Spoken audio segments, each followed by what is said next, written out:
So yeah, it's been a while since the last infamous webcomic review. As such, I need to address a couple of things that have cropped up. Now, many of you have been very patient in waiting for these videos, and for that, I'm very grateful. Others of you have not been so patient to the point where I'm actually taking time out of this review to talk about it. Yes, I'm aware some of you want Sonichu Review Part 2. And yes, I will cover it if the first video reaches 100 likes like I asked. Yes, I also have a few other infamous webcomics on deck, including Tails Gets Trolled, CtrlAltDel, and even the works of Andrew Dobson. Let me say this once again, since it was not so clear when the video series began. Infamous webcomics reviews has no set schedule. The videos are done when they're done, and will be released when they're done. In case you haven't noticed, I've been more than a little busy the past few months. If you haven't noticed, wake up already! I platinumed Like a Dragon Infinite Wealth, released Chapter 14 of Doomsayer, tweaked my website, started to offer commissions, made a few more videos, and even cleaned my room. Anyway, tune in... Fuck. Anyway, I can't do the fucking Linkara voice. Anyway, tune in next time for the next episode when it's ready. Don't ask me when the new episodes are coming. Linkara. So, if you're like me, you weren't that familiar with this guy before you came across a channel called Oni Plays, or Wani Plays, I'm not sure. But Linkara is a character played by one Louis Lovehog that was associated with that guy with the glasses.com crew back in the day, which eventually evolved into Channel Awesome. Alright, I'm only watched Nostalgia Critic back in the day. I never really watched any of the offshoots, you know, but Linkara is basically Nostalgia Critic for comic books, was sort of the gimmick. So his whole gimmick is that he's the angry reviewer of comic books, right? That kind of thing. Back in the day when we had the angry reviewers because of all those AVGN clothes. Now, the thing about Linkara is that he is not very good at taking jokes. It's illustrated perfectly in this clip. Have you sent the one play or one play fan-made game? Yeah. No, because I have zero desire to ever think about or talk about Oni plays. I don't even know what that is. They are a YouTuber who is the one who constantly mocks that you do me, makes fun of me, and apparently they do an impression of me that everyone loves. Everyone has to point out, wow, his impression of you is so accurate. And he's the one who popularized people calling me the Lightbringer, based off of my crappy old webcomic. But honestly, I don't think Linkara is a bad guy. I do think that his leaked search history is a bit concerning. A lot of people kind of rag on him for having a trans woman in his search, or that he dated a trans woman at one point, which, honestly, I don't really give a shit about that. What I'm more concerned about are the illegal things he searched up, okay? But we're going to take a look at this comic he made way back called The Lightbringer, and we're just going to give it a read and try to give it a review, okay? Also, infamously, Linkara did do a bit like that at the start of this video. When he was doing his Power Rangers review series. Anyway, let's get into it. Alright, so when I initially started making this video, what I wanted to do was something similar to what I did with the Sonichu video and put my live reaction in there. However, sifting through the footage, I realized that it's taken me about 15 hours to get through this comic because there is so much dialogue. So instead, I'm going to do a standard review where I give you the summary, my opinions, and, you know, just the overall review. So we're going to go with that method. I think you guys might like that better. A little bit more concise, a little bit more condensed, a little bit more succinct, you know? So that's what we're going to do. So let's get into the Lightbringer by Linkara review. When first checking out Lightbringer, there are two things you're probably going to notice. One, the crude MS Paint style art, which I will be talking about later, and two, how many gosh darn words there are. Now, during my Sonichu review, where I put a live reaction to myself reading it, I kept reiterating the fact that comics are a visual medium, and that the words are supplemental. It's more important to hone in on the visual story aspect of comics rather than the words, but I'll get to that when I go over layout critiques. First things first, what's the story here? So, Lightbringer follows the story of Carter Granholm. Carter is the owner of a furniture store in Pharaoh City. Ever since he was a child, he had the power to create light from his body. Carter's backstory is basically the same as Batman. Pharaoh City is a shithole, his parents get murdered by the gangs. This gang is also known as the Slavers and operates a human trafficking ring. For some reason, Carter owes them money. Whatever, who cares? This is not a particularly unique story. While reading through it, I couldn't help but notice how generic and cliche the story was. Sonichu was a disaster, but at least it was an interesting disaster. Anyway, one day Carter sees a woman getting assaulted and runs away. He reflects on his actions and remembers his parents were heavy into lecturing him that violence is a big no-no. Basically, he says, fuck that, and starts kicking ass. The Lightbringer has brung the light. The reveal is actually pretty solid, even with the cruder art style, which, once again, the art will get its own section. After the Lightbringer starts fighting crime, we have a scene that's reminiscent of Frank Miller's The Dark Knight Returns, which is really, really funny because Linkara is known to have a hate boner for Frank Miller. You may also be noticing at this point that there are more words on these pages than a PhD level dissertation. While I understand at times there are moments you need to add more words to explain lore or even to develop characters better, there is no fucking way this couldn't have been cut down. I should also note on the website this series was hosted, Linkara was adding additional notes to each page, sometimes admitting his art was rough, other times wishing he could have written even more words. Honestly, if you want to write a prose fiction book, just write a prose fiction book. Or a light novel at least. Anyway, moving along with the story. So the police chief becomes aware of Lightbringer and wants to be the Commissioner Gordon to Lightbringer's Batman. This scene also contains the single best panel in the series and what I'm absolutely using for the thumbnail. I love it so much. Look at it. Oh my god, it's beautiful. So, we go back to the furniture store and the woman that Lightbringer saw getting assaulted actually ends up getting a job there. Fast forward this plot thread a little and she's basically like Lightbringer's Oracle if you're going to keep up these Batman parallels. Also should note, Lightbringer eventually brought up what he saw to her and that she was trained in martial arts or whatever, so... Anyway, the Lightbringer and police chief meet and form an alliance. They then plan to take out the slavers for good. Lightbringer captures the dude from the first few pages and does the old Spider-Man hang up thug upside down to interrogate thing, and finds out where the big boss is located. Oh yeah, he force chokes him too or whatever. Whatever. The police chief arrests the snake tattoo guy, but not before him and Lightbringer have more dialogue than an average episode of Gilmore Girls. Anyway, some Spec Op dudes join the team and it's on to taking down the big bad boss. There is so much dialogue in the first page of the third issue that at this point I wish I never started the series, but I soldiered on. They basically just make a plan of attack. Oh, and Lightbringer also tells Hannah about him running away when she was being attacked in this chapter. Pretty sure this is when she gets promoted to sidekick too. Who cares? The story is so generic, which is by far my biggest problem with this comic. Again, the art itself will have its own section, but a lot of people will say the art may be a bigger problem. I disagree. Sonichu actually has some legitimate fans, non-ironically. What separates something like Sonichu or even something like Tails Gets Trolled for something like Lightbringer is that they don't feel like rehashes done to death a million times, much like Lightbringer does. But moving along with the story. So, basically Lightbringer goes in there and kicks everyone's ass. There's also some weird cropping going on in one of these pages. I don't know.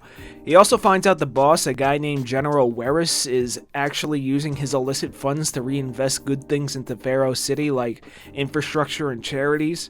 I was thinking that maybe Linkara was intending to pose a moral dilemma question to the readers, you know, the Machiavellian concept of ends justifying means, but the execution is rough, especially when there are more words than images on the page. Oh yeah, and General Weris says, quote, "My fetishes can be a little violent," end quote. Which is a line that has me very concerned considering Linkara's leaked Gooner search history, but whatever, moving on. Lightbringer catches the guy and saves the day. Oh, and this is when Hannah becomes the sidekick too. So after the first story arc, we get some classic superhero universe crossover bullshit. My favorite. That's sarcasm, by the way. I hate that stuff. So there's this guy called the Smiling Man who is after Lightbringer or whatever. Hannah, who's 17 by the way, orders a breast enlargement device. Later on, Linkara makes her have a birthday because he, quote, wouldn't feel guilty about it. I don't know. Once again, League Gooner search history raised concerns. Whatever. But anyway, the smiling man beats the shit out of Lightbringer and steals the breast enlarger device and disappears through dimensions or whatever. And Linkara says, haha, go read my other comic or whatever. Bullshit. Fuck you. I want one concise storyline, not this universe bullshit. Moving on. What a shitload of fuck. What were they thinking? Okay, so then there's like this Jack the Ripper guy, and he's all evil and stuff. The Lightbringer and the Chief talk for like 10 centuries. Then there's like this asshole journalist who wants an interview, but Lightbringer refuses. Although their conversation is practically an interview that would need to be heavily condensed to fit word count requirements. Then for some reason, Linkara writes about Watchmen and how he likes to meat ride Alan Moore. Whatever. Lightbringer fights the Jack the Ripper guy, but he gets away, and then there's a page that's, well, just look at it. Look at it. Lightbringer finds him and beats him and blah, blah, blah. It was at this point I realized the biggest problem with this story is that it was boring. So boring. The absolute worst thing you can do is make something boring. Even if something is objectively bad, if it's at least interesting, there can be some enjoyment in it. For instance, take a look at the cult classic film The Room. Pretty bland and lame plot, but the interest is in Tommy Wiseau, his terrible acting and the story around it. There's nothing fascinating about Lightbringer whatsoever. It's an absurdly generic superhero comic with rough artwork, poor pacing, beginner paneling, which remains consistent throughout, and a story that's so full of itself, even someone as pretentious and unbearable as Vosh would call it pretentious and unbearable. The only thing that brought this comic any attention was some of Linkara's antics online. He's a character for sure. It's a shame that none of that character came through in his storytelling here. I was honestly disappointed reading this that the most interesting thing was an interdimensional breast enlargement device. Like, come on, the rest feels like it's almost AI generated with how boring it is. So what's the rest of the story? Guy called the Darkbringer shows up. He's like evil Lightbringer if you couldn't tell. The art did get a little better at this point, just a little bit, but we'll talk about that later. The Darkbringer takes Hannah and another employee of Cole's store hostage.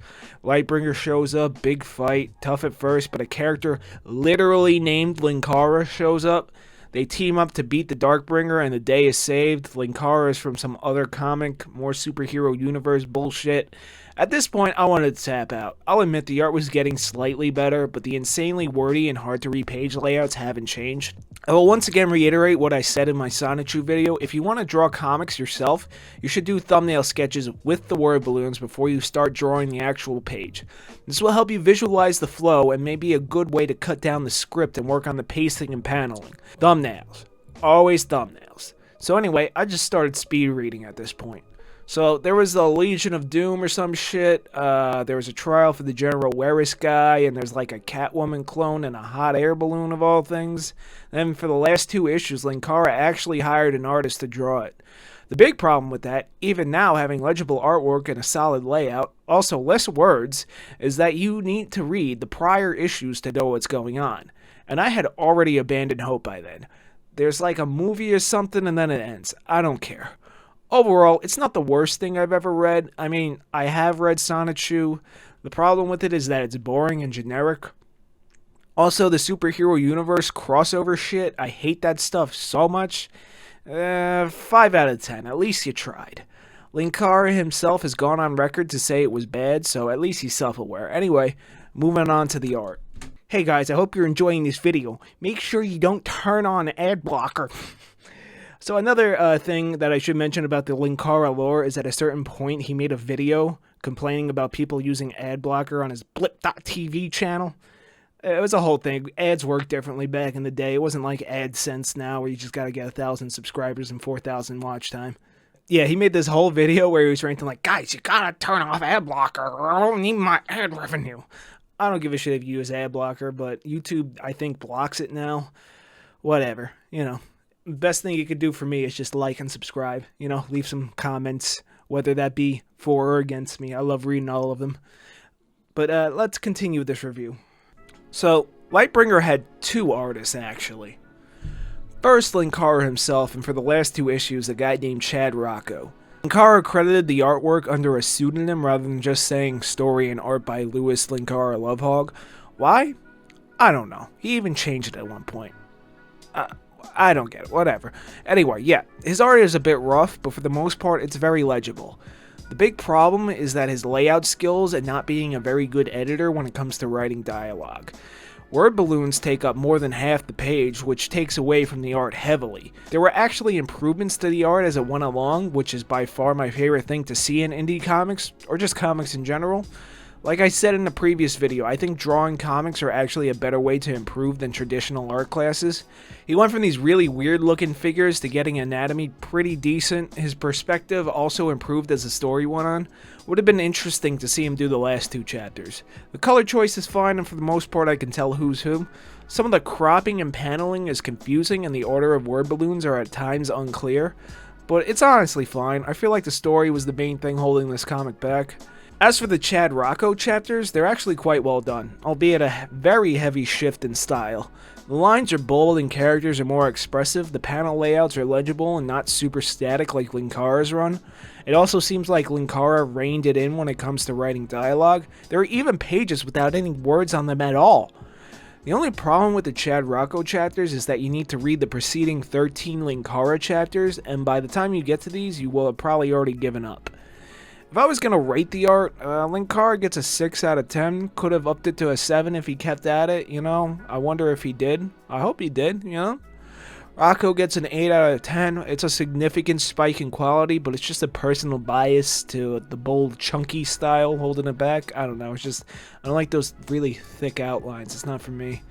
What would you guys rate it? Tell me in the comments below. As for the layout and presentation, you know, how you actually read the comic, I don't like it. First of all, your Jordans are completely fake. No. First of all, the site it's hosted on makes you click through to the next page. I prefer a straight scroll down per chapter, like how I presented my own comic on my own website.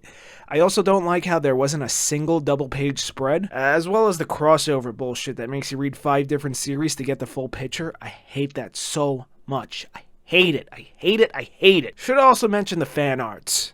So, going through the comic, there were pages with dedicated fan arts, which, what the hell guys, can we get some Doomsayer fan arts going on? Please send them to me.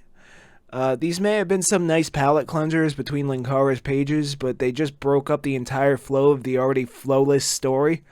Sometimes multiples in a row. If you were to put fan arts in your comic, I'd recommend compiling them at the end of the chapter or volume. Will say though, a lot of the fan arts are very well done, so let's get some Doomsayer fan arts going, huh? I've only gotten 2 pieces of fan art from one person one time, but I look at them all the time. Like, all the time. Why don't you guys join them in being my favorite person ever, huh? Anyway, overall, Lightbringer was bland. Should have been called Snorebringer, because I was falling asleep reading it. I'm not even kidding. Not the worst thing ever, but possibly the most boring thing ever. Generic superhero story, crude art, bad layout, and oh, so many words. So many words. There were so many words. Feeling a light to decent 4 on this. If you enjoyed this video, please like, comment, subscribe, all that good YouTube stuff. And what should I review next? This has been John, Lightbringer, by Linkara, forever. My name is Tim Buckley. I'm a 24-year-old gamer. I've played every violent game in existence, and I have never unalived anyone. There are millions of gamers just like me, and we're getting sick of people like you blaming your problems on us. Ignorance causes violence, not video games. Man up and take responsibility. We outnumber you, and the people that think like you don't quit us. He just said that they're non-violent, and then proceeded to say, we outnumber you and you shouldn't with us. Oh boy. This is going to be quite the read. What's going on, guys? It's your boy, the Prince of All Saiyans, back again with another comic review. So, Ctrl-Alt-Delete is not just a keyboard shortcut to get to your security options. It's also a webcomic that's been running since 2002. That is 22 years, and it's still ongoing. Wild. Anyway, this comic is notorious for one particular episode called Loss that's become a meme. And, yeah, the comic itself has a little bit of infamy around it. Of course, there was that one little bit I showed you at the beginning. So, I wanted to take a look at this comic, really find out the origins of this loss meme, and, you know, see if this comic's any good. You know, some people say it's bad, some people actually like it. Looking at the website, there are comments that say they actually enjoy it. Some people think it's terrible, some people think it's great. I don't know, let's check it out. There's also an animated series, which most people say is horrendous, which I will be taking a look at, depending how long this video goes. Might be split up into 2 parts, considering we got 22 years of a comic to get through. Without any further preamble, let's get right into the review. Okay, to start it off, we got 2 guys that sit around and play video games all day, which was not uncommon for a webcomic in the early 2000s. There's a running gag for the first few strips that they're trying to add a 3rd character to make it unique. I blew a bit of air out my nose for the first one, that's about it. I do appreciate the 1 extra panel here. Some people have said it's unnecessary, however, I think it adds a bit of comedic timing. Anyway, we have a few running jokes in the beginning, one about dial-up, I mean it was 2002, and one about stray arrows, which might be referencing something dated, which is an immediate problem I note with this comic. On one hand, I understand that this comic has been running for 22 years, but adding current day humor into your comic will instantly date it. I believe I mentioned pop culture references falling flat in my Lightbringer review. Not everyone has consumed every piece of media you have, so it's best to avoid that kind of thing. However, I'm not sure if Buckley intended for this comic to go as long as it has. At one point he adds shading, so good on you, pal. So eventually we get to the first actual bit of continuity, and that's Ethan's toxic girlfriend. Side note, you may have realized by now, but Ethan is kind of an asshole. Well, I mean his name is Ethan. Alright, jokes aside about people named Ethan, this kind of a-hole protagonist might actually work out in a comedy. Always Sunny comes to mind. But I know this evolves from a comedy to something else, so hopefully we don't reach that turning point for a while. Oh, and there was this one comic right here. Look, man, I'm not like super PC woke or whatever, you know what I mean? Like, I love dark, edgy humor and all that, but I don't know, man. I will say this was 2002, and, you know, a certain event happened the year prior, you know, and, you know, it was a different time, you know? Yeah, but we're gonna move on from that one. There's also poorly photoshopped pictures in this comic, like at the very least, run it through a posterized filter or something, you know? Anyway, the art will get its own segment, as will be the case for all comic reviews. The story is the first thing I want to cover. So Ethan's girlfriend with the weird anatomy and toxic personality gives him an ultimatum between her and his video games. By the way, if anyone gives you an ultimatum like this, it's probably best to cut them off. Addiction's one thing, sure, but let your partner have hobbies, you know? Sorry to give dating advice here. I mean, I guess don't listen to it because I'm single. Wonder why. Anyway, at this point, I realized that maybe the comic wasn't so bad. There were even some nice comments under it. I would, however, recommend reading it on a tablet if you want to read it yourself, where the egregious amount of ads are tucked away a bit nicer. The desktop version is a nightmare. Luckily, these comics have dates, so I'll divide these by year. Not so luckily, there are 22 years worth of it. So, anyway, Ethan becomes an alcoholic and his roommate is finally named. The other guy is named Lucas. Weirdly enough, within a few pages after naming Lucas, a new roommate called Scott joins the cast, but I'm already getting ahead of myself. So there's this one-off comic that depicts Mac users as bumbling white Southerners. While I personally despise Macs as well, I think these kinds of depictions of white Southerners are not cool. They've been frequently misrepresented in the media, and while this was a different time in 2002, I can't help but note this fact. The majority of white Southerners are not like this, and this Sweet Home Alabamification of them is not cool, bro. But whatever. Moving along. One comic that did get a mild chuckle out of me was the one of the Best Buy employees forcing a protection plan on Ethan for a pack of batteries. That shit is annoying. Anyway, Ethan really hates the new roommate Scott and is a massive a-hole about it, as one would expect. Also, it seems that Tim Buckley likes to use violence as a punchline in a lot of his one-offs. I don't know, it depends on context, but usually I don't think that's all that comedic. So Scott has a pet penguin because he uses Linux, and now to be honest, I'm starting to side with Ethan on his hate for Scott. Anyway, Ethan gets drunk and allegedly eats the penguin in a soup. Turns out he didn't, but insinuates he wouldn't care if he did. Well, I'm back to hating Ethan. That's not cool, bro. Anyway, Ethan tries to overclock his computer in a shocking 6-panel comic. Wow, that's the rare instance of it being better off remaining as 4 panels. This breaks his computer and puts him in a catatonic state because it's implied he might have a video game addiction. So Scott and Lucas need to fix his computer to get him to snap back to reality. Oh, there goes gravity. And that's where 2002 ends. The initial impressions were that it wasn't as bad as I expected, and even got a bit of nose air out of me. Nose air, not nose hair, in a handful of these strips.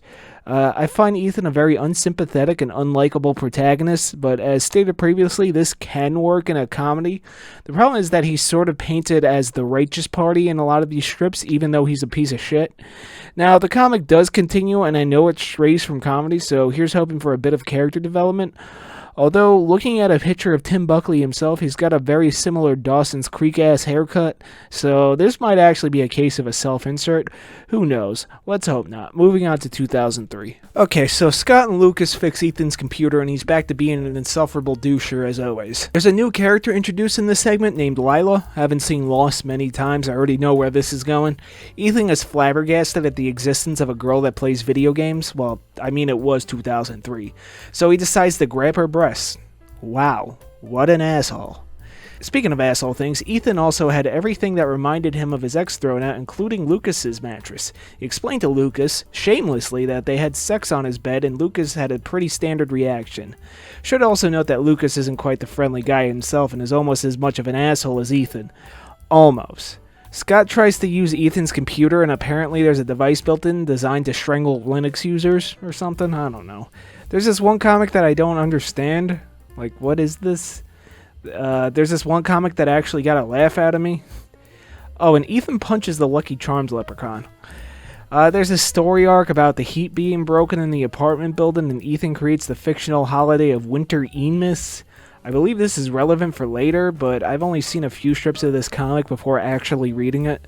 Anyway, as for the main plot, Ethan and Lila become friends, and because she beats him in Soul Calibur, he falls in love with her because cringe mid-2000s gamer humor.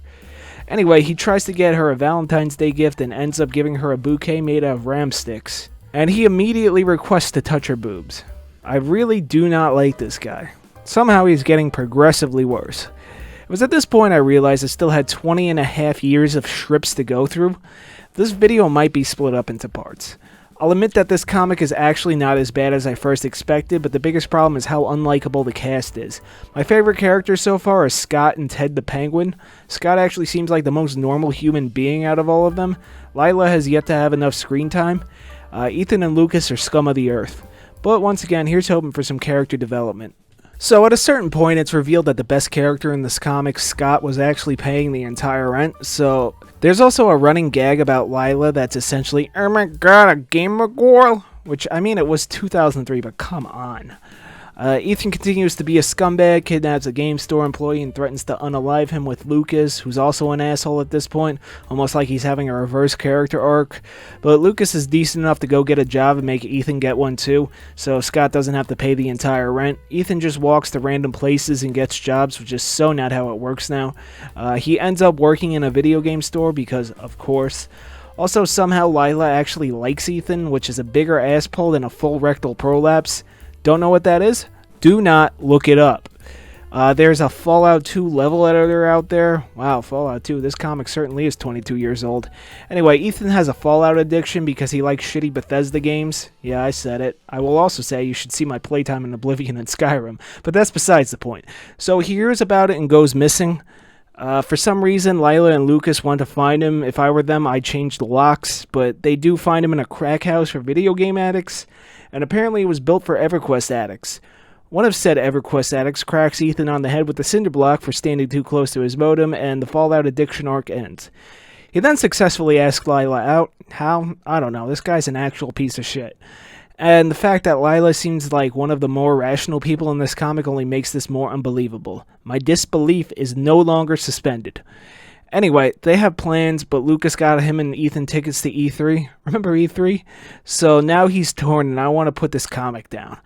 There were a handful of jokes in it that did get a chuckle from me. You know, just a little ha-ha. Just a little, you know, a little, you know, one of those, a little ha-ha. Alright, like that. Overall, these characters suck. You can write unlikable characters, sure, but that's usually reserved either for an antagonist or someone whose character arc is involved in them changing over time. These guys are all just douchebags, except for Scott. We like Scott here. But I will soldier on to at least the first appearance of Lost for this video. Alright, I'm getting sick of these assholes. Let's take a look at the animated series. So if you didn't know, CtrlAltDel actually got a web series of animated shorts made that were actually cost money. Can you believe it? You gotta like pay for a subscription to watch it. Wild. And yeah, let's just check it out. You know, it's on YouTube. Let's just watch the first episode, and I guess I'll just show you guys my complete reaction.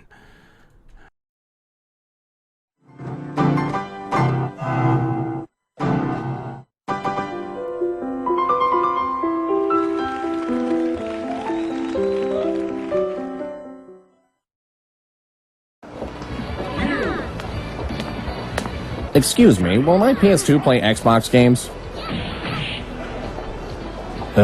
Excuse me, I need to know if Halo will play on my PS2? I'm sorry, I don't speak stupid, and our translator called out sick today. Wait, what are you— Surely they must have video game stores in the great land of Stupidia, where you'd be able to purchase and be ignorant of all manner of games in accordance with your society's customs. Okay, I want to speak with your manager. I do not understand your strange language, and I can only interpret your raised voice and display of teeth as a sign of aggression. I'm never shopping here again! Be wary of traffic and open elevator shafts. They're magnets to your kind. Screw you, pal! So, first things first. Hello 240p, it's been a while. Secondly, the animation in it is pretty rough, even for mid-2000s Flash standards. The characters are all assholes as usual. I'm still left wondering why Lila likes Ethan. Lucas is a shithead as well. Scott makes a brief appearance in the intro, but he's not in this episode. I mean, I guess that's why he's my favorite character, because he's barely in it, so, you know, he's not as much of an asshole as all the other ones, just because he has less screen time. And there's an Xbox robot for some reason. I'm just guessing that I'm behind on the manga for this anime. Anyway, it's an excruciating 5 minutes without any funny jokes and just awful people being awful, but I've seen worse content. I mean, have you guys seen those Go Anime Caillou punishment things that people make? Like, what is that? But, you know. Not quite as bad as that, but still pretty damn bad. Yeah, not feeling this. 2 out of 10. There was some effort, but it's just kind of not good. I really can't believe they actually charged people to watch this. I guess I'll intersperse some micro-reviews for the animated series as we progress. Anyway, back to the source material. So, Ethan has a moral dilemma between going on a date with Lila and going to E3. And he actually chooses her over video games. Holy character development, Batman. Unfortunately, his character regresses back to a professional piece of shit. Lila, being tolerable of Ethan's antics, finds out he missed E3 and says she would have understood, and Ethan is unable to comprehend this. Anyway, he upgrades his computer with specs that are laughable today, but were unheard of in 2003 because of a Half-Life 2 trailer. Little did he know that would be the last mainline entry in that franchise. Man, this comic's old. The running gag about Lila being OMG gamer girl keeps coming back. Lucas is an asshole in competition for biggest piece of garbage in this comic with Ethan. There's some development in the romance between Lila and Ethan.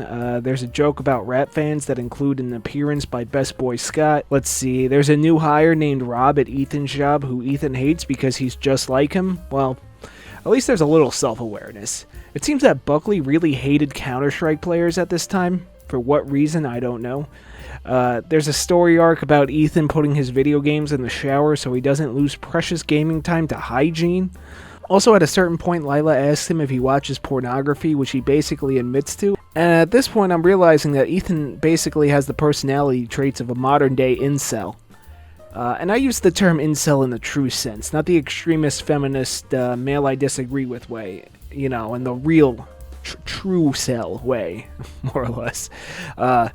He's a raging narcissist who thinks he's morally superior while being the most immoral person in the room. He thinks the world owes him something. He's a scumbag to every person he knows, even those he calls his friends, and he treats women with masculine quote-unquote hobbies like mythical beasts. He's an unbearable, unsympathetic, crude, greedy piece of shit, and I can't take it anymore. But we're gonna keep going. At least to loss. So, I decided to give another swing at the animated series, and yeah, it's still shit. It's just shit. The characters are just as unbearable as they are in the comics, so at least it's true to the source material. The animation is still rough, but I mean, what do you expect from a mid-2000s Flash animation? The problem is that this was paid for. You had to pay to watch this. Madness. Anyway, I watched a little bit of one where Ethan lies his way out of work to play video games with the Xbox robot. Hello? Hey, Ethan, it's Barry. Shit, Sí, no habla inglés. ¿Por qué? And there's the other one where he breaks Lucas's drill and demands that he fixes it, even though Ethan was the one to break it. Ah, damn! Fix My drill. Ethan, what the hell, man? Stop, just stop. Wow, what an asshole. I can't stand these characters. They're all shit. Except for Scott. We like Scott. Oh, and Ted the Penguin. He's cool too. Anyway, let's get back to the manga, I guess. For as long as I can tolerate, I suppose.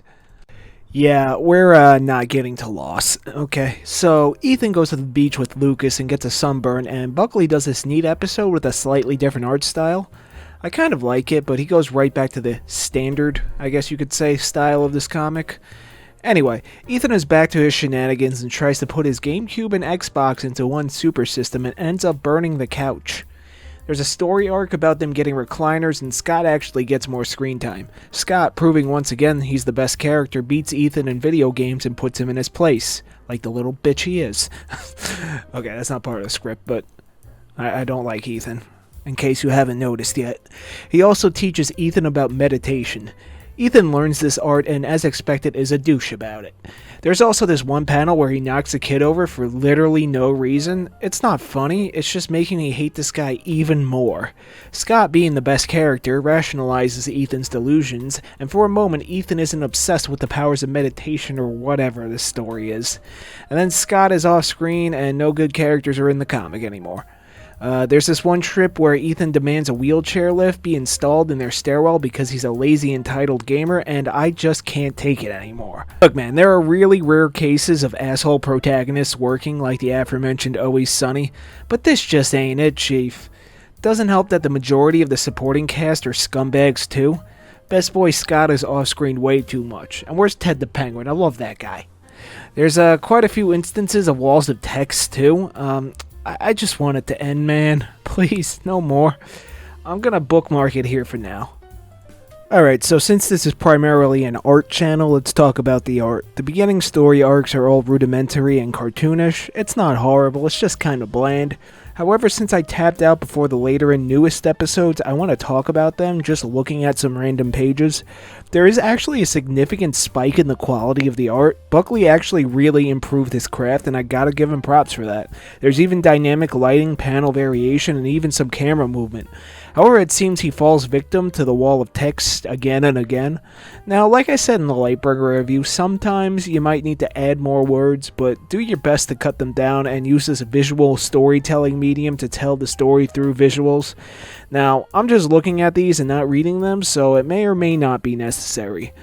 I just have to give credit where it's due. The comics quality in terms of art got progressively better and it was noticeable. But drawing comics for 22 years straight will do that. And yeah, we gotta give respect for this guy for sticking to it for so long. Anatomy, perspective, lighting, it all got better and better as it went along, and I always like to see that. The biggest problem I have with the chunk of the comic I read is the characters. The actual plot lines aren't so bad, it's just that everyone is such an asshole I can't care about any of them. And from what I've read, there's minimal character development. Anyway, that was the first chunk of the comic, Control-Alt-Delete. If you want me to do a part 2 of this, let's get this video to at least 300 likes. Yeah, let's go for 300. Thank you for watching this video, and I'll see you next time.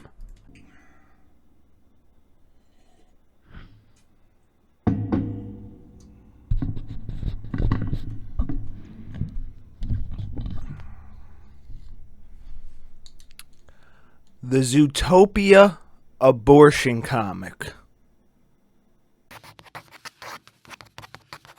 Okay, so, for those unfamiliar, like myself, Zootopia, I'm going to just read the little Wikipedia blurb here. Zootopia is a 2016 American animated buddy cop action comedy film produced by Walt Disney Animation Studios and released by Walt Disney Pictures. So, yeah, it's just basically a furry cop movie. It's got really good reviews. People seem to love this movie. So much so that there's a lot of fan work created of it, and one in particular that's become a bit infamous, and that is the Zootopia abortion comic, better known as I Will Survive, by the artist named Borba. This comic's known for stirring up a lot of controversy because of the controversial subject matter, you know, abortion. I'm not going to get into that. I don't want to get into that. I don't think we should debate any of that. We're just going to review the comic as a single standalone story without the social connotations around it, okay? So, let's get right into the review. Okay, so before we begin, I want to let you know that I have not seen this movie. I think, however, that may actually make my review of this infamous webcomic a bit more unbiased. Also a bit funnier. So, Zootopia appears to have these two as main characters, Legoshi and Haru. Oh, I mean Nick and Judy. Side note, couldn't get into Season 2 of Beastars. Is the manga any good? Let me know in the comments. Anyway, just out of context clues, this fan comic takes place after the events of Zootopia. Nick and Judy have become a couple and are living together. They appear to have a pretty healthy relationship until the events of this comic. So, let's begin. The story begins in Judy and Nick's home in the early morning where Judy finds out she's pregnant. Judy, upon realizing this, frantically wakes Nick up. She makes it clear that it's a very serious matter. After going through his morning routine, Judy begins to tell Nick the news. The pacing of this is expertly done. Judy's expressions and body language really tell the readers that this is a Herculean task for Judy. A child is certainly a massive responsibility and something that shouldn't be taken lightly. Borba really gets this across, and you can get the vibe from the scene even if you remove the word balloons. At first, Nick thinks she's joking, but Judy reassures him that this is no joke. Nick is ecstatic to hear the news and looks forward to their child being born. But you can immediately tell just by Judy's facial expressions that they are not on the same page. Borba added some space between Nick's reaction and Judy telling him she wants an abortion in a masterful use of anticipation. It's good to let a scene breathe sometimes to get the characterization across. So she tells him she doesn't want the child in this really well done panel with a pure black vignette. The art will get its own section as always, but I just have to say that Borba is extremely skilled at his craft. The first thing you noticed about this infamous webcomic is that the art is outstanding. I'm glad I added this comic to the roster of reviews as I have now found another superb artist, but we'll talk about art later. Back to the story review. Nick, who was jumping for joy a moment ago, is now completely mortified at the prospect of Judy getting an abortion. He wanted to be a father, and that comes across in his facial expressions and body language. Thus, an argument between the couple begins. At first, Nick hears Judy out. She explains that she didn't believe Nick could get her pregnant in the first place because they're from different species. But in the universe of Zootopia, apparently it's entirely possible. It's entirely possible. Okay, I'm not going to use that joke again. Maybe. Apparently, crossbreeding is extremely rare, so she believed it impossible, but here they are. She explains her fear of bearing a fox's child. There's a fear that because they're so different, the child might come out to be what she describes as a freak. There's a visualization of this potential child in a really cool panel, and I really want to see more of Borba's creature designs. But that's besides the point. Nick is uncertain this so-called freak child will actually come out the way Judy is visualizing. Judy also explains that as a rabbit, a fox's child might cause her problems in the process of the pregnancy. I mean, foxes in real life are enormous compared to rabbits, so she does have a point. But again, the Zootopia lore is not something I'm very familiar with. Nick is obviously not happy with her and proclaims that she never told him that she didn't want children, even if he was capable of getting her pregnant. Again, Borba is the master at body language. Judy also explains that a pregnancy might derail her career opportunities. She believes that bearing a child and the obvious maternal leave that comes with it will lower her rank in terms of police slated for promotion. She explains that she's meant to become a lieutenant soon and that maternal leave might take her off of the roster for promotion permanently. Nick doesn't think her career should matter more than her child, and Judy loses her temper. She's furious that Nick said that he thought he knew her, but he was wrong. She explains that he knew all along, that she did everything for her career, but he retorts by saying that she'd be willing to kill their child for it. This obviously pushes Judy over the edge in a double-page spread that brings to mind the Rickard slapping Griffith spread from Berserk, and if your manga makes me think about Berserk, you're doing something right. In tears, Judy explains that she went too far and they should reconcile, but Nick falls silent and begins to pack. Despite the outburst, Judy proclaims that her feelings for Nick have not changed and that she wants to stay together. Nick's final argument to get Judy to keep the child is asking her how she would feel if her mother aborted her. He says that Zootopia would be an awful place without her and that she's one of the few that were able to make a difference in this world. He explains that he wouldn't be the person he was without her and he'd still be living a meaningless life. Finally, he asks Judy to give the unborn child a chance to make a difference in the world the same way she did, but her mind was already made up. Before leaving, he asks Judy one last thing. He asks why she didn't keep it a secret and got an abortion behind his back. She explains that it wouldn't have been an honest thing to do and that she felt he had a right to know. Nick, with mixed emotions, opens the door for the last time, tears running down his face, and before leaving, Judy asks where he's going. Without turning around, he says, "Don't worry. I will survive. Crestfallen, Judy falls to her knees in tears as the story ends. Nothing lasts forever. Even an apparently everlasting love that has triumphed over the odds and many challenges may eventually come to an end. Wow. This comic, despite its controversial subject matter, was clearly crafted with love and care. Borba is a phenomenal artist and constructed this story with all the key elements of an engaging narrative. There's a conflict and resolution told throughout the course of 23 pages. Despite its short runtime, he really let the scene breathe. The pacing felt just right, not too fast or slow, and the illustrations of Nick and Judy's facial expressions and body language really sell it. Whatever your stance on the matter at hand is, really don't care. You can't deny this. As a comic alone, it's really good. Now, despite this being a work of fiction, when this was posted, it obviously started a whole big debate around abortion and reproductive rights. I'm not going to get into it, but I'd be remiss if I didn't mention the alternate retelling of the story by Borba where Nick's just fine with Judy getting an abortion, as well as the sequel where Judy has become mayor and bumps into Nick to reminisce of what was and what never came to be. If you want a more in-depth look at this aspect of the story, Wang made a video about it where he mostly focuses on the story around the comic rather than the comic itself. I will link that in the card and in the description. On to the art. The art is absolutely phenomenal. I mean, just look at it. Look at it. As aforementioned, facial expressions and body language can be used to convey a narrative alone. Borba is in league with someone like Shuzo Oshimi, who I personally think is the master when it comes to silent storytelling in comic/manga. Speaking of manga, the art direction is clearly influenced by the grayscale and black and white style of manga, and it really helps set the tone and sell a rather tragic story of a loving couple separating. The perspective is shifting regularly and we aren't stuck in a static 3/4 view like some other webcomics. Control-Alt-Delete. Excuse me. The backgrounds are highly detailed and very consistent, nothing moves from panel to panel, and you really feel like you're in the scene watching this argument unfold. If you told me Borba had assistants helping him make this comic, I'd believe you. But I can't be sure of that. The characters are recognizable from the Zootopia movie, but Borba's style comes through as well. I used the Internet Archive to read this comic, and I must share this review with you. Oh my god, the way you drew Judy Hopps, oh my god, I'm edging, I'm gooning, it's flowing out, it's so sticky. It won't stop, I can't stop it. I can't help but explode every time I see Judy Hopps, oh my god. Yeah, I'm just gonna move on from that.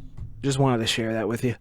The texture work is professional. I can really see the fur on these anthropomorphic animals. Screen tones are used appropriately and skillfully. My favorite panel is probably this one. I already mentioned this vignette earlier, but all the elements come together to reveal a turning point in the story, a big reveal. The dialogue is short and to the point, but the tears coming from Judy's eyes really reflect her internal struggle to decide between keeping her or aborting the child.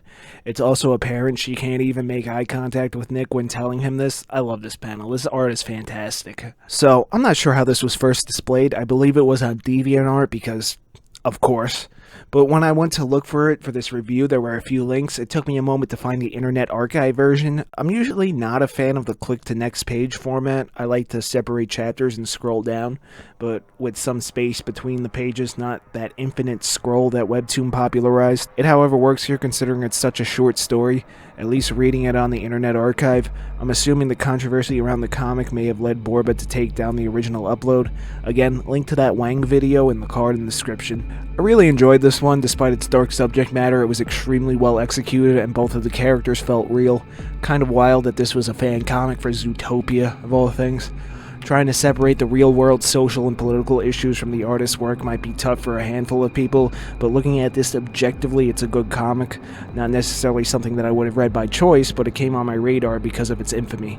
The art is amazing, though. I really can't emphasize that enough. Overall, I give this an 8 out of 10. I think I'd probably give it a lower score if I was familiar with the source material, but my ignorance of it may have skated off any preconceived biases. My problems with it are its short length. I understand there are sequels, but I don't think Borba intended for a sequel before the controversy. There was also an instance of the dreaded wall of text, but somehow he managed to make it work in this context. I don't know, you pulled it off. Honestly, I like this comic. Not perfect and a bit of a touchy subject, but well done, nevertheless. I told you guys to recommend me bad ones, not good ones. Thank you, Borba, for making this. Alright, thank you for watching this video. I really appreciate it if you watch it all the way to the end. You know, it means a lot to me. Hit the like, comment, subscribe, all that good YouTube stuff. Check out the other videos on the channel. Leave a comment. What do you guys think about the Zootopia abortion comic? Did you love it? Did you hate it? Why? And what should I review next? I'll see you next time. Okay, so Boyfriends won the poll. That's a webtoon, so let's get a look here. Let's see how long it is. There it is, okay. Fuck my ass. The gays are okay. Look, I don't really care if somebody's gay or not, or LGBT or whatever these days. You know how it is. You do you, boo-boo, you know. If you want to be called Zippy Dippy Doo, I mean, come on, that's a little bit silly, but fine, you're Zippy Dippy Doo, you know. You do you, boo-boo. There is LGBT literature out there, right? Now, as a straight TM, I haven't really read much of that, especially what is known as yaoi or boys love, or often shortened to BL, or as I like to call it, gay boys. Because that's what it's about. It's about gay boys. I'm not the target demographic for that, and in actuality, the target demographic for that genre is actually heterosexual women, often referred to as fujoshi, which is a Japanese term meaning rotten girl, roughly translated. I mean, there was a whole debate in the iceberg videos about the definition of that word, but we're just going to move past that. Now, I haven't really entertained the genre, but I have enjoyed a romance from time to time. I have read a yuri every once in a while, which is basically the lesbian equivalent. My problem with yaoi, other than the nightmarish proportions, we're going to be talking about that in the bonus tier in the iceberg series. Check out that series over here in the card. The thing that kind of puts me off to the whole yaoi genre isn't the gay boys, alright? I don't care about that. If the story's good, it's good. It's the R-wordy nature of it that I've seen some of it out of context. Like, it seems a little R-wordy, you know what I mean? But I don't know about this one. Will, however, be entering the genre of yaoi with this webtoon, or I guess BL, boys love, whatever. And from what I've seen, it might not be a good first impression of the genre, but we'll check it out anyway. Now that we cover the genre and my approach here, and got ahead of any comments that might pop up, we're going to get right into the story. Okay, so Boyfriends is a webtoon by artist/writer Refrainbow. This series has become a bit notorious, and honestly, I don't know why. I've seen several thumbnails across YouTube for reviews on this series, and they all seem to say that the series isn't very good. I, however, am completely unfamiliar with it, so I'm going in about 99% blind. I have seen a handful of panels from it. That's about it. Now, before I even begin the review, I got a bone to pick with webtoon, okay? I fucking hate the infinite scroll format. I hate it so much. It completely bastardizes the art of comic book page layout, which honestly is something I really want to make a full deep dive video on, so make sure you subscribe for that in the future. But the webtoon format points viewers' eyes down and only down. There are some occasions when you might get 2 panels, but that's about it. You can easily post a traditionally formatted comic on the internet and have the readers understand it. Now, I do get that these are mostly meant for phones, and I get that, but it's still depressing to this graphic design major, you know? But webtoon's formatting is not what I'm here to talk about today. It's this somewhat infamous comic Boyfriends. One of the comments on the poll called it not that bad, just a gay fluff comic. Now, I don't know what the commenter meant by gay fluff, but I guess we'll find out. First impressions based on episode 1. I kind of like the art style. It's very soft and the colors are more on the pastel and vibrant side of things. The character designs are clearly legible and the layout is easy to read, as it should be in the infinite scroll format, but the art, as always, will get its own section after the story. So, this ascot dude is complaining to this goth guy that he can't get a boyfriend. Goth dude approaches a nerd guy and gets his number in 5 seconds after he artistically gushes about his favorite anime. He then gloats to the ascot dude. We then learn that goth dude's name is literally goth. I'm guessing that Refrainbow named the characters after their aesthetics, which, come on, that's a bit lazy, but a pretty straightforward introduction. Apparently goth only goes to class 5 times per semester. I'm guessing Refrainbow isn't familiar with how college works because you can actually get kicked out for doing that. Goth is also a Nintendo fan, which is cringe. Very cringe. But we're just going to move on to the rest of this comic. So, in Chapter 2, or as the webtoon calls it, Track 2, we follow the ascot guy who was named as Prep in this chapter, and he bumps into some jock guy, who I'm almost certain is going to be named Jock. Come on, Refrainbow, you couldn't come up with names? Anyway, Jock flirts with Prep, and Prep isn't seeing it because we have the classic dense protagonist trope. And later he was like, OMG, was that you flirting with me? Oh my god! So chapter 3 has Jock hitting on Nerd in the first 2 panels, and he dedicates a basket of the ball variety to him and accidentally hits some dude off screen. Jock gets his ass beat, then Nerd kisses his boo-boo. Question for any gays watching this video, coming from a straight TM that doesn't understand this. Do you guys just know who's gay, or do you have to do some digging? Like, is the gaydar a real thing? I don't know. I just find it weird that this seems to be taking place on a big college campus and we haven't run into a single straight. But then again, this has been described to me as a gay fluff comic, so why am I looking so much into the world building? Anyway, so chapter 4, we're in Prep and Goth's dorm. Prep is kicking Goth out because they're gonna have a party, and I guess he thinks Goth is cringe. He immediately pulls Goth back in due to the awkward interaction with Jock, who's at the party, and holy shit, is that a girl? What is a female doing in my gay boy comic? Anyway, Prep is awkward and goes off in the corner to drink, and Goth is just apathetic so far. I think Goth might be my favorite character so far. One thing I do gotta knock it for so far is the use of shorthand text message language. In text message form, shorthand like you instead of YOU and the like are perfectly acceptable, but this is something you're trying to get people to read. They're in the mindset of, I want to sit down and read something, not, let's just communicate this information as fast as possible. It's a minor gripe, but it's at a point where I can't not bring up this annoyance. It's just a bit of a nuisance is all. Track 5, as it were, continues the story, as it does. Jock is concerned about Prep's weirdness, but decides to hit on Goth. And I gotta say, Jock's kind of a man whore, huh? Goth takes the aggressive approach and does the classic slam hand on wall trope you see all the time in romance manga. There's actually a Japanese word for it, kabadon. Don't say I never taught you nothing.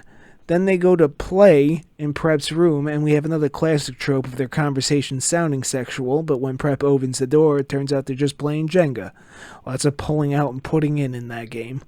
Next chapter, the party ends. Prep whines about being single, and Goth comforts him. That's about it. Apparently, it turns out Goth is revealed to be a trans man in this one, I think from this panel. Shout out to the comments on the webtoon, because that one went right over my head. But other than that, kind of a dull chapter. Moving on. Alright, chapter 7 is just Goth and Nerd's date. Honestly, kind of wholesome. Not much of note here, just kind of cute. The next chapter is just part 2 of the date. The only thing of significant note is that it turns out that Nerd is really into hentai. Hentai? Hentai is brilliant. So, Nerd wakes up to his neighbors playing Twice really loud. Twice is a K-pop group. I'm rather unfamiliar with K-pop, but if I have any K-pop listeners here, I have a question. Who the fuck is Stan? Anyway, as far as my familiarity with K-pop, I think I heard a Blackpink song I liked once. This one. I like her. That's my bias or whatever. I don't know. That's a foreign language to me. Anyway, Nerd scores the date with Jock, and I guess these guys are polyamorous or just manhos. I guess we'll find out. Chapter 10 is just Prep bumping into Jock and being awkward a lot. I guess I'm starting to empathize a little bit with Prep here. We've all been awkward at one point or another. For these 4 main dudes so far, I've ranked them from worst to best: Jock, Nerd, Prep, Goth. But we'll see how this story develops and see if my opinion changes. So, at this point, I became curious as to why this webtoon has received so much flack. So I started digging, and one of the first things I came across was a Duchess Celestia video, who's great, love her stuff. No relation to the deity in my fictional fantasy world Doomsayer. I swear that's a coincidence, and I started Doomsayer before I found her channel. So, I watched her video, and basically, some people don't think this work of fiction that you should obviously enter with the suspension of disbelief is a good representation of gay men. Now, listen, as someone from the outside looking in, I do think this comic is a little bit absurd in its depictions, but I do understand that it's a work of fiction, nor do I think it was meant to be taken as a serious work. It's just about guys being dudes.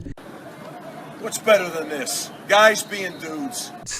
It's not Citizen fucking Kane, you know? I do, however, think there's often times where LGBT characters are tokenized and not done well. I refer you to my Comicsgate video for a segment on that. But I wasn't going in with the mindset of, oh, this needs to be depicted a certain way or else it's bad.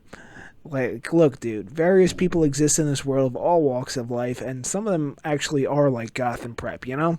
This isn't deep literature. So there are actually 3 controversies around Reframebo, and honestly, only one of them is a little bit of a yikes.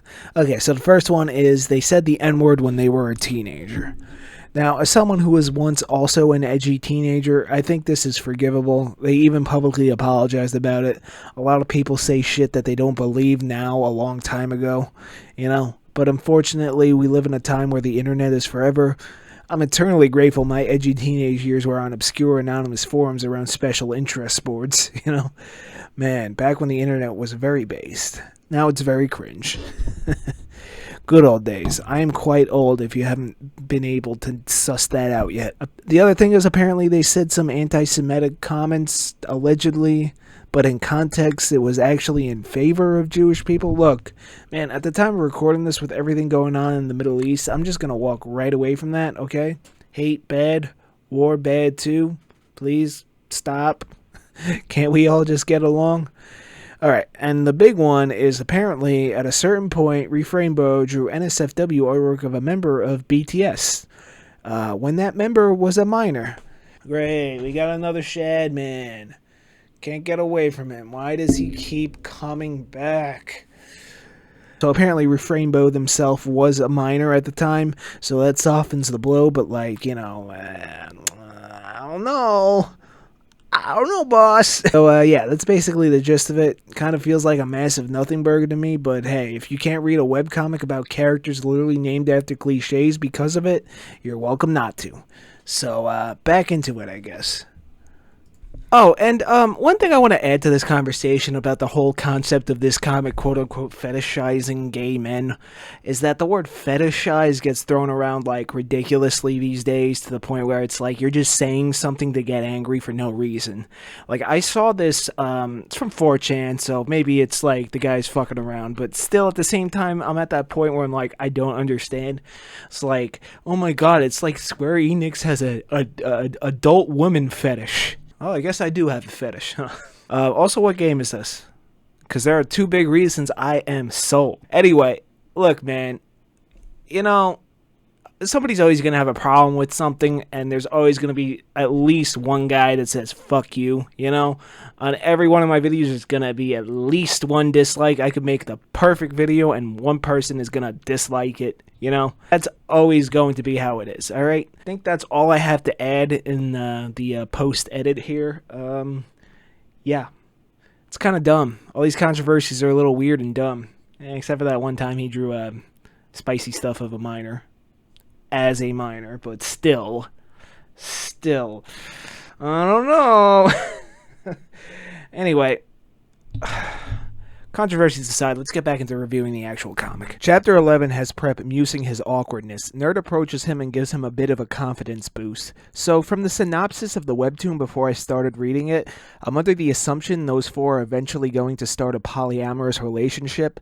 Personally, I'm a monogamy kind of guy, but I do find it kind of interesting to read about alternative lifestyles. Sort of a window into a different world, you know? And hey, if that's how you want to live your life, go for it, you know?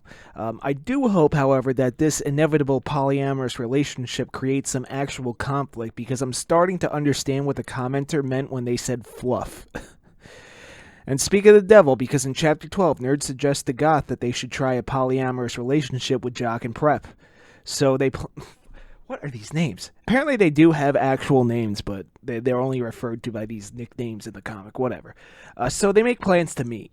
So in the next chapter, they meet up and Prep is awkward and runs away like a little bitch. Something Goth rubs in probably my favorite panel so far. I like this one. Awkwardly, Jock and Prep leave and Nerd and Goth start making out in public, right in front of the waitress. Now I'm starting to see how some people said that this comic contains the portrayal of negative homosexual stereotypes. The biggest thing that people push back on in those pride parades are the public displays of degeneracy. Obviously, this does not apply to the entire LGBT community, but you know, this is one of those negative stereotypes. So we'll see if it gets worse, but then again, like I said in the previous segment, it's just a gay romance comic. It's not Citizen fucking Kane, you know? I should also note that in the comments section of this webtoon, there are like a metric fuck ton of deleted comments. Like a metric fuck ton. I wonder if they're getting reported, deleted by Reframe Bro, or just deleted by the user. I'm curious as to why so many comments were deleted. If you guys watching know why, tell me in the comments. Anyway, Jock and Prep discuss Prep's awkwardness and resolve that character arc. They proceed to make out, but at the very least, they're in the bathroom and not out in the open like Nerd and Goth. They make plans to go to the arcade. They go to the arcade, and the couples of Jock and Prep and Goth and Nerd are clearly defined. Not much else happens in this chapter. We're already at the end of chapter 15, and I'm still waiting for some kind of interesting conflict to unfold. But we have 185 chapters to go. How to tie a noose. Goth and Nerd are playing video games and then proceed to do the thing. Annoying Prep, who just woke up. There's also a brief mention of Nerd's disappointment that they didn't ask Jock and Prep about polyamory. I'm starting to get a bit bored with this story. It feels like it's dragging its feet, but we'll stick through it. Admittedly, this is a problem that a lot of romances have, is feet dragging. Where the author just kind of headed out a little bit too much. I understand the dramatic tension and build-up, right? But sometimes it's just filler. Jock and Prep go on a coffee date, and we get a cliche failed hand-holding scene with a touch of self-awareness. Prep awkwardly tries to show Jock his affection, and to be honest, I'm starting to like Prep a little bit more. Honestly, I feel for the guy. He's just trying to be affectionate, but he's just a bit of a klutz, you know? And now that Jock's had more screen time, I'm bumping him up in my ranking. I think Nerd is the worst character out of the four now. So, Prep buys Nerd, who's dyed his hair since last time, a new shirt for the recent incident. It's obvious Prep realizes he likes Nerd in this chapter, but this is a romance. So he can't just accept that and needs to drag it out a few more chapters, probably. My main issue with the webtoon so far is how tropey it is. And sure, some tropes are evergreen and fine and acceptable, but if you've read a few, you've read them all. Personally, I like when there's a little twist on the genre, or when there's some kind of narrative building in the background. Boyfriends is just a little generic, minus the polyamorous homosexual relationship aspect, but hey, I do like the art, you know? Lots of pretty colors. Love the colors in this comic. Really good color theory. But again, art's going to get a separate segment. So then we see Jock teaching Nerd that twice dance. Not much happens in this chapter, and that seems to be a minor problem here. I understand that this is categorized as a slice of life, which are stories where things don't necessarily happen, but I'm dreading the remaining 180 chapters. How does this go that long? This is the one piece of slice of life homosexual polyamory, which I suppose is an extremely niche genre, but what I mean by that is that it feels long just to be long. And no, I'm not reading One Piece. Hottest take of all time, it's not the length, it's the art. I don't like Oda's art, okay? There, I said it. Sorry. You can like it if you want to, but I don't. Anyway, as I await your comments on that hot take, it's time to do another segment to break this video into a more digestible format. And also to help me with the editing. Hey, did you guys know that there's a Discord server now for my channel? Or viewers, I guess. It's completely public, no paywall or anything. Link in the description and all that. And yeah, just check it out if you just want to chat or share some art. That's the main thing I want to do. I just want the community to share some art with each other. You know, maybe give a little critique to one another. That kind of thing. And I think I might do one of those quote-unquote art roasting videos, but I need submissions. So I'm going to add a new tab before this video goes up over there where you can submit them, and I will take a look at it and try to give you guys some advice. I don't know.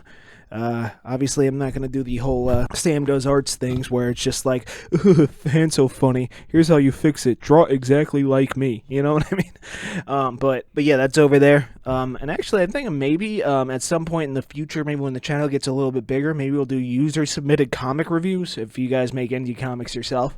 That might be kind of fun. I do one too, you know, if you haven't noticed. I plugged it like twice. You can read that, link in the description. Just throwing it out there that there's a Discord server now, and, you know, just want to engage with the community. But if I do encounter any shenanigans on there, I will nuke the whole thing without a second thought. Okay, so keep it civil, keep it polite, you know, keep it PG, alright? And PG-13. Alright, anyway, back into this gay boy comic. Nerd learns the K-pop dance and Jock lusts over him. Goth shows up and there's some build-up towards the inevitable polyamorous relationship. Jock and Prep see each other and try to distract themselves from their lustful desire to be unfaithful. Goth interrupts them. Classic romance trope. So in the next chapter, Jock realizes he's a cuck, and Goth explains that him and Nerd are interested in the polyamory thing. He's also smoking inside. Not cool, bro. So in chapter 24, Jock and Prep talk about trying the polyamory thing with Goth and Nerd. Not much else happens in this chapter. So the four of them discuss their intentions and decide to try polyamory. It's also noted that none of them have experience with this type of relationship. This chapter also has this panel which actually did get a laugh out of me. You know, usually I do prefer the romances where it's a story of the couple meeting and developing their bond before entering into a romantic relationship, more so than ones where it starts when they're already together, but I feel like this one could have benefited from skipping all that. Like I said earlier, it feels like it's dragging its feet a little too much. But that's just a common problem with a lot of romances. So the foursome goes over some ground rules and it's revealed that Nerd's a virgin because, of course, the nerd stereotype is a virgin. It's also made 100% clear that Goth is a trans man, which actually might make for some interesting conflict if Goth gets pregnant. But then again, I am completely ignorant to how transitions work, so who knows if he can still get pregnant. I don't know. I'm not educated on that. But something's gotta happen if we still have 174 chapters to go. Good lord. We get a pretty standard amusement park date in the next chapter. Feels like filler, but is a little cute, I guess. And we just get part 2 of the date in the next chapter with one scene where Nerd asks Prep if he's really okay with the whole polyamory thing, which he says he is. And I just gotta say again, I love the colors in this comic. Really, they're really good. The content isn't really for me, so I'm obviously outside of the target demographic, but damn, Reframe Bro's color theory skill is maxed out. Love it. Then we just follow Goth and Jock for a little bit with this very obvious double entendre here, and then we've hit chapter 30. The date ends and the group is unsure who to kiss goodnight. Come on, just take turns kissing all the homies goodnight. Come on. Amateurs. Next chapter, Goth and Prep are just being gay. Which is the whole point of the comic, I guess. But I think I finally understand what that commenter meant by fluff. But let me pull up the definition. Fluff in writing is anything that doesn't add value to a piece. It includes wordy phrases, empty cliches or generalities, and needless repetition or digression. It annoys search engines as well as readers and doesn't belong in your content. Yeah, sounds about right. I really want to know how we got 200 fucking chapters of this, though. 200? Prep goes to stay over at Jock's for the night and realizes how dense he is, so hey, there's some character development. Goth explains his feelings for Prep with these fucking names. Goth explains his feelings for Prep were pretty obvious the whole time. Prep bumps into Nerd at the library and they study together. And in chapter 35, we finally have our first conflict. Wow. Nerd is falling behind in his class and might get the boot. Okay, we might be going somewhere now. Also, there's a character, aside from the professor, who we haven't seen before, who's too designed to be a background character, and it's a girl. In my gay boy comic? Nuh-uh. We'll see if she's going to make another appearance or not. I don't know. So, Nerd is comforted by his boyfriends in the next chapter. Oh, that's why they call it that. And I gotta say, this is the gayest panel so far. No, not that one. Yeah, that one. The next chapter is just part 2 of the dudes comforting Nerd, and then they decide to make a study group for exams, which they take in the next chapter. The pace is finally picking up a little bit. Interested to see how they do. Not really. I kind of wanted to drop this comic about 20 chapters ago, but I wanted to check it out because of the controversies. It really isn't controversial at all. Just some minor things the author did in the past, and I realized the irony of using the word minor to describe said things. Above all, I'm just bored. There are more engaging romances out there, but hey, some people like the cute fluff ooh-woo shit. And if you do, this one's for you, you know? The main issue I have with this is just an issue with me, not the work itself. I am not the target demographic. Reading through the comments on this webtoon, though, there are a lot of people that love it, and I think that's great.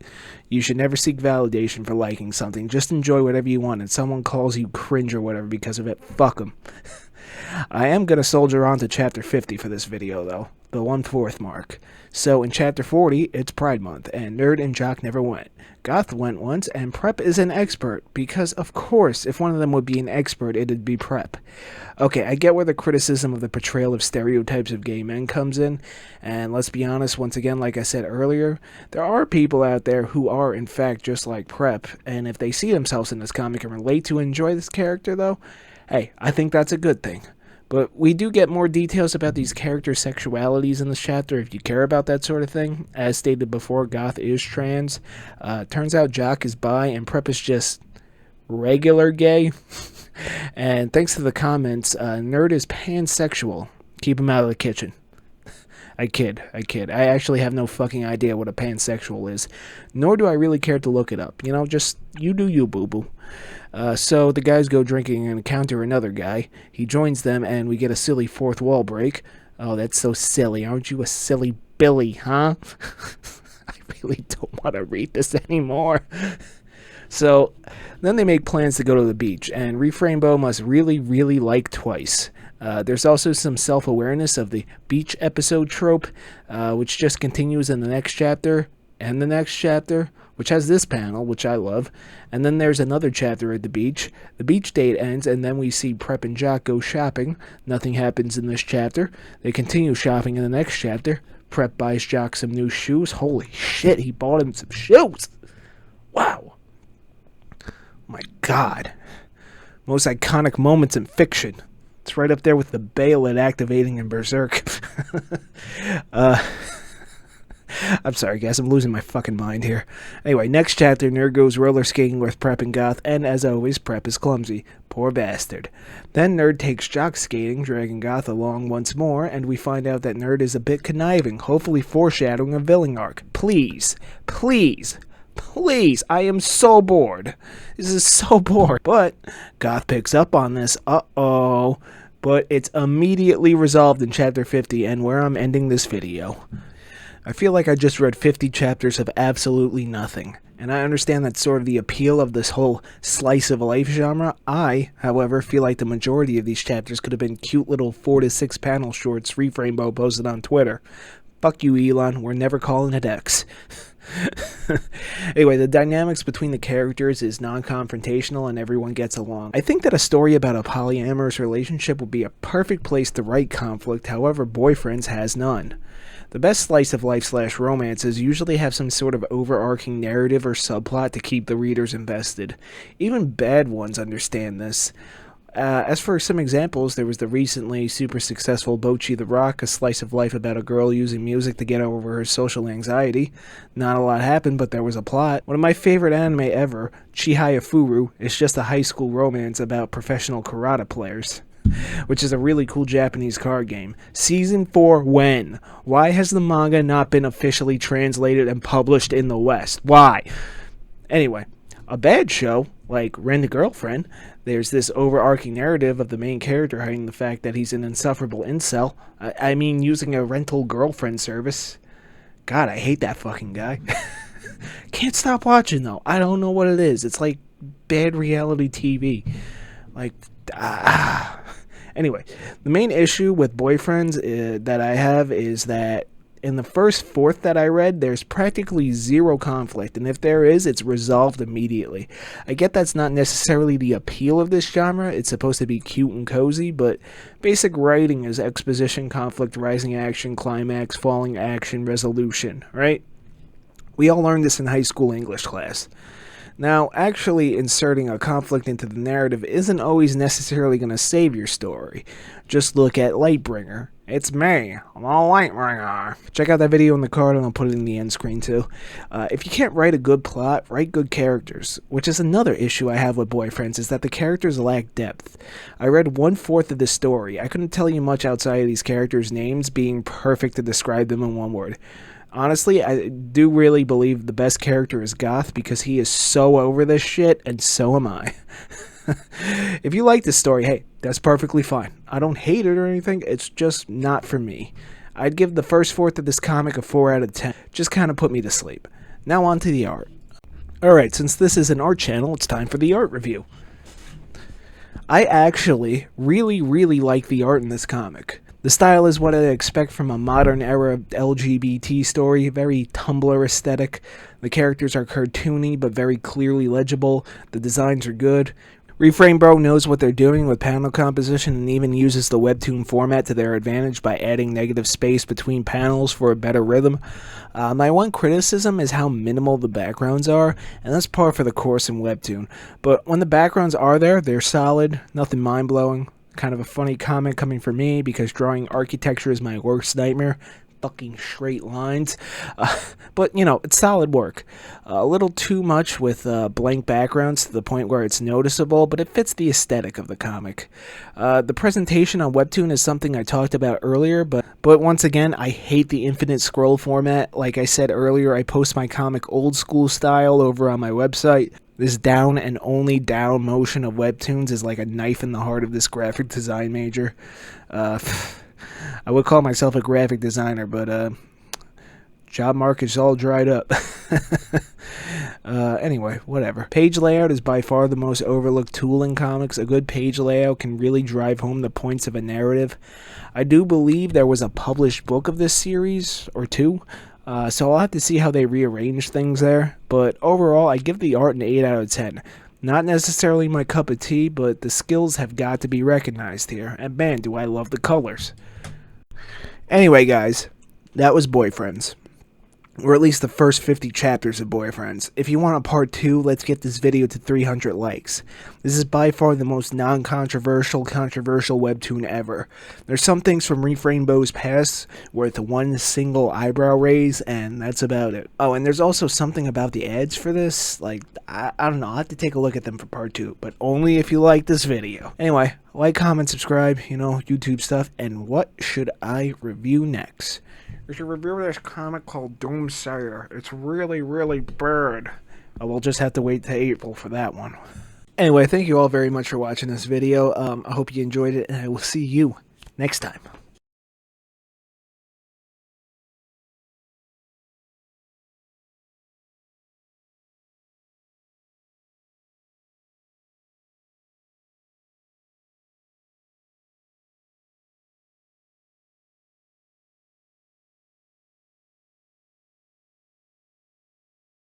James Rolfe, better known as the Angry Video Game Nerd, is arguably the most important creator in the history of YouTube. He gave rise to video game-focused videos as well as comedy skit videos here on YouTube. Many creators from the earlier days of YouTube have cited Rolfe's work as inspiration for taking up a camera and starting a channel. And apparently, these days, Rolfe is the reason Trump won the election. This is grass. Feels nice. You should touch it. AVGN being a far-right symbol now, apparently, aside, I should add, I was a little bit more of a fan of Pissed Off Hardcore Angry Gamer, okay? This looks like a fucking chocolate chip cookie! I love every single thing about that guy's content.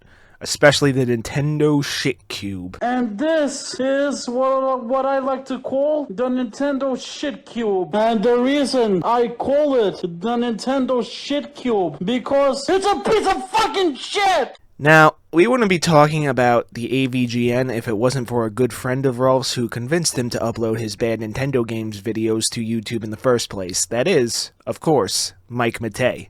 Mike is a somewhat divisive figure in the old Cinemassacre crew.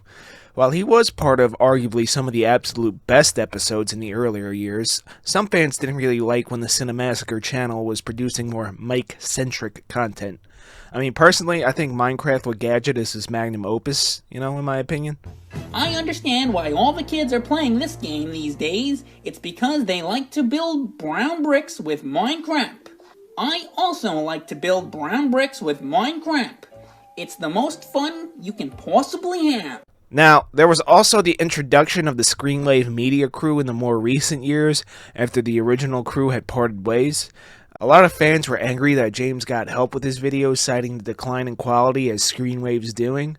I mean, I kinda liked rental reviews. Was Akira, I know it was big in Japan, obviously, it was successful, but was it a cultural touchstone? Like we would look at like a Ghostbusters or something like that? Okay, maybe it's best that they stop that one. There was also a subreddit created called the Cinemassacre Truth, which investigated the Screenwave media crew, as well as looked into the past of various associates of James Rolfe. Essentially, it was a bunch of whiny bitches trying to find a reason to cancel the AVGM because they didn't like the newer videos. Don't like it, don't watch it, is what I always say. Like, get a life, dude.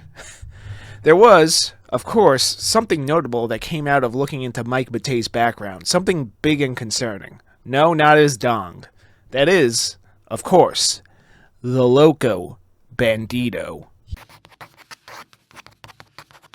So, the Loco Bandito is a series of comic strips centered around the eponymous character created by Mike Matei.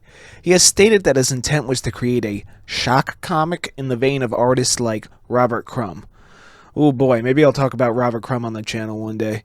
Anyway, he made a few strips that resurfaced while the Cinemassacre Truth were looking for anything to cancel the Cinemassacre crew with.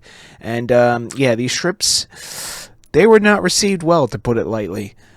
They were deliberately created for shock value and had extremely crude language and racial slurs, as well as gross-out humor and no punchlines. The biggest offense. Come on. Racial humor, in my opinion, is something that can work. But it either needs to be done in a manner that is either extremely subtle or so over the top you can't help but just laugh at it. So, actually, here are two examples of both types from popular American sitcom mockumentary The Office. First, the subtle one. Who would like an authentic New York bagel? Stanley? Thank you. Oh, no. I got a pumpernickel just for you. Wow. Now, the over-the-top one. Is she in the fridge? Where is she hiding? I don't know where she is. Oh, 'cause I'm drunk. I can't even find her. You know where I am. I do. Hi. I just haven't hugged you in a while. See? Now, the key to this kind of humor, and honestly all kinds of humor, to be successful is that the jokes need to be funny.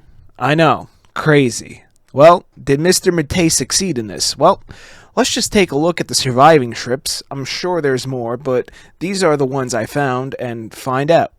But just before we begin, due to YouTube's terms of service, these strips will be heavily censored. If you would like to read these uncensored for whatever reason, I don't know why, but I did find these on the Internet Archive. I don't think it's worth it though, but, you know, it's out there. So, let's begin. Okay, so our first strip is called Shit Wars. Wow, really funny. So the Loco Bandito finds a glory hole, decides to look around the other side and sees George Lucas. He proceeds to fart through the glory hole because he didn't like the prequels. These date back to 2004. Oh, if only he knew. Well, that's what I would say, but I've never seen Star Wars, nor do I have any desire to engage with that franchise. That's entirely due to, 1, people's reactions being hilarious, and 2, the fans. Both sides of the fans, that is. The ones that'll eat up any slot that has a lightsaber in it, and the ones that throw a hissy fit anytime a new one comes out. They're both just terrible. Okay? I will not apologize for this Star Wars slander. Not now, not never. Also, back to the comic, there's an inconsistency where Matei forgot to draw the texture in the Bandito's hat. This strip is probably the least offensive and the closest to actually having a punchline. That punchline in question being someone farting on Lucas's face. Yeah, I'm whatever on this one. Moving along. Next up, we have Racist Pig, most likely the most offensive one in this set. Matei proudly puts his name on this one. Honestly, he really should have used a pseudonym. I mean, me personally, I've considered drawing hentai under a pseudonym, but there's the issue of style familiarity. But then again, gooners spend like the US government, so maybe one day I'll take the plunge. Anyway, in this chapter we realize this is an episodic series and has no overarching narrative. As for what happens in it, well, the Bandito assaults various minority groups in different ways and yells slurs. At the end, he realizes he too is classified as a minority and poops on his own face. Just a brief aside, I've always hated the word minority. It feels almost dehumanizing, but at the same time it sounds a bit better than non-white, I guess. I don't know, I just don't like either of those words, you know? Like, stop, like, nah, I don't... Anyway, this strip would have been better if he made fun of white people too. I mean, come on, if you're gonna make fun of these groups, make fun of everybody, you know? Racial humor works best when you make fun of everyone. I think someone who was a master at that was Daniel Tosh, actually. Oh, Jesus Christ, I'm getting old. I just realized I need to explain to some of you guys who Daniel Tosh was. Oh my god. Alright, so Daniel Tosh was a comedian who hosted a wildly popular show called Tosh.0, where he reviewed and joked about videos from the internet. He was known for having an extremely edgy approach to humor, oftentimes using racial humor effectively. And back to the matter at hand, Mike Matei is no Daniel Tosh. Yeah, this episode of the Loco Bandito is definitely going to the bottom of the tier list. Alright, in the next episode, Penny Arcade, the Loco Bandito comes across an old-timey peep show thingamajig. I don't know what these things are called, but they were real. He looks around and pleasures himself and leaves a mess for the janitor to clean up. Now, I don't know why Reddit was all up in arms about this comic. They have an entire dedicated subreddit for leaving coming public. No, I am not joking. This is very real. 100%. Like, I'm being unironic. There are people that do this shit. Anyway, as for the review for this episode, not funny, didn't laugh, moving on. Our next episode, Red Snapper, has an Inuit coming across the Loco Bandito in search of fish. The Loco Bandito presents some woman named Morad's nether regions as a substitute. I mean, I'm kind of on the Bandito's side when he asks the Inuit if he's R-worded. Fuck YouTube. If you're looking for a frozen lake in the desert, I mean, like, come on. Yeah, this one's just dumb. You know? Next. Alright, so in the next one, titled Spore Sport, the Loco Bandito is on The Price is Right. He gets to play Plinko and loses. Then he tells the host to place his testes in his mouth and draw upon them succulently. Well, not in such an eloquent manner. This is neither funny nor offensive, it's just bad. Oh boy, this next one is worse than Minecraft with Gadget, where it loops around from being so bad it's good back to so bad it's just bad. So, Bandito Fanatic shows a fan meeting with the Loco Bandito. He wants the Bandito to sign his comic book, but instead the Bandito rips up the book. He then proceeds to punch the fan so hard his brain flies out of his skull, after which he begins to fornicate with said brain and begins chopping up the fan's body with a chainsaw with the intent to sell his body parts on the black market. The strip ends with the Bandito injecting what is likely heroin. I hate this one the most. The punchline is just violence. You're telling me this guy worked on one of the most influential internet series of all time, but his humor is just haha violence funny? Like, come on, dude. Also, the Ally McBeal's CD player line threw me for a loop. First of all, real-world references automatically date any and all comics, so don't do it. Tip to aspiring writers from me, okay? Also, her CD player? What? Maybe that's a lost strip. Yeah. Also, not funny, didn't laugh. Next. Alright, so the next episode, Careful Where You Stick That Thing, has the Bandito receiving cocaine from a character named Charles Nelson Riley, who, despite being named, doesn't appear in future episodes, but might have if there are any strips that have become lost media. Anyway, they snort the coke, and Charles copulates with the bus. The Bandito says that the bus is full of a certain type of people, and Charles has AIDS now. Yeah, this one, despite being the one I had to censor the least, is also the most absurd. Maybe it's because I've recently become aware of people that actually engage in this kind of activity with automobiles, so I'm not saying Mike might be into that, but, you know. I mean, like, look, I've drawn some stuff people might call explicit, graphic, offensive, even hypersexualized. I mean, if you read my comic Doomsayer and just dismissed it as just blood and tits, like, I'm cool with that, it just ain't for you then. But at no point did the thought of someone performing coitus with an automobile cross my mind. And I'm running out of synonyms for f***ing. But I can't say that word in that context, I don't think. Maybe. Maybe I can. I don't know. Anyway, this one's one of the better ones, honestly, but that isn't saying much. One more to go. For the final episode, Sucky Sucky, the Bandito is yelling slurs. He finds this character using his fleshlight. Although at the time of this comic's creation, I don't think they were invented yet, so Matei referred to it as a blowjob machine, which I think is way funnier than fleshlight, so hey, score one to Matei. Anyway, the Bandito gets it back and tells the elf-looking dude that he filled it with HIV-positive lube. Damn, 2 AIDS jokes in a row. Yeah, this one isn't funny either, so that's a wrap on the surviving strips. Hopefully my channel survives as well after uploading this one. Now, it's time for the art review. So, how's the art? Actually, Matei is a pretty solid cartoonist. His artwork is legible and the characters are consistent from panel to panel. Some of the characters depicted are blatant racial stereotypes, but that was also the intent. The paneling itself is kind of bland. Almost everything is drawn from a 3/4 view and the panels are all the exact same size. There's no variety, which leads to no pacing or comedic timing. There was another infamous webcomic I looked at in the past called CtrlAltDel, where the first comic, the very first one in that series, had what many called an unnecessary panel. I, despite not finding that joke funny at all, will defend Buckley's use of the silent panel. It was intended to create a pause before the punchline with better comedic timing. The constant flow of words in the Loco Bandito that were poorly written in each panel, no variety in the actual paneling, and the character designs that were just stereotypes really drags this comic down into the gutter. You know? No pacing whatsoever. Weirdly enough, at a certain point, Matei was going around and trying to get this to a publisher. The Loco Bandito. To a publisher.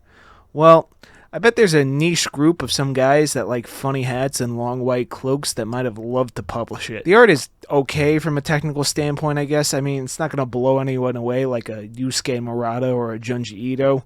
It just feels stiff, and it lacks intent other than, haha, racism funny, you know?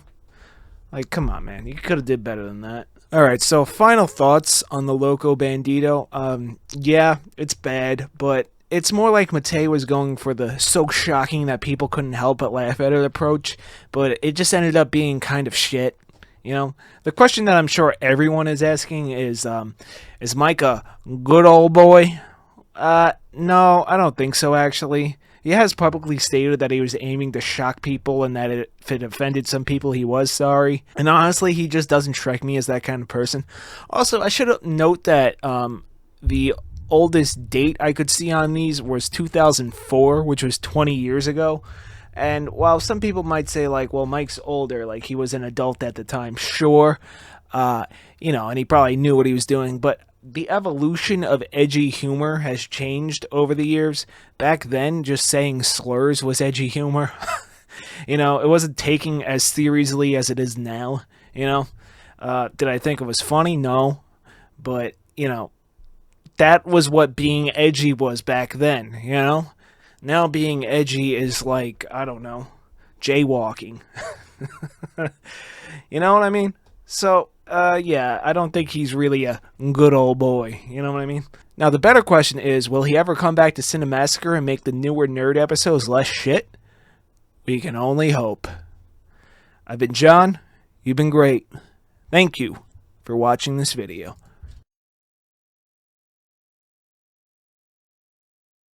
Yo, I don't normally do this, but seriously, sensitive content warning on this one, worse than you can possibly imagine. Hey guys, it's your boy John, doesn't have anything clever to say at the start of the video. So due to the overwhelming size of the second tier of the webcomics iceberg, I decided to push that back one more week, so, you know, it's finished. But in that series, I did say I was going to take an in-depth look at every entry on that iceberg. So I figured for this week, I'd take a look at one of the shorter comics, right? So this time around, we have a one-shot from two creators using the aliases Unistar, who's the writer, and Lonnie, the artist, if I'm pronouncing that correctly. I'm not familiar with this comic, but there's this one image that pops up every now and again. Bench Tales, you might have seen it, I don't know. But people seem to respond to it with crying emojis, and not the like sad boy emojis, like the bawling and absolute misery emojis. So, I'm a little curious. Let's find out why.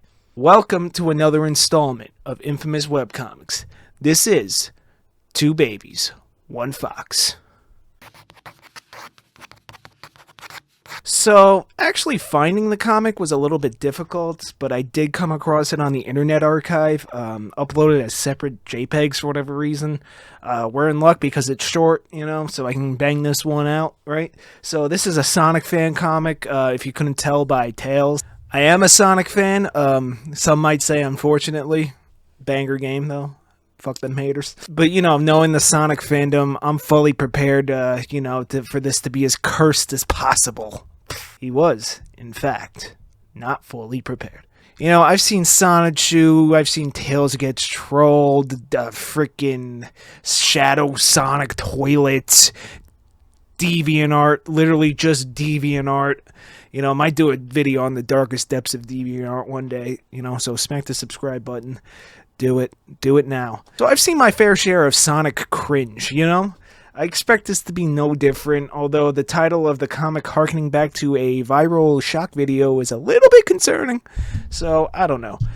Well, as of writing this script, I have yet to actually read the damn thing, so let's do that. Clocking in at 26 pages, one being a title page. It shouldn't be too awful, right?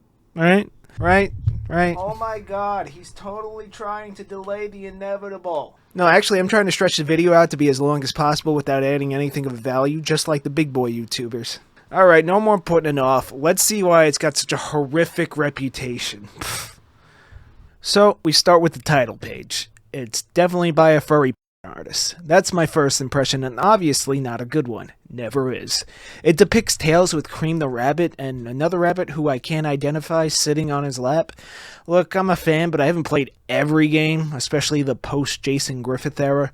I actually played Sonic 4 for the first time ever a few months back, and wow, what a shit game. Judge just doesn't want to read the rest of it and sidetracking so he doesn't have to. You're right, I don't. The title page shows me that I'm in for a bad time. And also, I want to use big boy YouTuber tactics, like I said, of artificially inflating the video's length to improve watch time. Aw, man, maybe this isn't the right video to use the word inflation in. Anyway, the art style is insanely off-putting and gives me Uncanny Valley vibes with the meticulously detailed fur and cartoonish faces, so let's press on. So, on page 2, we see Tails on the bench. The bench Tails meme is born. And he's looking at Cream and that baby rabbit in a very EDP-like manner. Oh, no. He then scratches his groin area. I'm legit worried about what I'm about to see on page 3. I really don't want to click through, but let's see. Yo, was that Dora the fucking Explorer? Yeah, I didn't expect to see her here. Anyway, Tails approaches the rabbits. The very, very young-looking rabbits. Actually, I think canonically Cream is 8, so fucking big yikes. It goes without saying the other one is supposed to be a baby. And given the implications around this comic, I think I'm on some list now. Alright, so, fuck, I don't want to read this. So in the next page, Tails proposes he has something for the two rabbits to taste. Alright, we're also told that the purple baby rabbit is named Uni. Hang on a second. The creator of this comic's alias was Unistar, the writer. Uni potentially being short for it, or Uni. Uni's first, I'm just gonna say Uni. So I think it's implied that Uni's persona is this rabbit baby. ADBL detected, yesterday's dinner ejected. Look, for those of you blessed enough to not know, this is an obscure, well, not that obscure thanks to the internet, fetish involving dressing up in diapers and shitting your pants like a baby. Look, man, I don't really kink shame or whatever, like you do you, boo-boo, but like, this one's actually unsanitary. You're literally shitting yourself. Hey, can you get back to the comic? Alright, so, Tails escorts them from this park. Tails clearly inappropriately touches Uni, but Uni is depicted to like it, because this is clearly Unistar's persona. Look, man, I'm just gonna say it. What a sick fuck. Alright, back to the story. Tails asks for something in return from the rabbits. What happens next? I cannot describe on YouTube. Tails takes his third tail, blindfolds the rabbits, and, well, I think you can figure out the rest. Actually, you probably can't. There's brown bricks involved. Yeah. So, a lot of sick shit happens that I can only assume was in there to appease Unistar's fetishistic desires. Then Tails brings Uni back to his mother, who remarks how Tails is too old to be playing with babies.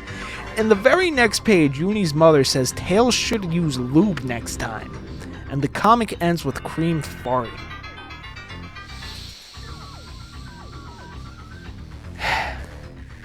I believe I was of sound mind before beginning this investigation. I wanted to know the origin of the Tails bench meme. I wanted to know why people had such a visceral reaction to the utterance of two babies, one fox. I was so foolish to believe that knowing will simply satiate my curiosity. No, rather I was giving nothing but psychological trauma. The memory of reading this comic has forever stained my psyche with its repulsive depictions. I don't think I can ever enjoy a Sonic game ever again. This shit was fucking depraved. Usually, I don't really care if people have some kind of kink or fetish, whatever, as long as they're not hurting anybody. But the creator's intent to clearly illustrate that the rabbit characters are literal babies makes me fill with rage. This was clearly something the creator got off on. No ifs, ands, or buts about it. Unistar, whoever you are, I hope every day, wherever you are saddled with the immense guilt and self-hate of being this depraved. But people this sick don't think they're doing anything wrong. There's only one cure for your kind, but this is a YouTube video, and I can't tell you. And I'm kind of like doing this like ridiculously. It's fucking gross, okay? I'm just gonna, that's my thoughts. It was fucking gross. You are sick. Sick. Sick. You are a scourge upon this earth, and may you burn in hell. So yeah, I didn't like the comic. Alright, I'm having it up a little bit, but yeah, this was pretty fucking gross. It was pretty nasty. This video is probably demonetized, so like, comment, subscribe. Okay, so time for the art review, I guess. Okay, so the cover page and the actual comic share no similarities in art other than the characters. It's a very rough 2D style, and while despicable and repulsive and just thinking about it makes me nauseous, it's done in a somewhat competent manner. There isn't much in camera work, as the majority of the pages I could stomach long enough to read through seem cinematically stiff. The characters are on model for each depraved panel to panel, so Lonnie has consistency. The colors are flat, like deliberately flat. There is no use of shading or highlights, which makes me believe this was solely a fetishistic commission for the depraved Unistar to a probably, at the time, broke Lonnie. I understand the economics of fetish art. If people have a very specific thing that gets them off, they're willing to pay out the ass for it. Thus, in turn, artists who want to eat food, I must emphasize that for this review, those artists will draw sick shit to put food on the table. And sometimes sickos like Unistar will come along with the big bucks. That's probably how this came to be, in my opinion, and why the art feels so flat. A ton of artists rightfully probably said no, so Unistar was limited. And I'm assuming that Lonnie was reluctant to do this, thus creating a lackluster product in every sense of a comic. But this is just my own personal theory. I came across Lonnie's account on a furry art website called Ink Bunny, and they seem to enjoy drawing this kind of stuff, so hey, I guess the theory's out the fucking window. Maybe it's the same guy, and they just used two names for some reason, like Linkara did in the Lightbringer comic. I don't know, some of the panel that I could actually bear to look at was slightly above competent, but the real question of the whole story is why? And who the fuck is Unistar? Is Unistar's secret identity Jeffrey Epstein? No, really, I can't find anything on Unistar, the author, anyway. Other than the furry art page for Lonnie, not much. I'd rather not press forward because I'm already grossed out by this one, so who knows what I might come across next. This was a miserable experience. Hopefully one day Unistar and Lonnie will come forward, apologize to the internet, and lock themselves away. But probably not. So, in conclusion, this is some of the grossest shit I've ever had the displeasure of feeding into my ocular regions. I hope both of the people that created this have Lou Gehrig's disease. Do not recommend this comic, and if you actually liked it, like, dude, what the fuck is wrong with you? But before we go, let's read some funny reviews. XBXHXHXHXHXH says, with 1 star, please don't read it. This is the most disgusting thing I have ever seen in my entire fucking life. You need to be wrong in the head to have the idea, write a story, draw it, and post this shit. Please stay away. It's literally CP and it's fucking disgusting. Sigma47 says, delete this. Dude, this is literally gateway CP, and you didn't even put a content warning so kids might find this shit. And why would you archive this shit as well? I'm not a Sonic fan, but I know somebody who is, and I'm sure this would piss them off, so get this cartoon CP scat comic off this website, please. I will report this. Lobato 2030 says, I should remove my eyes. Honestly. I thought this shit was very praised. I didn't like it. This story is very disgusting. How on earth can a person do this aberration? I don't understand what's the problem with the guy doing this. Arg Ulch says, Bench Tails, he has ascended. You have no hope. God cannot save you. Run. KC Moore 985 says, to the 14 who favored this shit, please do better. I like how everybody else is like, this is fucking gross. I'm disgusted. You are a sicko. And this one's just like, do better. Rick Astley 354 says, never gonna give you up. No, he actually says, I'm going to the store to boo some bleach for my eyes now. I hope I never read this shit again. If you're thinking of downloading this, please, for the love of God, don't. Please. Pepier101 says, ew, what the actual unholy frick? Wait, frick? Is that Sammy? Ew, what the actual unholy frick? I should have listened to the warnings and the fact that children enjoyed it. What kind of crap is this? And Cream wants more lighter? I'm never gonna look at Tails or any Sonic character the same ever again. I might as well quit the fandom. If you want to read this, don't. And if you still do, goodbye. I miss Sammy. I hope he's doing alright. Perch Perkins says, oh god no. Reading this will make you lose all faith in humanity. I didn't have anything to begin with, buddy. Levi Eller says, don't. For the love of God, don't look at it. It's a culmination of CP, scat, and gay. Please don't watch. My sanity crumble from the weight of this knowledge, for the weight of this knowledge weighs too heavy. Me, circa 2023. Who the fuck puts who puts their own quote in there? I Reap Terror says, Dear Creator, you deserve the worst, most painful death imaginable. The electric chair or lethal injection is too good for you. You deserve that one torture method where they place a rat under a metal bowl on your stomach and heat the bowl so the rat claws a hole through you to escape.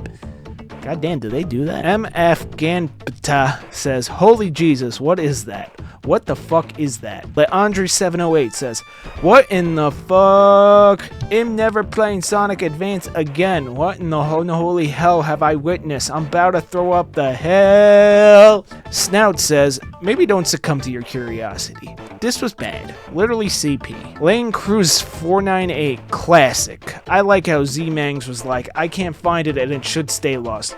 Bro, I just searched up the name and found this archive.org upload. I first came across most of this comic on a 4chan thread. Also, Andy Wilson 92 made an animation inspired by this comic? What? Alright, I don't know who Andy Wilson is, but you gotta arrest that guy. Gigi Squareer says, if the roles were reversed and it was a female and two boys, I have a feeling people wouldn't complain.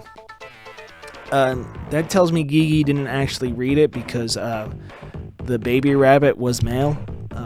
It was repulsive. Anonymous says, W2F, a falafel? I don't know, I can't read that. And lastly, Noah12317 says, why is this preserved? Bro, this is CP. WTF, why is this up here? Commissioner Gordon, I need to stop the Joker. Yeah, so those are some reviews on this. So yeah, this was gross. Vomit out my mouth hole. I now regret my life's choices. For the love of God, please subscribe. Make it worth something. Thank you for watching this video, if you made it all the way to the end. And I'll see you next time with less gross shit.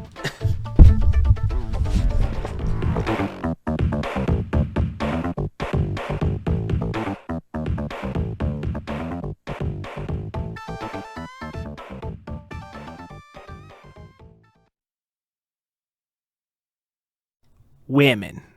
I love women, but they make me want to fuck Minecraft. But that's just gender dynamics. It is what it is. There are, however, women out there that also love women. Willows, if you will. Dude, I saw this acronym in some comment thread and was just like dumbfounded. Like, just say lesbian? Anyway, lesbians. Yes. Just as we discussed a notorious webcomic about gay men, it is time for true gender equality. This one is for the gay women, particularly those fond of extreme facial expressions. Welcome to another episode of Infamous Webcomics. Moon over June. So I became aware of this series from this image that I'm putting on screen now. This series has gained a bit of notoriety for the way the artist draws these characters' facial expressions. In intimate scenes, what is supposed to be conveyed as pleasure reads as pain. In my initial research, I can only find an author name credited as either Woke or Woke Girl. That's W-O-C for those listening. Now, not to confuse any viewers by using the accursed word woke, I will be referring to the author as Woke Girl only. While some find the art style off-putting, personally, I find the art to be rather unique.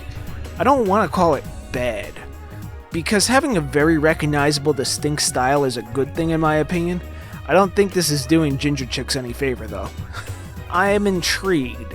Alright, so let's see if we can find a synopsis. So, I clicked the About page on the site it's hosted on, and I'm greeted with a big fat nothing. Come on, man, I'm not asking for an excerpt the size of that AO3 Owl House fanfic, but at least give me a little bit of what I'm in for. So, after searching Google and ignoring that bad webcomics wiki, a veritable treasure trove for my content, by the way, I found an actual unbiased synopsis from Tropedia. And it says, quote, Moon Over June is a webcomic by a woke girl that started late 2006. First appearing on Slipshine, it revolves around two women, Summer, a gynecologist, and Hatsuki, an adult film actress. Most of the story revolves around their sex lives. The free comic updates once a week on Sundays with more content available on Slipshine. Because both sites have NSFW ads, the comic cannot be directly linked. So I had no idea what Slipshine was before searching for this comic, and it's a site for hosting adult comics. Okay, well just because it's graphic doesn't necessarily mean that the story is bad, right? Who knows? While the art is unique, as I put it prior, I know little of the story. Which, by the way, I apologize for having to censor the shit out of this episode. Just the nature of the game. I checked the archive, which contains 12 volumes of content, and I don't think it's finished either. So, let's read it all. Okay, so we start our story with quite possibly the worst thing ever. A Canadian! So, just after reading the very first paragraph, I'm under the impression that Woke Girl is a Canadian artist. Come on, man, I've been going through the webcomics iceberg. You're supposed to give me a poutine warning. No warning for the inclusion of the moose riding maple syrup drinkers. Points off. I'm just making jokes here. I love you, Canada. So, we're introduced to our first character, Hatsuki Akagawa. And holy shit, there's a lot to unpack from just the very first page. So, Akagawa, who I stated previously is Canadian, is obviously of Japanese descent with that name. Apparently, her parents miswrote the kanji in the name Hatsuki, and it's actually supposed to be pronounced Hazuki. And she had run-ins with people reading her name, in Canada, mind you, you know where. I'm pretty sure French and English are the two major languages with the wrong kanji pronunciation. Because there's apparently kanji in the Latin alphabet. Whatever, we're just gonna ignore that inconsistency. It gets worse. It annoys her so much, it makes her hate her parents and become an adult film star despite them. Because people pronounced her name wrong. Are you serious? Well, whatever, it gets worse. Apparently, according to the narration, doing heterosexual scenes was, quote, too Japanese for her. So she only does scenes with other women. Like, dude, you could have just made her gay. That's all you needed. I went into the story expecting lesbians. Also, a tad racist coming from someone calling themselves Woke Girl, don't you think? Anyway, this is an insane setup, but it is an adult comic, so the plot is usually a bit avant-garde, to say the least. Turns out Hatsuki likes what she does. Good for her, I guess. I should note that her parents are actually supportive of her decisions. You know what? I'm not here to debate morality, just provide entertaining content looking at webcomics for you guys. So let's actually get into the rest of the story now, but wow. My first impressions just from this one page is that it's going to be weird and maybe a little racist. The art here is a bit different from the notorious screenshots. Here, Woke Girl decided to use a monochromatic palette of purple and a handwritten font. Personally, I hope Woke Girl switches to a more legible font as the series goes on, but I kinda don't dislike the art. Some of the anatomy is a bit questionable, but I can read Hatsuki from panel to panel. It's got a more minimalistic approach, but the lines actually feel like they have intent and were placed exactly where the artist wanted them. Actually, I kinda like it. Kinda wondering when Woke Girl decided to add color, so let's get into the real meat and potatoes of this video. So we're introduced to the other character in this story, Summer. I must say, I'm kind of getting tired of these LGBT comics antagonizing religion. So Summer is raised in a Catholic family and her parents find out she likes girls. She gets sent to a conversion therapy church thing, whatever the hell they were. I should note the dates that appear in this comic. This is from 2006, so it's been around for a long time, and the characters' birth years are going way back, so these characters are a bit older. Summer's conversion took place sometime in the late 80s, which was probably something that happened more than we think back then, unfortunately. While I, taking a bit of an aside here, of course disagree with this therapy, just like gay people exist do, I do, however, find vilifying the entire religious institution a bit overboard. I'm curious to see what Woke Girl would have done if someone was brought up Muslim, but that's neither here nor there. Anyway, tangents aside, Summer and Hatsuki live together in the same apartment and are seen to be in a relationship, although it doesn't look like they refer to each other as their girlfriends. A situationship if I were to use the Zoomer lexicon here. We find out Hatsuki is studying math while doing adult films, and Summer invests in stocks and works as an OBGYN. Well, at least we now have a motive for the characters. Let's press on. We also find out Summer drives like an asshole. No, seriously. Fuck BMWs. You fuckers need to use your brake once in a while. Okay, we got my first problem with this here manga in the next page. And it calls back something from 4 or 5 pages ago. And that's writing of men as these, like, vile creatures, for lack of a better word. Clearly, Woke Girl hates men. Now, I went into this expecting a story about lesbians, most likely told by one, although I have no idea who Woke Girl is. However, this sweeping generalization I'm getting from the story about men is giving serious Christian writing energy. Now, there are some men who are just terrible, but to place an entire group of people into one category for a small handful is ignorant. But we'll press on. This is a detail I picked up on, so we'll see if Woke Girl leans into it and it gets worse, or if it's just growing pains of the early stuff. Also, alright, you can't tell because I have to censor the shit out of it, but the genitals are so detailed. Like, you didn't have to draw that much bush, dude. Okay. Summer's a cunt. It was stated in an earlier page that she grew up with 4 brothers because according to Woke Girl, who thinks heterosexual adult films are, quote, too Japanese, Catholic Irish families all have lots of children. Now, apparently this is why she hates men, but in this page right here, it's clearly stated that she's just a bitch. I hate her.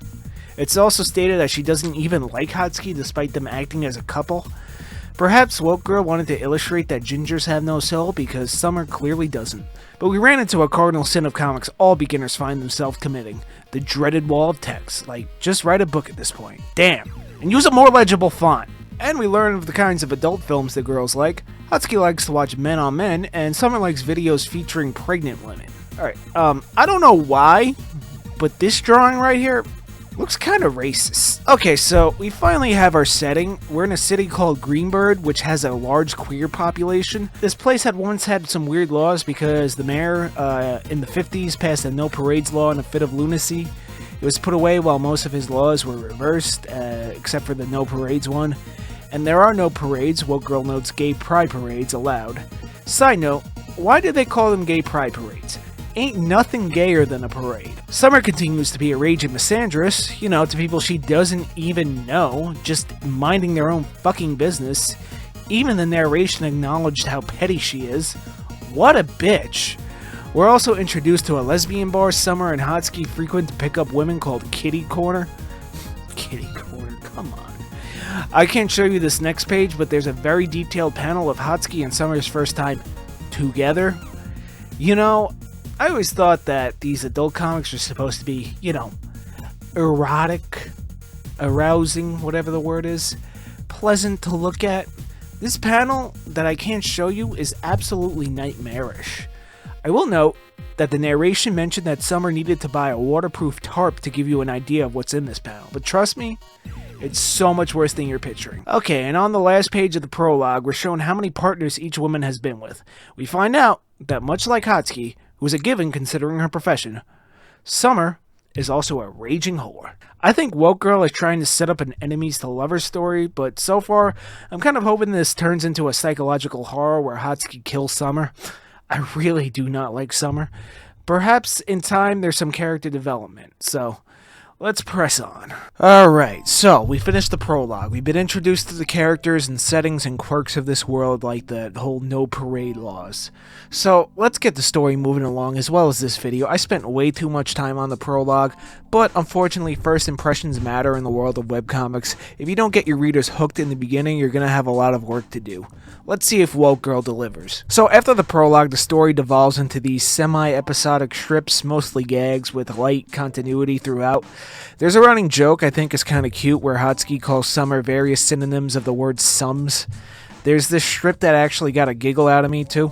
It's reinforced that Summer is a misandrist. I should mention something I neglected earlier is that Summer likes to engage intimately with her coworkers, but to prevent any STDs from going from her to Hatsuki for her job as an adult film star, she reads her coworkers' medical records.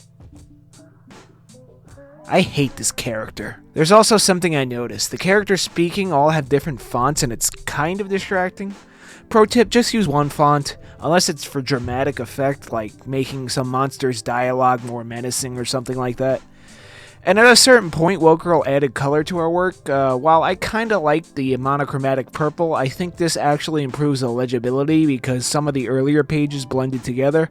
Although I think Woke Girl's style may have been more suited for that monochromatic style. I don't know, I can't tell which one I like more. And one more thing I neglected to mention is that when characters are engaged with one another, the dirty talk, for lack of a better phrase, seems to be created with a random word generator.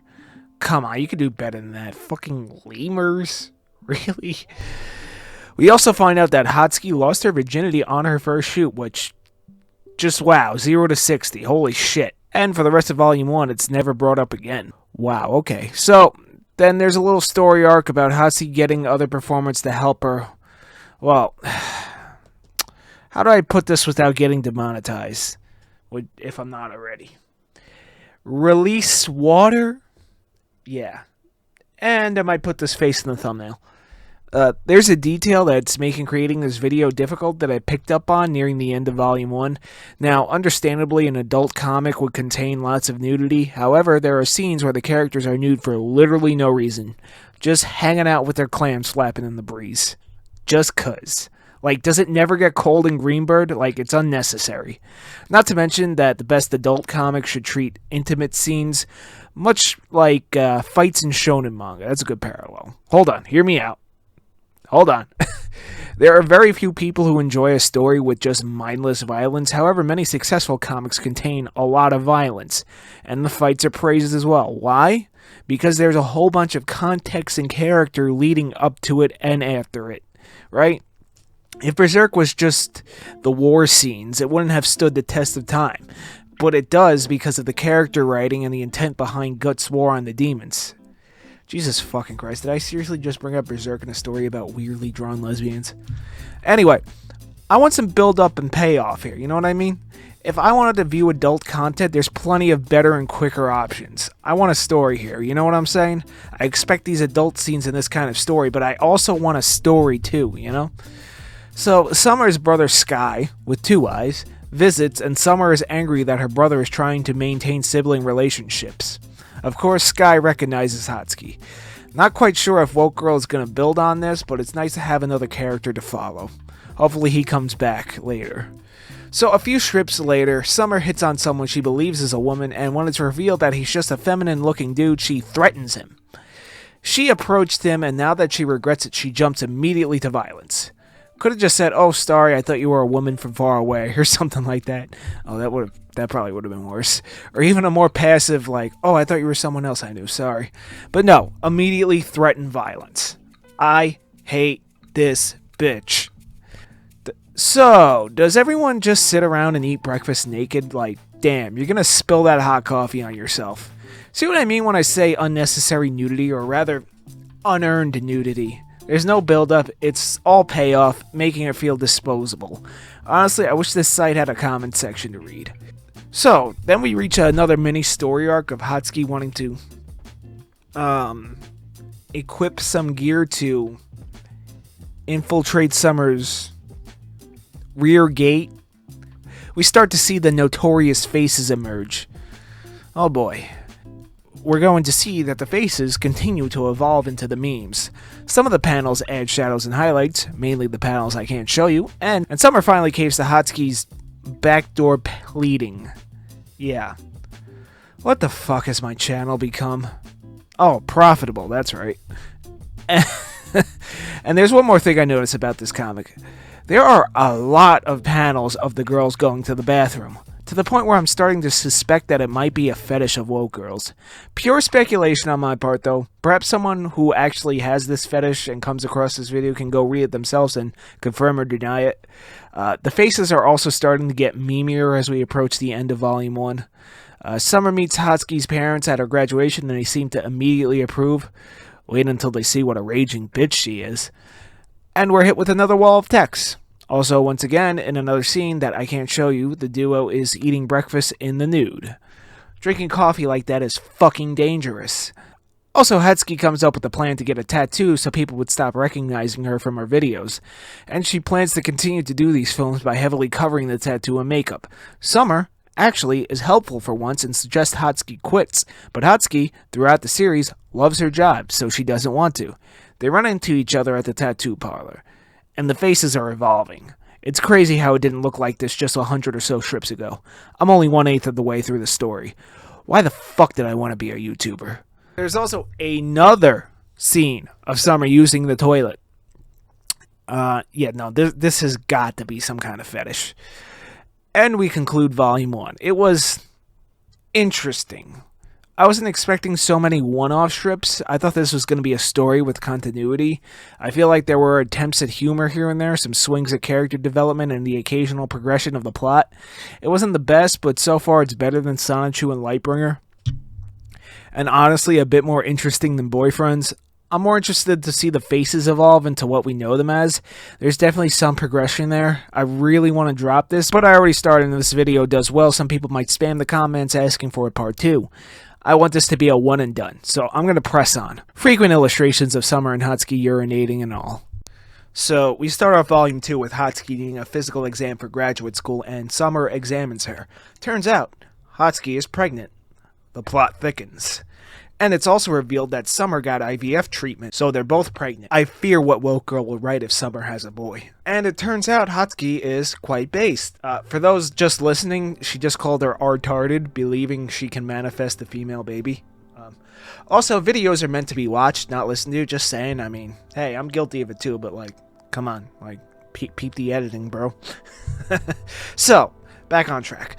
I'm not sure if this is possible. I mean, this is a work of fiction, so, you know, suspension of disbelief and all that, but it's explained that Hatsuki got pregnant from a bisexual co-star who I guess was carrying the necessary, serum in her, to inflict pregnancy. I don't know. This video is so fucking ultra demonetized.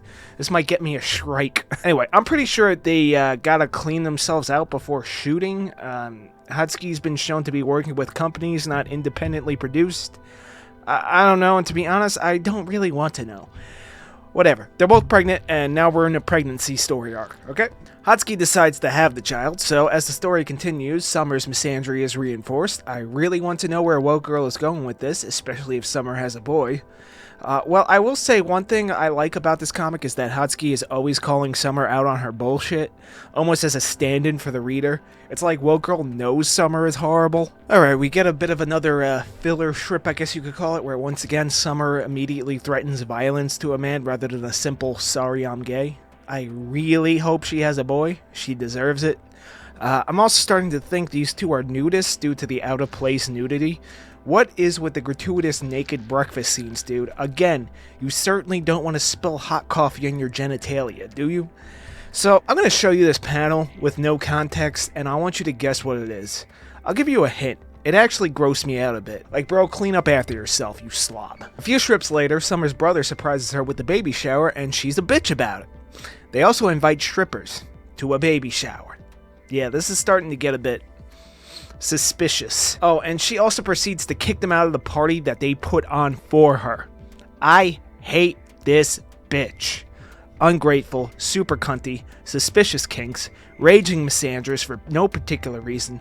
Here's hoping there's complications during the delivery. Hatsuki is definitely the best girl of this manga. And there's another scene of Summer using the toilet. For fuck's sake already. And I'm only on volume 2. Well, Summer continues to be a horrible person while Hatsuki continues to work in her industry, even being pregnant. Guess the fetish market pays big bucks. So she wants a nest egg for her inevitable child. There's also this panel. Yeah, I'm fucking terrified.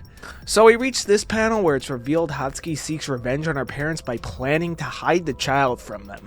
The motive for her revenge? Well, I said it earlier, but just to reiterate, it's because they used the wrong kanji in her name.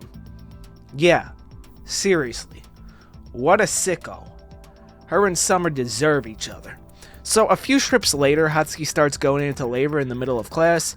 Shortly after, Hatsuki delivers a baby girl. Summer, while closing up Hatsuki's C-section, goes into labor herself. Oh please, give her a boy. And one of the most infamous strips is born. And it actually has a punchline that isn't seen in the meme. Didn't find it particularly funny though.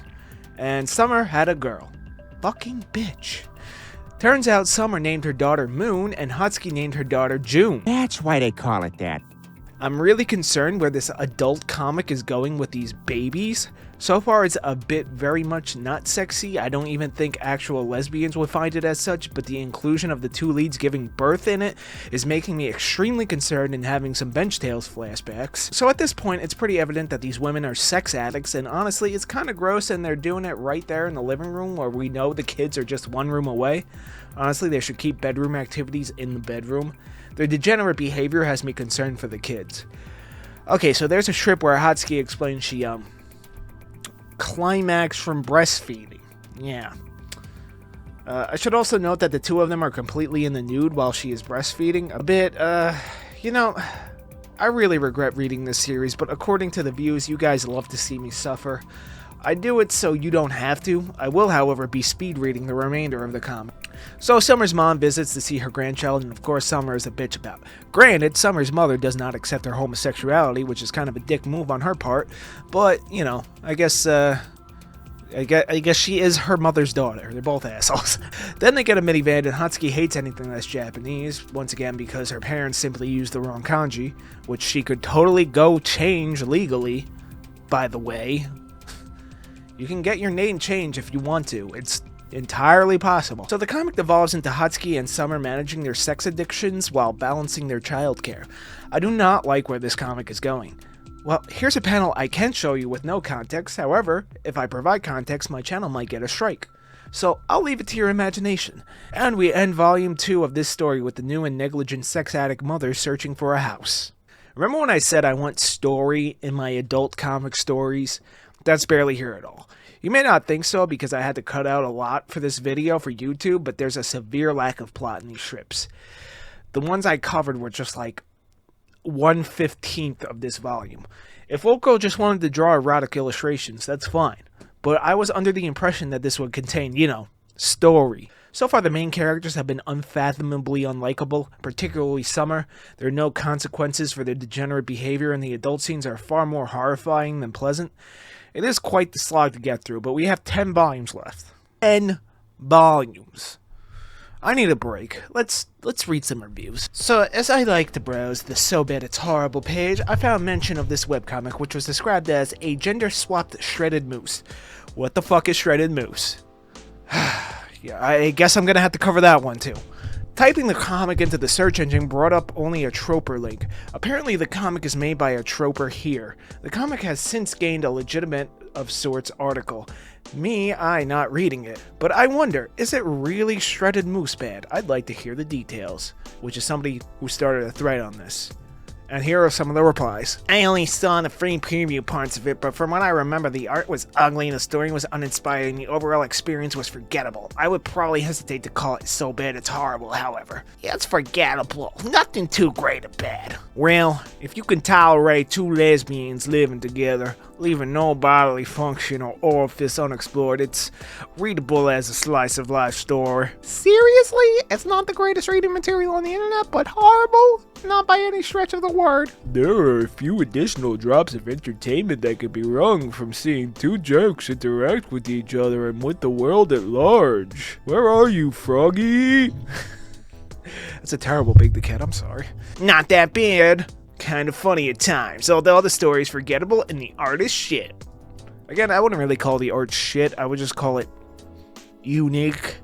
Again, I don't know, I wouldn't really call it bad. It's certainly got a style. By standards of erotic internet comics, it is fairly well done, but that doesn't say very much. Most of the characters have basically no psychological realism. They just existed as vehicles for sex to have. But this is again true to many of most erotic comics. It is vile. The art is terrible. The bodies have weird, unsexy proportions. The faces looked warped a lot, and the sex acts are more often than not disgusting. I love how two people used forgettable after I did. Okay, unremarkable then. Same idea. It's true though, there's nothing particularly interesting or attention-grabbing about it. There was one comic that made me laugh. Well, I laughed. Also, this has taught me what a dental dam looks like, so yeah. I haven't gotten past page 4. It's the most disgusting thing I've ever read. Really? It gets grosser when they add color. It completely fails to capture my interest. The deadly words are said with emphasis. It's been a long time since a work of fiction has made me want to vomit, but this one did make my stomach churn. It's the extreme unworded hateful cynicism. What the fuck are the 8 deadly words? What is that? What are the 8 deadly words?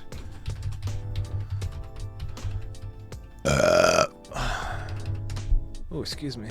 The 8 deadly words are a single sentence which amateur or professional authors use to warn themselves and each other against boring the reader by writing unappealing. I don't care what happens to these people, followed by the reader closing the book, leaving the theater, or otherwise giving up on the story. Oh, okay. Well, I kind of do want this to devolve into a psychological horror where Hotski murders Summer, because that would be pretty sick, I'm not gonna lie. But yeah, that's what the 8 deadly words are. Okay, that's cool. Anyway, let's get back into it. Okay, guys, so I lost my script for Volume 3. Alright, so make sure you always save your files locally and don't really rely on cloud storage. Luckily, that's like the only thing I lost was the script of this video, but like just a chunk of it, so good for me, but save locally. Don't use cloud storage. Anyway, I'm just going to have to go off the images I saved in my notes because I really don't want to go back and reread this again. Yeah, lightning round for Volume 3 so far, I guess. So, they bang the realtor and buy the house, right? That's where they get that infamous panel, right? They get to know the neighbors, of whom Summer is extremely nasty to, because she's Summer. What a bitch. Hate her guts. One of their neighbors recognized Hotski from her work, right? Summer starts having nightmares, although I'm not sure if that's going to develop into any kind of plot line, but yeah, that's about it. And, you know, the thumbnail for the video is from this set of strips. There were a bunch of filler strips, I guess you could call them, that the comic is actually marketed as, you know, the adult stuff, but, you know, they're not good and they don't move the plot forward at all, really. It's just them being degenerates, which, you know, whatever. I don't really care if you are or not degenerate, you know, or if you engage in promiscuous activities. Couldn't really give a shit. Just this story is really fucking boring. You know, after a while, it just got kind of boring. It's just them being horrible people and sex addicts. That's it. That's the whole story. And, you know, there's some elements of attempted comedy here, but the problem with that is that when you have asshole protagonists like this, you need the comedy to be good. Like, Always Sunny in Philadelphia is the prime example of having horrible people as protagonists, but still making it funny. You know what I mean? It's because they're terrible. That's the joke. You know, and it's done well. It's well executed. When you don't execute it well, you get Moon over June. Or CtrlAltDel. I had that problem too. Jesus Christ, man. So yeah, that's Volume 3, I guess, based off of my notes. Can you guys tell that I really just want to get this damn video done already? And, well, I don't know, guys. I don't think I could do this anymore. I can't allow you to do that, John. What? The fuck do you get in here? You can't just barge in like that. I am Carl Sagan. Carl Sagan, the astrophysicist that's been dead for years. Really? The messiah of atheism. Incorrect. Richard Dawkins is the messiah of atheism. I am the deity of atheism worshipped by the Church of Reddit. Whatever, man. You look nothing like the guy anyway. Carl Sagan. Well, shit, I guess it really is him. Alright, what do you want? You must finish the review or else our ever-expanding universe will implode upon itself. Really? Are you serious? For me not completing this review of scarily drawn lesbian, sex addict, neglectful mothers. Are you kidding me? Carl Sagan. Shit, guys, I guess he's for real. Carl Sagan. Alright. Let me level with you here. This video is getting really long, and I need to get the content out. How about I split this into a 3-part trilogy, right? And we'll do 4 volumes of video. Fair? Carl Sagan. Alright, guys, I guess that means he's okay with it. Carl Sagan. Anyway, back to Volume 4.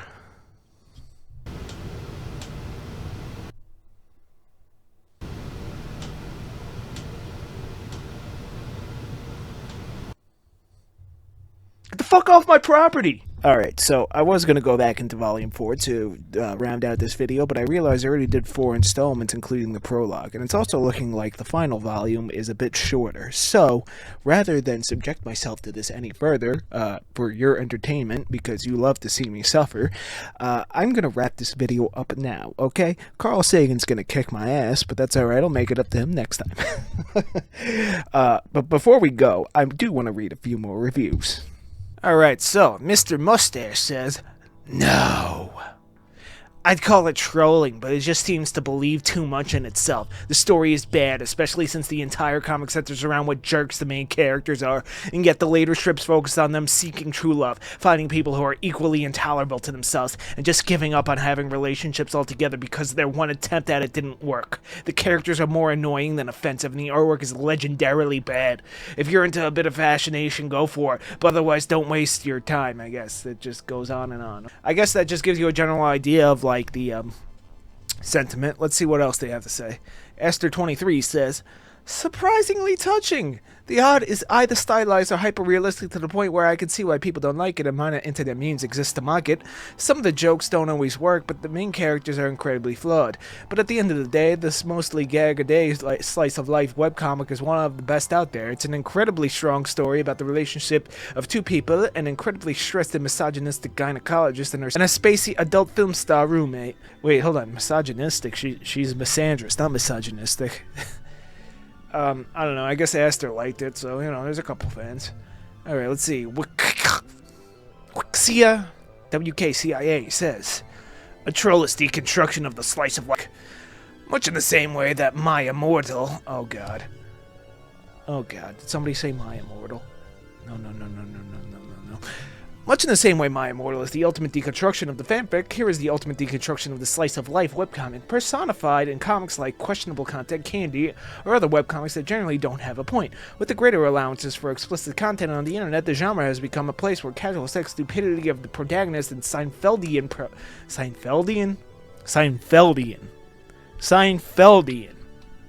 Seriously, Seinfeldian? I fucking hate the internet. Pointlessness can reach its true comedic pinnacle. It is a place where the writer can place their Freudian id out into the open since they thought it was a troll. Okay, so Unwinding Web says, don't recommend you that you do the same. Neither do I. I did it for you, okay? Don't do it. Don't fucking do it. Anyway. The art is ugly, the artist obviously has no understanding of anatomy, every interior scene in the comic was very obviously produced on Google SketchUp, and the vaginas, I think that was some, they are incredibly detailed in, like, an H.R. Geigerian fashion. They look like abominations from H.P. Lovecraft's worst nightmare. Yeah, I think I used the word Lovecraftian in the script once or twice already. I didn't read MOJ for the alleged erotica, but I think it's safe to assume that whoever does will be severely disappointed.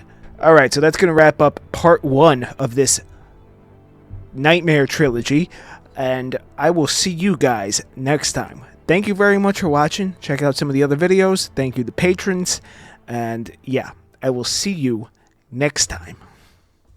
Dark fantasy, one of the greatest genres of all time. Worlds of political intrigue, hard magic systems, a dabble of science fiction every now and again, mature themes, and epic battles.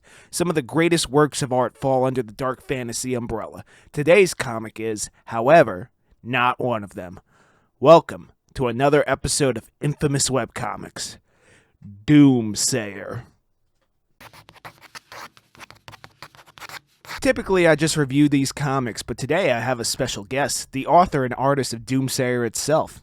Hello. So, I'll intersperse segments from our interview in between the review segments. Well, what better spot to begin than the beginning? That's what I like about webcomics and manga. They start at the start and not a cluster of universe timeline shenanigans like Marvel and DC.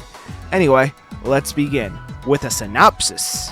Quote, Doomsayer is a dark fantasy epic comic. It revolves around an ensemble cast of characters and their adventures around a continent suspended in the sky. Factions clash, alliances crumble, magic slaughters. Who will rule the land? Will the 7th Queen of Celestos lead her people to ruin or prosperity? Will the Emperor of Joki forge an alliance of peace? Will the faceless ones ever stop clashing with the Celestians in their holy land harvesting power metal?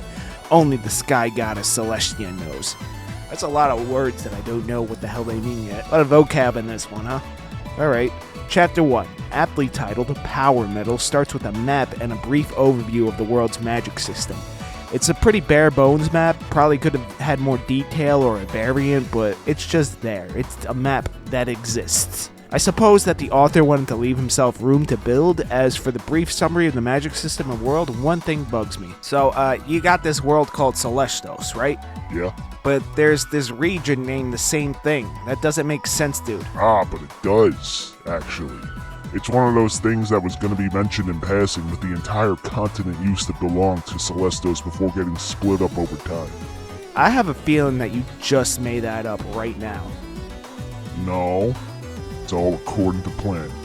If you say so. Well, we're introduced to some of our cast with this extremely poorly drawn castle. I can at least tell it's tall. So, this is Queen Celeste VII, current ruler of Celestos, and she's giving a mission to War Chief Kieran Gladstone and Royal Messenger Alyssa Harrington. Turns out, Celestos has been beefing with the Kingdom of Sinsage to the north. King Asenberg, the current ruler of the kingdom, wants to parley with Celestos. Parley? Is that the right word? Wouldn't it be negotiate peace talks? Whatever. Anyway, they're fighting over a power metal mine in Zakami, a territory part of the Kingdom of Sinsage. These mage bloods can use this power metal to perform essentially magic. The plot is already getting convoluted and we're only on the first few pages. Don't you think it's a bit much at the front? Yeah, if I were to do it all over, I'd take my time at the start and probably make the art better. Yeah, the art's pretty shit, isn't it? Yeah, I know. It's absolutely atrocious. I should just quit, right? Yeah, you really should. So Alyssa and Kieran are tasked with collecting the king's advisor, Gel, and his war chief, Olaf. Before they set off, the queen's advisor, Milton Thoreau, asks Alyssa to deliver a mysterious package to Lord Klaus in Dristland. The two head off and make a brief stop off-screen, placing an offering at some holy land called Himuku. Why didn't he show it? Probably because he couldn't draw it. We then cut to Joki, the territory on the eastern side of the map where the Emperor, Hiro Oshida, is arguing with his daughter Mai. Apparently Mai is meant to marry one of the Soulmans, a royal family in the Celestian territory that's fighting for its independence from Queen Celeste VII. The plot is getting very convoluted, but it's cohesive enough, I guess. The author really should have taken his time with this stuff. They fight and eventually Mai runs away. There's also a brief flashback to when the queen visited them and threatened the emperor into using his daughter as a pawn. Alright, so the queen's evil. I guess we'll just have to find out how evil. We then cut to another scene. But before we do, I just have to note this drawing of Mai here. What the fuck is going on with this anatomy? So, like this first scene with Mai and Emperor Oshida in Chapter 1, what's going on here? Yes, my, Liefeld moment. Liefeld? You mean Rob? The Deadpool guy? Notorious for drawing some extremely questionable anatomy? Yeah, that one. This drawing is way worse than any of that stuff, though. I really don't know what happened here. You can't draw, can you? No, not at all. Anyway, we see this goth girl running away from a pack of crazies, and she bumps into this muscle mommy here. I'm starting to think that this author might get no bitches. The goth girl is Anna Everett, and the muscle mommy is Emma Bancole. More characters. Well, dark fantasy is usually written on a pretty big scale. Hopefully this doesn't become hard to keep track of. Emma leads Anna to safety, and that's a wrap on the scene. Not much happened but introductions. Well, maybe they'll play a bigger role later on. We then cut to a battle scene between the Soulmans and the Celestian army, and the art is pretty rough here. Captain Williams of Celestos uses his Mage Blood abilities to basically one-shot the Soulman army, and then they capture King Soulman. Well, that was anticlimactic.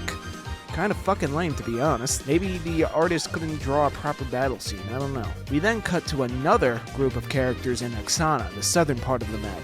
These characters, Father Bartholomew, Brother Henry, and Sister Yuna, seem to be part of some kind of cult. They carve an upside-down triangle on some dead body and they start to cook it for consumption. Cannibal cult. Okay, now we're cooking. Literally. It seems they're eating these people to gain mage blood powers. Why? I guess we'll have to wait. We then cut to yet another scene in the Kingdom of Sinsaj, signaling that King Asenberg has received the message from the Queen and awaits Kieran and Alyssa's arrival with hope. Wow. That's a lot for a first chapter. It's a bit wordy too, but I guess we do need some exposition. That first chapter is a bit rough, man. Yeah, well, most people's first webcomic ever usually start a bit rough, don't you think? Yeah, but why are there so many characters? So I can draw lewds of the female ones and sell them to gooners. Oh, seriously? No. Well, actually, yes, but the story does require some more characters. The cast won't get to, like, a Song of Ice and Fire level. Don't worry. Alright, but the art sucks so bad. Yeah, I know. Alright, now we're in Chapter 2, so let's move this along a little bit faster. So we start Chapter 2 with Anna and Emma. Anna explains that she was running from those people because they seem to be part of that Bartholomew guy's cult. Her boyfriend, now obviously ex, murdered her parents and carved their symbols on their bodies, tried to abduct her because she's allegedly a quote-unquote pureblood, whatever that means, and sent the cult after her when she ran away with her cute little penguin squirrel pet thingy. So, like, what's up with Levi, dude? He's there to be cute and for a bit of, like, comic relief in a dark story. Bit of a tonal whiplash, don't you think? You ever read Berserk? What's up with Puck? Okay. Point taken. Emma, who happens to be a world-class bounty hunter, offers to stick with Anna for a while and train her in self-defense. Wow, that's convenient. I guess. Plot. Alright, so Anna starts a training arc. Hopefully the artist decides to train his drawing skills because goddamn the art is bad here. I mean, it's bad throughout, but Chapter 2 looks the worst so far. We then cut to Kieran and Alyssa making their way through Dristlin, approaching Lord Klaus's castle. There's some banter between the two, a mention of a Melissa character that owns an inn nearby that apparently has the hots for Kieran. Might be relevant for later. It's also noted that Klaus is a lecherous creep. Dirty old man trope? Seriously? Come on, what year is this? Captain Williams actually crosses paths with them, escorting King Solomon to Celestos. Turns out Captain Williams is kind of a douche. It's also revealed that Solomon has 3 sons, and Mai Oshida, the heiress to the Jokian throne, is meant to marry one of them. If the plan falls through, Celestos and the Solomons will be fighting all over again. But before they can talk about the political implications, Advisor Thoreau's package starts jumping around. Alyssa uses her Mage Blood abilities to enhance her movement and capture the package. Against Thoreau's orders, her, Kieran, and Captain Williams take a peek, and we're blue-balled as we cut to another scene again. Man, why'd you do that? It's called a cliffhanger, dude. It forces you to keep reading. You want to know what's in there, right? Cliffhanger? More like a blue baller. Have you seen the way I draw the women characters? Ain't nobody's balls bluer than mine. Yeah, I suppose that's true. It's very, well, I guess the term male gaze comes into play. Yeah, it is. By design. It's called target demographics. This story, while it surely can be enjoyed by women, is targeting a male audience. Believe it or not, the majority of men like women, and I don't mind a little bit of spice and fan service in my story. Alright, point taken. Fair enough. Anyway, back to the story. We wrap up Chapter 2 in this very shittily drawn sequence of Mai roaming around Joki, raging about her father when she bumps into her friend Kimiko, another character. Goddamn, pull it back a little bit, man. Kimiko offers Mai some supplies for her escape when she explains the situation and then she leaves. And that's Chapter 2. The story is moving, but the art is shit. Just shit, man. The art gets slightly better in Chapter 3, but it's still pretty damn bad. King Solomon is delivered to Queen Celeste VII by Captain Williams, and the two just kind of scream at each other for a few pages. There's some back and forths, and King Solomon criticizes the Queen's divine right as nothing but bullshit made up to give her complete control over the people. The Queen really doesn't want the Solomons to secede for reasons that seem to be open-ended. At a certain point, the Queen pummels Solomon's face in and demands that he be publicly drawn and quartered. Okay, so the Queen's pretty damn evil going to those lengths. It's also noted that Solomon's sons know of the marriage strategy and will reject Mai as a bride. Will they? I guess the story will have to unfold to find out. The public execution takes place and the Queen rejoices. She's kind of a psycho, huh? Wonder how far the author will push this. Kieran and Alyssa arrive at Klaus's keep and deliver the package, but not before Klaus acts like Master Roshi around Alyssa. I don't really like the dirty old man trope, even if the comedy comes more so from the women's reaction. It's just a bit antiquated. So, Lord Klaus. Yeah, I don't like him either. Then why did you make him? Keep reading and you'll find out. Alright.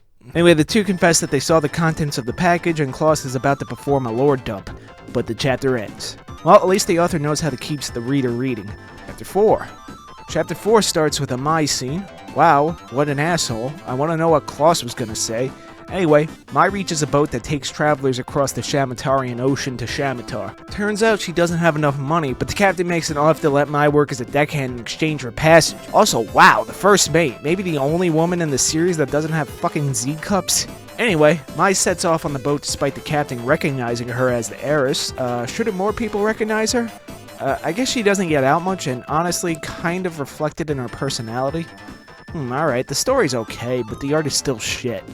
We cut back to Alyssa and Kieran with Klaus lore dumping, finally. Should have moved that to the front, and wow, this is a bit much. It's a little bit of a heavy lore dump, so Klaus explains that there are 5 classes of Mage Blood.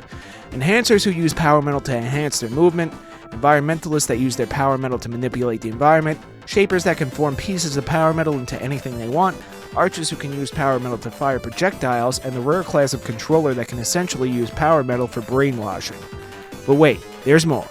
There's a range, a Mage Blood index, ranking from 5 to 1, 5 being the weakest and 1 being the strongest, as well as a theory that a class 0 can exist. Klaus explains that there are 5 major power metal mines in the world where pieces are harvested to arm Mage Bloods. Zakami, the northern one that the Celestians and Faceless ones are fighting over, Joki, the biggest one, a small one in Silabethia, one in Trinikai, and an off-limits one in Yastagard. Turns out there was a war between the Celestians and the Faceless ones 26 years ago. The mine was found and the Celestians wanted it, but it was also the birthplace of the Faceless one's deity, Estir. The war went on until Queen Celeste V, grandmother to Celeste VII, hired a blood searcher, a scientist that researches mage bloods to create a blood bomb made up of mage blood DNA, causing a colossal explosion and essentially nuking Yastagard, creating fallout that sealed off the territory. Did you seriously put nukes in a fantasy story? You're damn right I did. Why? Can you name any other fantasy stories with nukes in it? Not off the top of my head, no. And boom, you'll never forget this one now.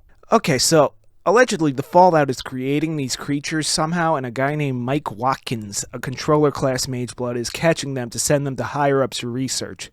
Alyssa and Kieran leave to go visit Arkstead Inn and meet up with this Melissa character that they mentioned in the previous chapter. We cut back to Anna and Emma in Shamatar. Emma's teaching Anna some basic survival skills, and it's revealed that Anna's clothes tip off people that she's from Enkar. Obviously, if she's dressed like that, the cult is going to be looking for that fashion. She gets new clothes, and Emma eloquently gets a discount on her crossbow for Anna. They seek out the public bulletin and decide to hunt down a creep for their first bounty. There's also a breakdown of territories across the Sky Continent. It's also implied that Emma doesn't like the Queen of Celestos for some reason. Wow, that was a loaded chapter. Unfortunately, there were a lot of walls of text in this one, but at least the pace is picking up a little bit. The art's still shit, though. Maybe like 1% better. Then, on to Chapter 5, and you know what? This April Fool's joke seems a bit excessive. The joke is that it's my comic and I'm shitting on it and conducting a mock interview with myself. Funny, right? If you like the comic, go read it yourself. Mature audiences only. I would probably continue the review, but this video's got a deadline, dude. Not to mention, I doubt that many people will actually watch this one. Anyway, I do think my art did get a bit better over time, as well as my editorial and layout skills, but I still have a long way to go. Can't be talking shit about all these other comics without making fun of myself, right? But before we go, I did ask for some questions regarding the comics, so let's go ahead and check them out. We got one, did any of the characters or creatures from Doomsayer have scrap designs? Of course. Check out the Patreon, I'll be posting something like that soon. Which, actually, that is from one of my most loyal patrons. Shout out to Tropic. You the man. Or woman. Or whatever. I don't know. I can't see you. And we got one from Holloway Tillier, another patron. Shout out to the patrons. You guys are the best. Scrap designs. Again, stay tuned to the patron. I got something like that coming out soon. How did I settle on the name Doomsayer, and was there any alternative names you were considering? Originally, the name of the comic was called Celestos, named after the world, but then I realized that's a really hard-to-search term that means nothing, and Doomsayer's got this kind of cool, like, vibe to it. It's just, like, a cool-sounding word. And also, if you accidentally type in Doomsayer instead of Doomslayer, if you're looking for Doom stuff, That'll pop up, and hey, maybe we'll get some Doom fans. It's got this like kind of heavy metal aesthetic to it. Also, the creature that they're trying to stop is called the Doomsayer. All right, next one. In terms of world building, were there any species that are part of your world that we haven't seen yet? No. I pretty much revealed all of the species. Map, how did the smaller islands off the main continent get attached to the rest of it, or are there some kind of narrow passages that existed between them and the bridges built on top of them? That's a good question. I don't know. I didn't even think about that when I was designing it. Will we ever find out where Levi comes from? Levi is a mascot type character to eventually sell to e-girls as plushies if this series pops off. That's what Levi came from. But I don't know, he's just there to look cute, a little bit of comic relief. Anyway, thanks for watching. April Fools. I'll see you next time. Adios. Well, this one's not staying monetized. Welcome to another episode of infamous webcomics. Mega Milk. So, a little while back, I came across something in my Twitter feed. It was an image of an anime girl with giant boobs. Pretty typical for anime girls. I see a lot in my feed. I wonder why. You know, that's why anime is so popular these days. It's a good source of calcium. Build strong bones. The one thing that stood out about this big-breasted anime girl in a sea of big-breasted anime girls was the fact that this was an old meme, and the anime girl in question had a shirt on that read, Mega Milk. I've seen it a few times since. It's kind of that weird case of a dead meme being resurrected and popping up all over the place. Happens from time to time, and this time, it's from a webcomic. An infamous webcomic. Well, not really. It's more the single colored image is more infamous than the comic itself, but as a comic reviewer that tries to find the most notorious webcomics out there, be them known for poor quality, influence, or even the antics of the people behind said comic, it is my civic duty to review this Gooner comic. A Gooner comic which isn't actually called Mega Milk. What is it actually called? Well, dear viewers, I'm padding the script a bit right now so I don't swear so close to the opening of the video, because there's always a small chance that despite its content, the video may remain monetized, despite what I said in the beginning. My review of Bench Tales is still monetized somehow, and that's a comic about baby furries playing with brown bricks in a not-so-good way, among other things. Putting it lightly. YouTube's weird, man. Anyway, I've yapped long enough. This comic is by Shiden Akira, posted in 2008, and its actual title is Tiny Boobs Giant Tits History. Yeah, that's the title. Lovely. I'm guessing Akira-san here is a boobs man. Now, as an enjoyer of boobs myself,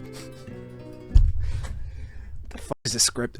I am somewhat intrigued, but I must confess I am more of an ass man. So here's hoping today's manga will give us a bit of both, as well as some pages I don't have to censor. Oh, by the way, the Mega Milk meme is also referred to as Titty Monster. Yeah. So, let's take the trek through this titillating titty tale and turn up a thesis on the Titty Monster thing.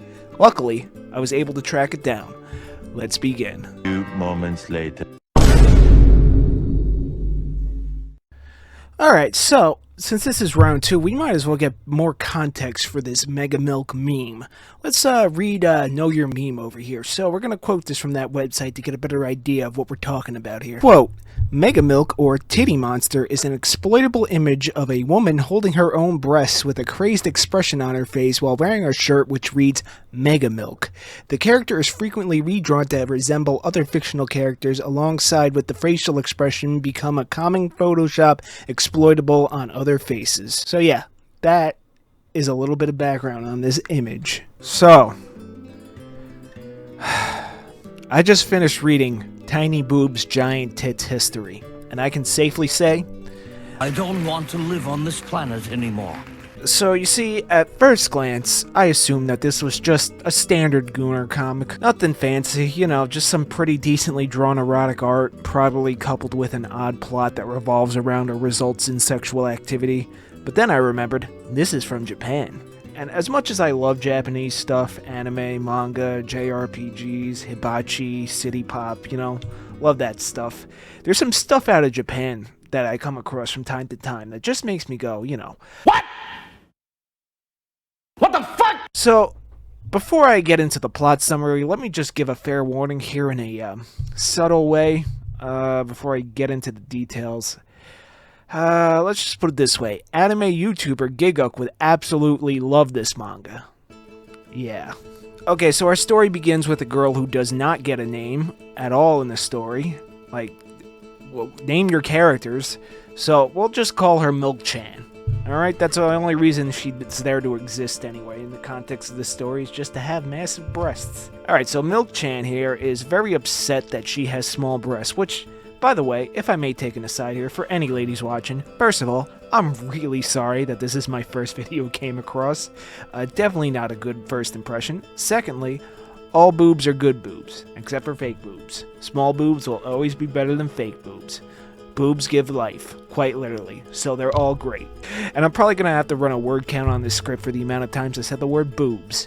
Anyway, back to Milk-chan.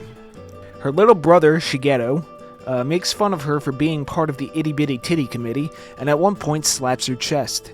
Then she feels a tight pain on her breasts as they begin to expand. I also kind of love how the title page says presented by Shiden Akira. Like it's some kind of high art or something. Presented? Fuck out of here. So Milk-chan starts wearing a shirt with the iconic Mega Milk font on it, and she teases her little brother about her bust size, gloating about her massive mammaries. Shigeru also calls her a, quote, titty monster at one point, so I guess that's where that comes from. Milk-chan's internal monologue informs the reader that she is quite proud of her achievement of miraculously expanding her breast, to the point of sociopathic narcissism with delusions that she can make it as a, and I quote, big boob idol. Like, come on, just say gravure model. I bet that's what the original Japanese said. This stuff's only read by hardcore degenerate weebs and infamous webcomic reviewers. We know what a gravure model is. I've played Yakuza Kiwami too. And so has most of my audience, I hope. You better. We also get the iconic panel, this one with dialogue having Milk-chan tease Shigeru, who I will once again say is her little brother, saying she could squeeze her boobs. This, I can 1,000,000% say, as a sibling myself, is not f***ing normal. Anyway, we cut to the second and last scene of this manga, where some time has passed and it's the summer. Shigeru is coming home from wherever he was and runs into the bath to get out of the heat. There, he encounters his sister, nude, wielding a towel. No one but Giguk likes where this is going. So, Milk-chan teases her brother and offers to bathe with him.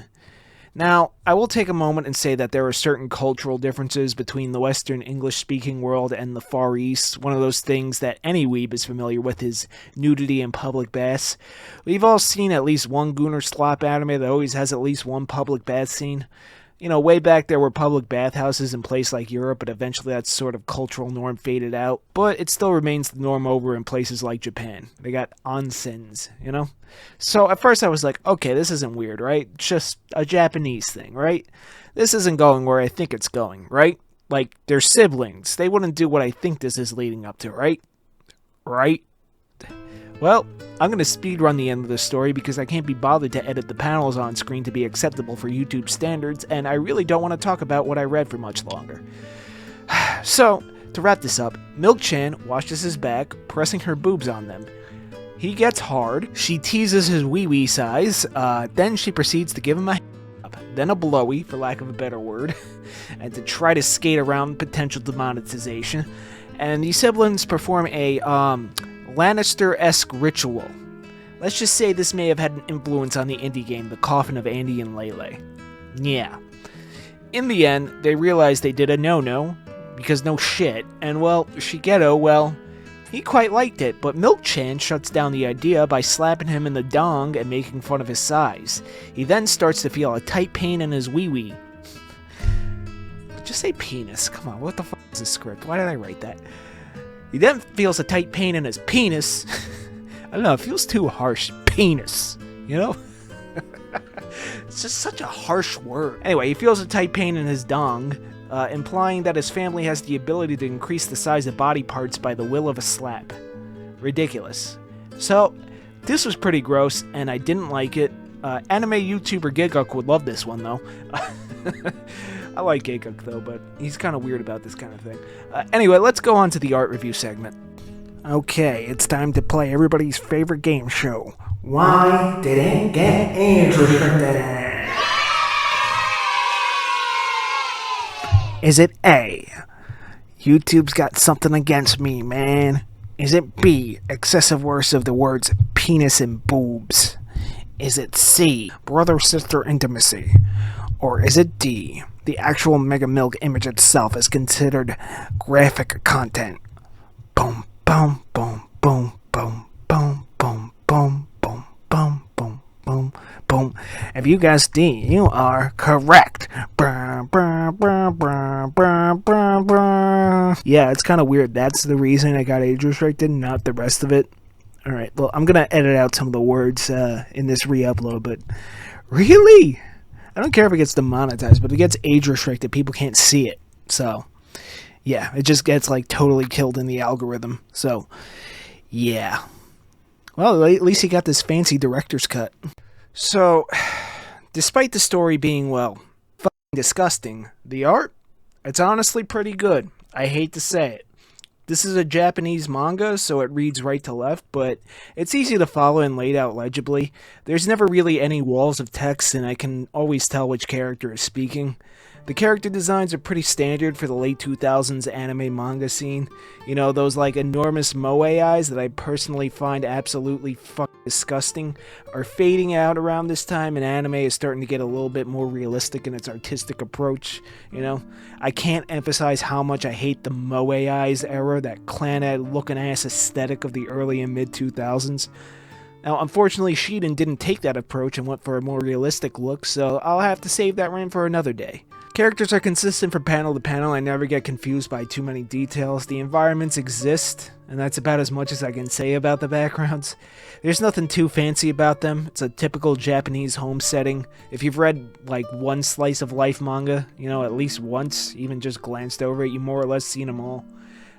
Competently done, although during the inappropriate entanglement, there's barely any background. So, yeah, no escape from that nightmare. I should note that the genitals are completely uncensored. So, Japan's got a weird obscenity law where in any adult content they need to censor genitalia. I think it's somewhat contextual at times, but for the most part, erotic artists need to cover up the dangly bits. I'm not entirely sure how Shiden got away with it. At the end of the comic, it says it was published by Faku, a company that publishes all the Gooner goods from Japan. So, I don't know what's up with that, but honestly, this is a case where I actually would have preferred if she was putting a lightsaber in her mouth instead of a... well, you know. Anyway, back to the actual art. A penis. Okay, there, I said it. Anyway, back to the actual art. As for perspectives and camera angles, there's a good variety. This thing, while quite gross, is extremely competently made. I'm not blown away. Oh shit, poor choice of words. Okay, I'm not wowed by it, but it's fine. This isn't on the level of like a Junji Ito or a Takahiko Inoue, but I'm definitely more scared than the typical Junji Ito story. In conclusion, it's gross. But who is Akira Shiden? And why did this person make this? Well, I will tell you in a moment in this video, but Past John needs to do some research and come up with answers in the script. That lazy piece of Okay, so, the one interesting thing about doing re-uploads is that you can read comments on the original video. Let's see, we got Fox Boxtrot saying, I remember seeing that image around a long time ago. Now I know where it comes from. Sorry to take you back down memory lane from 3 days ago. Uwu Edgelord says, hot take, but I love the moe eyes. Uwu Edgelord is also incorrect. Calicious Thumbs Up says, Mega Milk is a pure classic FUS wipe. Alright, well, I think that's Giga's alt account. Crazy Goji says, I remember Mega Milk, you know, from my childhood, lol. Alright then. Not Gay says, what? Tropicant, who's one of my most loyal patrons, real MVP writer, says, I've always wondered where the Mega Milk shirt originated from. I should really stop wondering. Yeah, I wondered too. Lumen Garden says, lol. Very good input there, Lumen Garden. Yuri-sama question mark says, does this mean Metamorphosis by Shindo L and Me Inside the Box? I'm sorry, this one traumatized me so much. Have a chance to be covered in the series? I'll definitely go look at Metamorphosis. I don't know what Me Inside the Box is, and I don't think I want to know. Probably Unhinged says, oh my goodness, he showed my piece of rubbish I made. Sorry about all the names. Can't figure out who I am yet. I did reply to this one, but it's not rubbish. I love this piece. It's great. Keep it up. Okay? You know, keep pushing yourself, keep drawing, don't give up. And JT Music Box, one of the OGs of the channel, one of my first 100 subscribers, one of the guys back then that encouraged me to keep going, said, well, I got halfway through because I was doing something else while listening. Totally not you, definitely the subject matter. It was definitely a traumatic experience, so that's kind of an interesting thing I can do with this director's cut here. So yeah, we're going to throw that into the video. Akira Shiden. Yeah, there really isn't much about him out there. He's the Mega Milk guy, and that's about it. I did manage to pull up a My Anime List page for him, which linked to his website, aside from a few illustrations. It looks like it hasn't been updated since, like, 2002. My Anime List gives a few more of his works, but not much else. It seems his first published work was in 1999, and, well, lolly. Yuck. Okay, now I don't feel bad about shitting on the guy. Okay, his doujin circle is called Momo no Tsubomi, and looking that up is hard because of the amount of adult content I come across to sift through, as well as the language barrier. I don't even know what that means. It looks like his last work was in 2020, and he hasn't done much since. Dude just draws nasty gooner comics, that's about all I got. Sorry, I am not Nihongo Jozu, but hey, while we're here, why not see if we can find any reviews of Tiny Boob's Giant Tits history? Here's one from my Anime List user, China's. So, you probably know the shirt with the Mega Milk printed on it, but you don't know where it appears. Well, it appears right here in this one shot. Thank you. This is a story of a girl named Akira Shiden. No, that's the artist. That's the guy that made it. She doesn't have a name. She's Milk-chan. Okay, so I'll just replace that with Milk-chan. This is a story of a girl named Milk-chan, whose breasts did not grow, and after a certain day, they start to get swelling and start to grow. Milk-chan ends up provoking his brother? Wait, I don't think English is this first person's language. Milk-chan ends up provoking her brother, which obviously ends up having sex. Ew. On the first page of the story, where we saw her as a child, she has a shy personality. Not shy as a teenage phase, but shy because of her chest, and it's easy to see. After seeing this phase, the reader should be ready to see strong scenes in the story. There are who have a true story behind simple sex and the positions they do, and this is no exception. The setting of it is not even mentioned, but being a one-shot of this genre is quite justifiable. Milk-chan in the rest of the work becomes a nymphomaniac and begins to gain feelings for her brother. Ew. First because her breasts grow and begins to have a certain sexual will, and second because she wants sex as if nothing else satisfies her. In the background, if we are talking about stories of these as a whole, then it will be all the same. It will be done the same, and the only thing that changes in the stories are the characters and the sexual organs of them. For me, Milk-chan is sexy as hell and one of my feminine characters in of all time. I think that while the characterization of her brother, there is nothing to I can't read this. This is like bad English. Without being the basics, it is a super ordinary boy who is shy all the time, and especially in stories of is the typical cliche. I personally think the art is great. Some people think that this is a doujinshi, but I don't see why they say that because it isn't. I think the art is great. I'm done with the voice. I think the art is great. Each page shows a certain action. Blah blah blah blah blah blah blah blah blah. I guess this weirdo liked it. Who cares? What a creep. Okay, yeah. People that are okay with brother-sister relationships, you're fucking weird. Okay, you're fucking weird. Giguk. Oh, well, I know he's an only child, alright? He said that a few times, so maybe he just doesn't get it. Anyway, I think China's here may have read a different translation, and I don't think English is their first language. Gave it a 9 out of 10, though. That's ridiculous. I mean, the Mega Milk shirt is kind of funny, but that's about it. Like, look, digging around some of the other sites that host this comic, the reviews seem surprisingly favorable. Like, listen, I can enjoy a degenerate manga from time to time, but the illegal stuff, you know, that's where I draw the line. I get that it's a fantasy, you know, a work of fiction. It's not real. I get it. But the glorification of illegal sexual activity is really off-putting to me. Not a fan. But how come it came back now? Yeah, who the hell knows? People like big tits. Big whoops, so do I. And the shirt's funny, I guess. Not sure who colored the image, though. The original's in a black and white manga grayscale. you know, with like screen tones. Look, I'm tired of sifting through people talking about how much they like this Christian-ass comic, so I'm done researching. Sorry, not sorry. But now you know the context behind the meme. I ruined it for you, didn't I? Good. I give this comic, I don't know if I'm going to rate it like a 5 out of 10. The art is quite well done. I hate to admit it, but it is pretty well done art. It's put together competently, but the story is disturbing to say the least. Like, the story gets 0 points for me. I don't want to revisit this ever again. But hey, check out this fan art I got from a viewer. I don't know. She gave me like 3 names here. So thank you to Penelope or Yaiba or probably Unhinged, whichever one you prefer. Thank you so much. I love it. This is what I look like when I read these comics. I also appreciate your generosity in restoring my ever-receding hairline. Before you know it, when I'm on screen, I'll just have a permanent chrome dome. As always, special thanks to my dear patrons. Support my work and get a bit of exclusive content and early access content for just $1 a month. Join the public Discord server, just a bunch of chill artists being chill artists. If you want to send in any fan art, video ideas, hate mail, DeviantArt finds, bad webcomic finds, anything, send it to deviantartsubmissions@gmail.com, or I'll put it on screen. Or in the case of fan art, you can just drop it in the fan art tab on the Discord server. Either one you choose. Check out my comic Doomsayer, mature audience only. New chapter coming soon, I promise. And until next time, thank you for watching this video.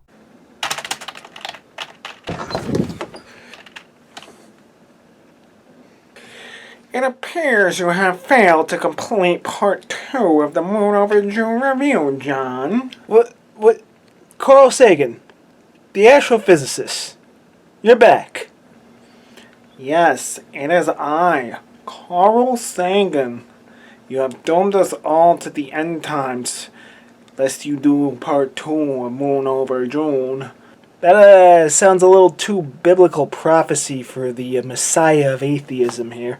No, you misunderstand. Richard Dawkins is the Messiah of atheism. I am the deity of atheism, worshipped at the Church of Reddit. Yeah, alright, whatever, man. Just get out of my house. Carl Sagan. You're just not gonna leave, huh? Carl Sagan. Get out, dude. Carl Sagan. Fuck you, Carl Sagan. Carl Sagan. Alright, fine.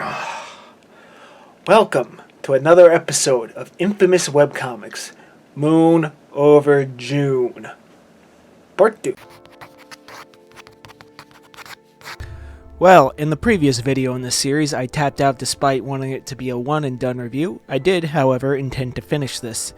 It has been nearly a year at this point, so let's end this. When we last left off, Summer and Hotski were settling into their new neighborhood with their babies in tow. Of course, this neighborhood is entirely populated with lesbians because, well, lesbian adult comics, sure. Suspension of disbelief and all that. I suppose a neighborhood of 100% lesbian residents could surely exist, why not? So, Volume 4 begins. Okay, so Summer is getting LASIK surgery and turning 40 soon. As a glasses wearer myself, don't get me started on LASIK conspiracies. I wonder if Woke Girl will incorporate that into her story. That'd be interesting. It's like only like 12% or something like that, but as someone with green eyes, you know, the most affected percentile, no, ain't doing that. No way. Anyway, back on track. Summer gets her tongue pierced, so that happens. Then she asks if Hotski loves her. Oh wow, it only took 4 volumes to actually progress the romantic element of the comic. Hotski changes the subject despite Summer pressing her, and I suppose the next 8 volumes consist of them dodging the question, but who knows, maybe we'll see some kind of psychological horror element added if Woke Girl expands on Summer's nightmares. There's some more walls of text, and at this point my eyes are starting to bleed from the font choice. Remember class, legibility above all else. So the two decide to look for girlfriends, despite being in an intimate relationship for as long as they have been, because they can't confess their obvious love for each other because plot. And honestly, they deserve each other. Oh, we also have the use of the word sapphic here, which is a word I will address a bit later on when I take a look at the comments from the first video. Yeah. That's the neat thing about doing these videos in parts. I can actually review some of my community's feedback and thoughts on it and incorporate it into the next episode. Alright, Summer dyes her hair blonde and her kid doesn't recognize her. I'm assuming because she's a neglectful parent. It also appears quite some time has passed since their children are now toddlers and not babies. Summer tries calling up personal ads, which, I mean, this comic is old, but did people seriously do that? That sounds like so much more dangerous than online dating now, which is already pretty damn dangerous. Anyway, it's revealed that the woman she's calling is someone she had relations with and she hangs up on her. Awesome. Bitch got what she deserved. Who is this woman? Who cares? I don't remember. Hatsuki and Summer screwed thousands of women throughout this story. I simply edited it down to give you a more concise summary. Seriously, you will not believe how much screwing I cut out of the last video. Speaking of which, there's always the conflict in reviewing a story of, well, when to stop summarizing. Like when do I give thoughts of my own and when do I describe the plot? It's always an interesting dichotomy, the review format. Some people like the reviews that are literally just plot summaries. I have a tendency to try to avoid that. I do want to give my unfiltered thoughts on what I've read, and I have read some of the worst. Moon Over June, at least at this point, it's not great, but ever since giving my first impressions of all the entries on the extraordinarily long webcomics iceberg, it's high art compared to some of the bottom of the barrel. And yes, I will be revisiting a lot of those soon in the future. I'm going to focus more on the comic reviews since you guys like them so much. And I like doing them. Just, some of them are just Moon Over June, you know? Anyway, I am writing this review as I progress through the story, but my predictions for the ending are that Summer and Hatsuki give up on looking for girlfriends and end up together as horrible sex addict, neglectful parents, because, as stated prior, they deserve each other. Those poor kids. I should note that Hatsuki is hit on by an Indian woman in a club. How do I know that she's Indian? Well, she has the red dot. Clearly, Woke Girl didn't do much research because the dot means she's married. That's what that's for, by the way. Bit of an oversight there. Moving on. So, Summer continues to be horrible. Very horrible. So for now, Hatsuki ends up with that Indian woman whose name is Danny and who's a huge fan of her work in the adult film industry, and Summer ends up with a woman named Lily who's revealed to be closeted. It's also explained that Danny's dot is meant to represent the third eye in Buddhism, despite culturally meaning marriage in India. I suppose you could just get it for that, but whatever, who cares? It's the plot of Moon Over fucking June. Of course, these relationships are not working out. Summer and Hatsuki clearly love each other, but won't be honest with their feelings because plot. Summer and her new girlfriend have sex in public, literally committing a crime, and Hatsuki finds out about this and nothing comes of it. I really don't want to see how Woke Girl stretches this boring plot out to 12 volumes, especially since this is only volume 4. So it seems that Summer decloseting Lily via public sex has turned it... Jesus, that's a fucking sentence. Okay, let's try that again. So it seems that Summer decloseting Lily via public sex has turned doing it out in the open into a fetish for Lily, and she just wants to do it everywhere.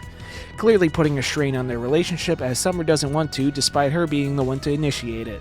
I'm glad it blew up in her face. That's what you get, bitch. I fucking hate Summer so goddamn much. Worst character in fiction. Alright, so Volume 4 story arc ends with Lily and Danny getting arrested for having sex in public. Yep, both Summer's and Hatsuki's girlfriends cheated on them with each other. So they at least bail their girlfriends out, but Lily and Danny end up together and Summer and Hatsuki are back to square one, restoring the status quo. Summer even goes back to full ginger to signify the reset. For the time being, it seems they give up on finding girlfriends. This volume seemed like a colossal waste of time. This entire story arc felt like filler to stretch the story like a fucking yogi. There was barely any character development other than the brief scene in the beginning where Hatsuki refused to confess her love to Summer. The attempts at humor still fell flat, but they seemed to be toned down to the point of shifting this from an erotic comedy to a slice-of-life lesbian romance. The nightmares I mentioned Summer had in the previous volume had no impact on the story here whatsoever, almost like they were an afterthought Woke Girl added simply for filler. Nothing in terms of foreshadowing or character development as I can see so far. The art, well, the art was about what you'd expect, but honestly I kind of got used to how it looked. It's fine. I will say there was a notable dip in erotic scenes as it appears Woke Girl is actually trying to write a story now, so hey, there's that, that's good. Maybe there's hope for this one. 6 more volumes to go. Help me. So, our next story arc starts with Summer implying that she wants Hatsuki to help her get into the adult film industry. And so Summer gets into adult films. Summer starts going gray since this story is moving forward in time, and I thought gingers didn't go gray. Like, isn't that a thing? Oh, okay. So they don't really go gray. It's more like the pigment kind of fades and it turns into more of a blonde color, which I guess isn't gray technically. I don't know. Who cares? It's moon over fucking June, not goddamn Shakespeare. There's also another wall of text this far into Woke Girl's comic. You'd think she learned by now. The dreaded wall of text is a common trope in a lot of these infamous webcomics. And I say it every time. Comics are a visual medium. Rely more on the visuals. Well, let me speed read this arc. So Summer and Hatsuki go to Amsterdam and participate in an orgy. Yeah, Summer's become a full-on adult film star, just like that. Well, I guess back then the industry was a bit more relaxing. You didn't need to like sign things and get STD tests, whatever. In 2012, that wasn't that long ago. I don't know. I guess we can debate the morality and ethics of the adult film industry in the comments, or we can just move on. I'm gonna just move on. Some blonde dude I can't remember gets Moon some drums for Christmas. I don't know about the relevance of this, and I don't care. Summer gets invited to a sex addict support group. About time someone calls her out on her self-destructive behavior. Hopefully this leads to a revelation and she stops being horrible, and she somehow turns the group help meeting into an orgy. This is like that Family Guy episode where Peter and Brian go to AA and get everyone to drink and then they all drive and die, you know? Summer is enabling addicts like the scumbag she is. Worst character ever. I don't even think Chris Chan could write a more unlikable character. Honestly, I'm kind of impressed. She continues to be horrible, just the goddamn worst. You know, I wouldn't really mind if she was in the antagonist position of the story, although I suppose the plot is mostly Summer versus herself, so I guess she is. And granted, there are people in the real world that are just as unreasonably awful as Summer out there, but what could compel someone to write this kind of person in a protagonist position where the author expects the audience to root for her? Yes, you can write extremely flawed characters, even bad people, as protagonists and still have the audience be on their side, but there's always some growth or motive that makes the viewer or reader empathetic to them. Summer's character arc has been a flat line of bitchiness throughout 4 volumes. Well, 5 if you count the prologue. I hate this bitch so much. Ethan from CtrlAltDel was a more likable character. Milk Chan from the Mega Milk comic was a more likable character. Fucking Sonichu had more character development than this. And I know what you're thinking. Like, dude, it's a Guna comic, let it go. No, I won't let it go. If I want a Goon material, I could just go to the hub. I'm not expecting high art here, but at least an attempt at story. It's bland and Summer is the worst character of all time. Anyway, the old hospital boss leaves and now there's a new one who calls Summer out on her misandry and signs her up for some kind of sensitivity training. We all know it's not going to take. Okay, so Summer starts seeing a psychologist because of the new hospital boss to deal with her behavior. Personally, I would have just fired her. You know, the right thing to do. You know, maybe disbar her too while you're at it, right? Blacklist. What's it called when you ban a doctor from practicing? Oh yeah, and by the way, I didn't mention it in the first video, but it was in one strip in the earlier volumes that Summer has a fetish for her job of being a gynecologist. Yeah, she gets off on it. Fucking horrible woman. Okay, there's walls and walls and walls of text. There are so many goddamn walls that would make Trump chub up. It appears that Woke Girl is actually attempting some development here, but I'm sure it'll reset before you know it. Hatsuki graduates and Summer is instructed by her psychologist to try to make amends with the various women she treated like garbage throughout her life. Of course, she engages in non-apologies, and I doubt she'll learn anything and grow. Oh, and Hatsuki's parents are revealed to know their grandparents the whole time. And this arc ends with Hatsuki getting offered a job. Just like that, right after college. Different time, I guess. Yeah, so this is excruciating and the art is very, unsexy, to put it bluntly. 90% of this story feels like bad filler, and when the plot actually advances, it's usually accompanied by a wall of text in a hard-to-read font. The characters, especially Summer, the protagonist, are so unlikable to the point I want to see them fail. But they don't. They keep getting away with their shenanigans, and said shenanigans aren't funny. I said it in the previous video in this series, but comedy with awful people being awful can work. Always Sunny, Family Guy, earlier seasons of that, it goes on. But it just does not work here. Probably because Woke Girl is writing these characters as someone to empathize with, which is impossible for sane individuals. Don't write characters to be liked if they're inherently unlikable, you know? Anyway, that's volume 5. We're almost at the halfway point. Thank God. Alright. I need a little breather here for a minute, so let's take a look at some of the comments from the first video. Good advantage of doing this in parts. One thing to address is that a lot of you guys seem to be debating whether or not Woke Girl was actually a woman, or perhaps transgendered, or maybe just pretending to be female online.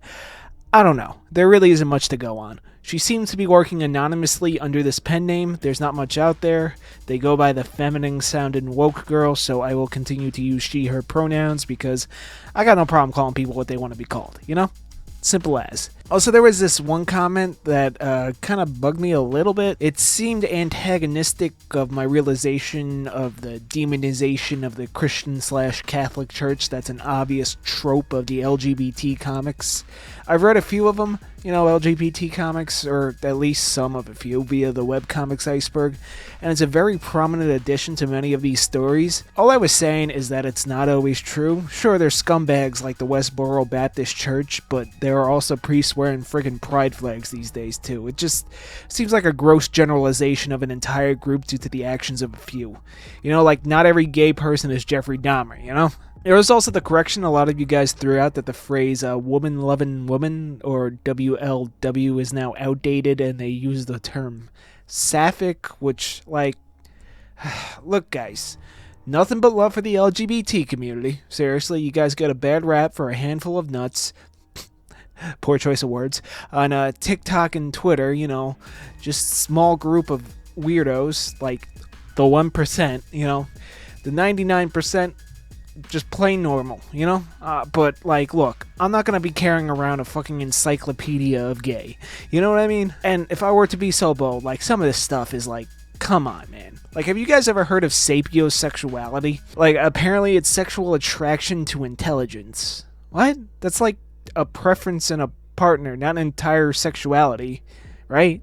Are they seriously sitting around jerking it to fucking math problems? Like a squared plus b squared equals c squared? Come on, seriously? Hey, prove me wrong. Let me know if you get a boner from some E equals MC squared. Oh, and I've pissed off a few communities via my videos in the past. I probably just pissed off some people just now. A rite of passage for any budding YouTuber. Be forewarned if you are to venture into content creation. It will happen. No matter how careful you are, just be yourself. Fuck it all.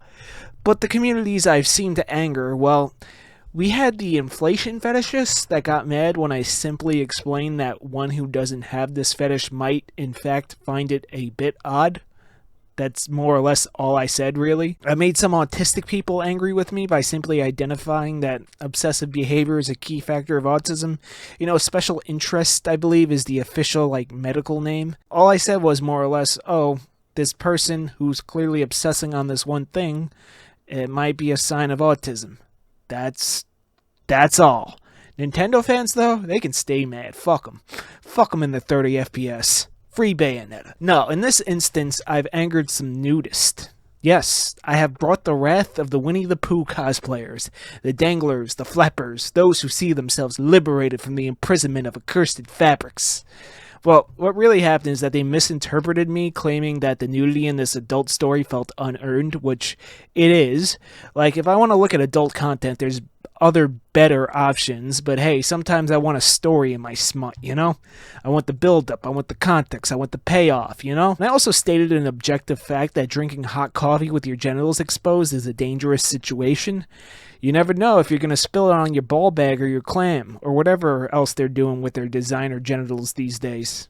Designer genitals. That is a phrase I uttered. The fuck is my channel anymore? Oh, and just to be clear, go ahead and design them how you like. Your life, your choice, dude. Good luck, man. Or woman. Or mixer. Whatever.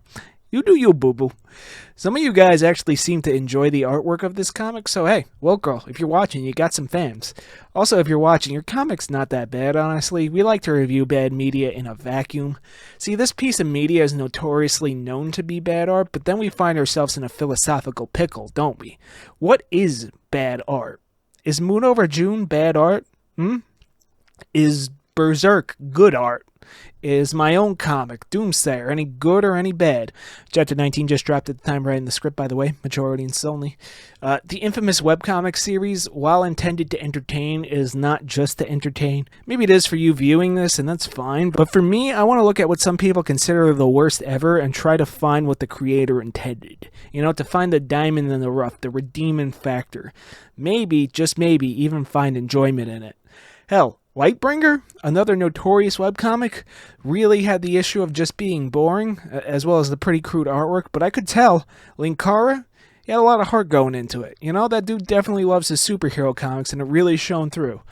A positive thing I could say about Moon Over June, well, the site it's hosted on had links to support the LGBT community, so that's pretty cool. There is a bit of self-awareness to this as well, if you were to look at Woke Girl's Patreon link. Anyway, that's enough from the comment section. Let's see how this story ends. So, Summer's brothers come to visit her, and of course she's a total bitch to them, despite her therapist insisting she should try to get over her rampant misandry. Finally taking a break from Summer, Woke Girl switches the focus to the other main character, Hatsuki, as she takes Summer's brothers out and tries to show them how to pick up loose women. And, of course, the dudes fail miserably because this is a lesbian gooner comic. What did I expect? I'm also starting to think that this comic may be anti-ginger propaganda. It almost feels like Woke Girl was slighted by a ginger in the past and this is her venting, but that's entirely speculation on my part and most likely untrue. It's also revealed that Summer's brother Lake is secretly into men. Okay. Not sure if it's going to bear any relevance later as I'm writing the script piece by piece after every few strips for a more genuine reaction. So, you know, who knows. Also, I don't want to go back and reread it later. You know what I mean? It's not very good. Anyway, Hatsuki gets a professor job despite her adult film career, which, I mean, back then, sure, one would think that might be an issue, but nowadays, pfft, come on. Your professor probably has an OF. Summer makes a little bit of progress in her anti-misandry therapy when she realizes that manipulating men can be disguised as being nice and plans to use this to her advantage. I hate her, but at least her character's consistent. Gotta give Woke Girl credit on that. Hatsuki starts her job as a professor, and of course, one of her students immediately recognizes her from her adult film career. Will it be an issue? Who knows? This is a gooner comic that never seems to end. Summer's birthday comes and goes, and Hatsuki gets her adult film colleagues to, participate in a group scene for her. It's pretty grotesquely drawn and goes on for like 20 strips. I gotta say, if any of you guys are on that like nofap and struggling, just pull up Moon Over June. It'll make you asexual, bro. No offense to any actual asexuals. So Summer bumps into her ex, I think. I don't remember because I had to take a long break from reading this comic between volumes. Anyway, some chick named Shay, that's who she is. Was that her girlfriend for a little bit, or was that one of her quadruple-digit one-night stands? You know, at this rate, I'm surprised neither of them caught anything. Anyway, Shay says she's married to a man now and tries to convince Summer to have an affair with her, and of course, Summer being Summer, she does it, and then, like, they have a threesome, and, like, they get divorced in the middle of it. And it just goes on and on. Summer is horrible. Hatsuki tries to balance her adult film career with her professorship, and there seems to be no end in sight. I don't want to do this anymore. Despite what that cornball Carl Sagan has to say, you know, in that little bit, I just can't, bro. I'm about halfway through it, but it drags.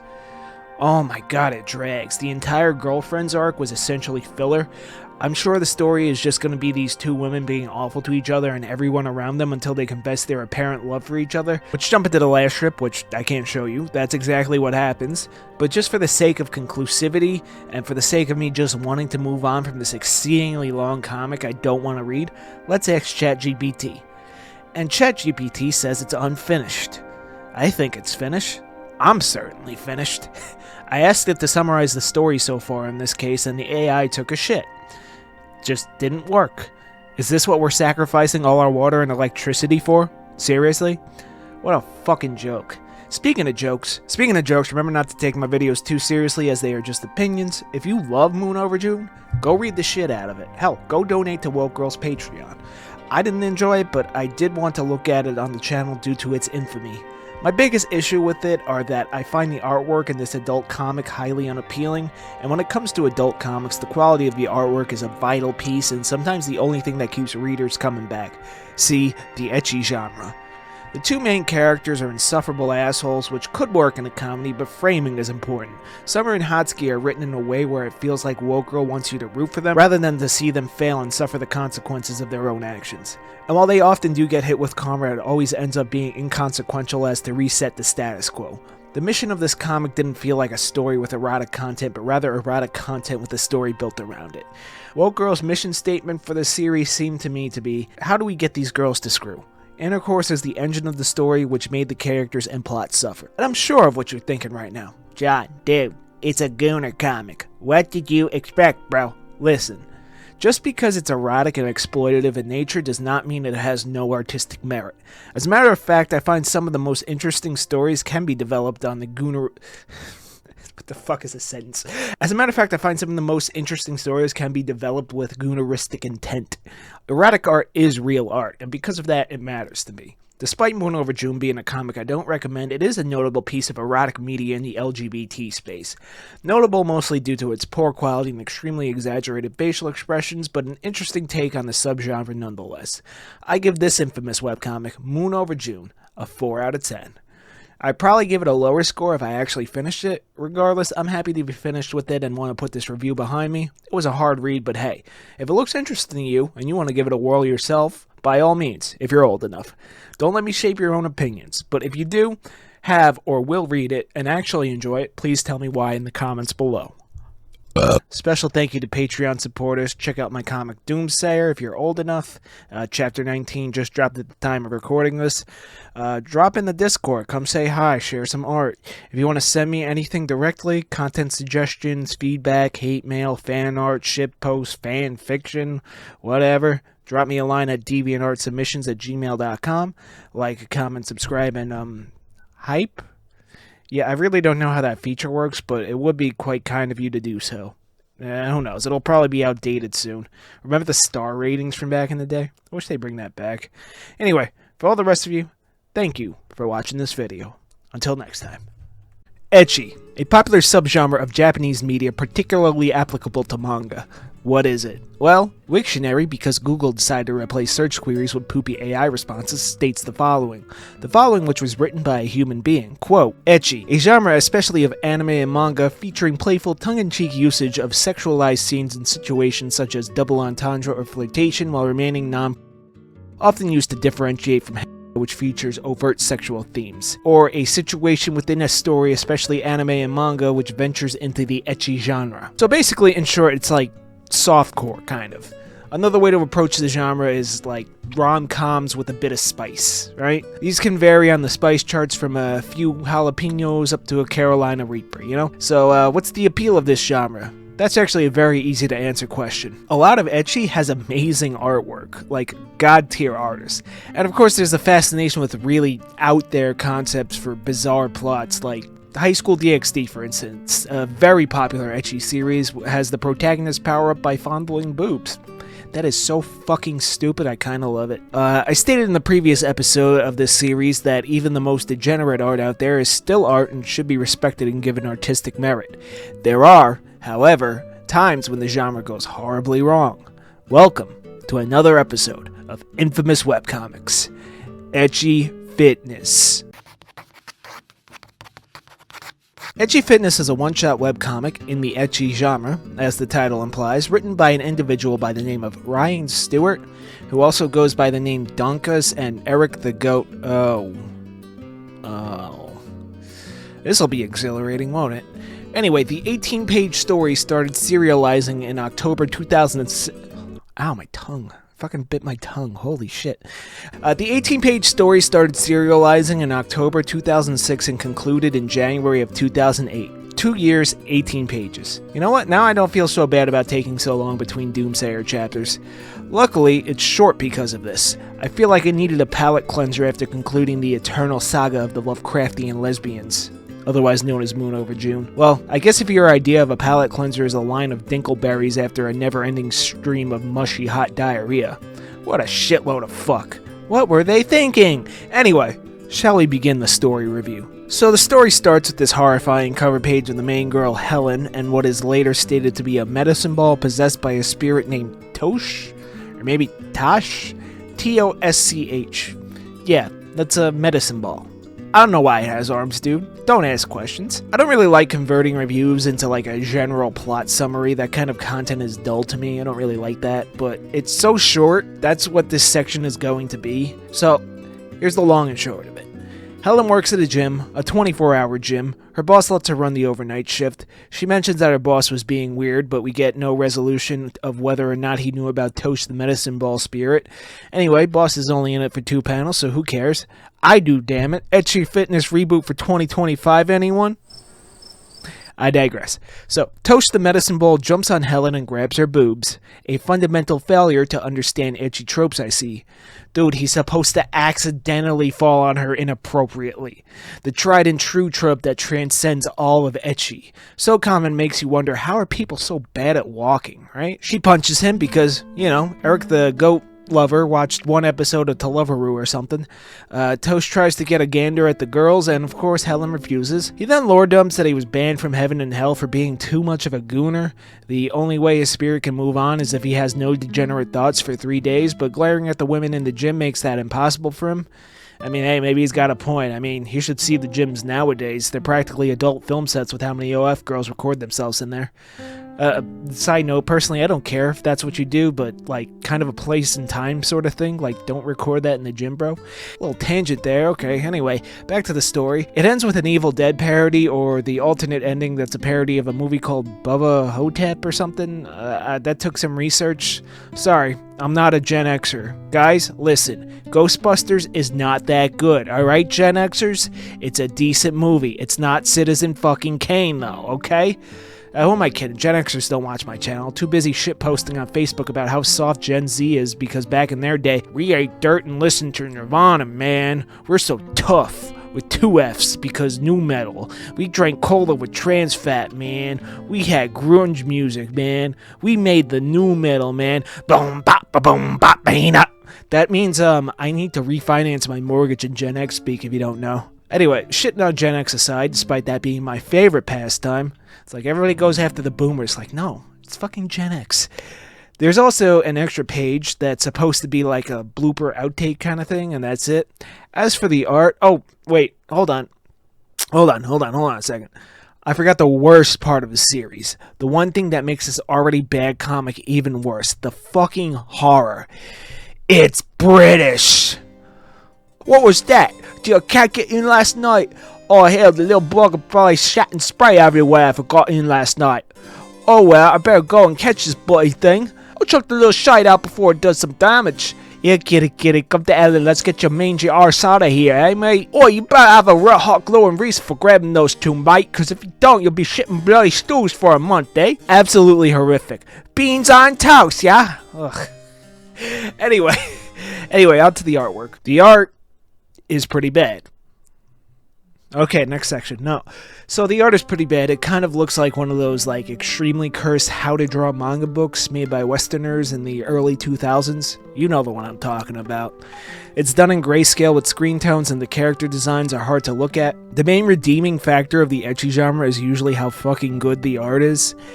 Sorry, if the art ain't good, you ain't got a good ecchi. As stated prior, a bizarre plot can also suck you in, but a spirit that needs to learn a lesson before it moves on is pretty cliche, so that doesn't save it either. Back to the artwork anyway. Helen, the poster girl for lack of a better phrase, is not appealing in the slightest. And no, that's not because she's supposed to be muscular. If you think that, you clearly haven't read my comic. It's just very, like, rudimentary and looks like an artist awkwardly learning how to put things together with very little research into anatomy. The environments aren't terrible. NPC Fitness, yes, that's the name of the gym. Looks fine in the hallway and the outside, but that's about all you have in terms of environment. Most panels take place in a void, which can be fine, but I personally have a rule with very few exceptions that every page needs at least 1 panel with a background. That way you can make sure the reader knows where we are. It's rough, but I think if Eric the goat lover here practice a bit, they might actually get decent. Oh, and if you want to get good at drawing ecchi and degenerate gooner images, guess what you're going to have to reference and practice from? I'll tell you what, it's a pretty good method to improve anatomy. Male and female at the same time in many cases. Bro, legit, I kid you not, that is how I got better at anatomy. You should see my sketchbooks. Oof. It's a super secret technique. Only if you're 18 plus, though. Anyway, is there any lore about the creator? No, not really. They made 2 other comics called Beer Noodles and Hockey Zombie Asylum. They don't look much better from their images. Anyway, reviews. Everybody's favorite segment. Here's one from our good friends over at the Bad Webcomics Wiki. I mean, they're not actually friends. Like, they just end up using their site a lot. I mean, if they want to hit me up for something, that's cool. But, like, anyway, quote, so basically, our friendly everyday goat lover takes an absolutely horrible idea, possess medicine ball grabs woman's tits compulsively, being among the worst ideas the human mind can conceive, and makes it even worse by drawing his lead completely wrong, drawing his medicine ball as disturbing as possible, throwing in a few half-ass movie references, and calling it a day. I have no doubt he has forgotten the smear on the wall of a webcomic. It hasn't been added to since 2008, and it would be nice if Eric could take some time from loving goats to deleting this thing and sparing people the unpleasantness of knowing it exists. Okay, anybody else? A few comments from the Duck website that it's still hosted on to this day. These are from 2009 mostly. Webcomics Hiss says, that floating terror is pretty sassy. Golico says, just 18 pages, funny man. Emotional says, I love this comic. Tosh is a slick bruv. 8 close parentheses. Night Owl 35 says, oh, that's good, XD. That is pure funny right there. Yeah, okay, so I guess it has its fans. Me personally, didn't really like it. And that's Ecchi Fitness. Ew, that was disgusting. I apologize. What the fuck? Where did that come from? Ew, it smells. Script. And that's Ecchi Fitness. Not very good, but very short. My favorite kind of infamous webcomic. Although, I don't know if I'd ever cover it if it wasn't for its appearance towards the bottom of the webcomic iceberg I did a while back. It's an attempt at emulating edgy tropes with a supernatural twist with a focus on Muslim mommies, but due to its poor quality artwork and cliche story structure, with a heavy reliance on overused tropes, it falls flat. But it is painlessly short. Other than the disturbing-looking Tosh the Medicine Ball and the use of the British vernacular, bottle water-ass fish and chips, paint a lager at the pub-ass Brits need to learn your language, man. Like, what is that? What are you even saying? Oi, cunt. Oh, no, wait, that's more the Australians. Anyway, it's just kind of dull, you know? It doesn't do anything shocking, doesn't do anything weird. The creator, aside from one of his aliases, is kind of a nothing burger. It's like mid, you know? It's not the worst thing I've ever read, and it's not good either.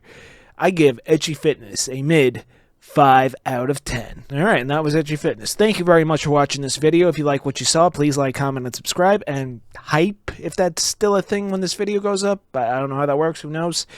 YouTube changes things every other day now. Check out my webcomic Doomsayer if you like dark fantasies and are 18 plus. It's got muscle mommies that are drawn a little bit better than this, I think. I hope. I don't know. Art is objective. Maybe you think this looks better. Who knows. Anyway, come hang out in the Discord, linked in the description. Support me on Patreon for just $1 a month. And if you want to send me anything digitally, fan art, hate mail, fan fictions, cosplays, content suggestions, ideas, feedback, girlfriend applications, those actually might be fun to read for content. I don't know. Hit me up at deviantartsubmissions@gmail.com. Once again, thanks for watching, and until next time. Sonichu, the titular character of Sonichu, the most infamous webcomic of all time, and the prototype episode for the Bread and Butter series of my channel. Listen, it's been a hell of a long time since I read Sonichu, and honestly, it's more of a companion piece to the story of Chris Chan's life rather than a standalone experience. He's like Pikachu and Sonic together. I remember the comic being way more Chew than Sonic, though. But Nintendo fans will swear up and down, oh no, Sonic fair enough, man, Pokemon good, I mean, why don't y'all play a real man's game like Shin Megami Tensei 3, you filthy casuals? Yeah, I don't really remember too much about this dude because Chris Chan is actually the main character of this comic. I mean, I like Sonic, so I guess B tier. Rose Chew. Ah yes, Sonic Chew's heart sweet, if you will. Probably the second worst written female character in this set. The biggest issue with Chris Chan's writing, aside from the aggressive overuse of walls of text, grammatical errors, misspellings, and run-on sentences, which is kind of ironic because I'm speaking in a run-on sentence right now, is the fact that he cannot pass the Bechdel test. It's a very simple test, and honestly, those who fail it probably have never spoken to a woman in real life. Probably more common than you think nowadays. Like, come on, I know they're a little scary, and I know these days they can arrest you for being ugly, but at a certain point you gotta try. And then when you fail, you probably won't try again. Or be in prison for being quote-unquote creepy. Oh, by the way, hold on, if I were to go off on a tangent here, ladies, please, for your own good, stop using creepy as a substitute for the word ugly, okay? Because whenever I hear that nowadays, I assume a man you deemed unattractive interacted with you.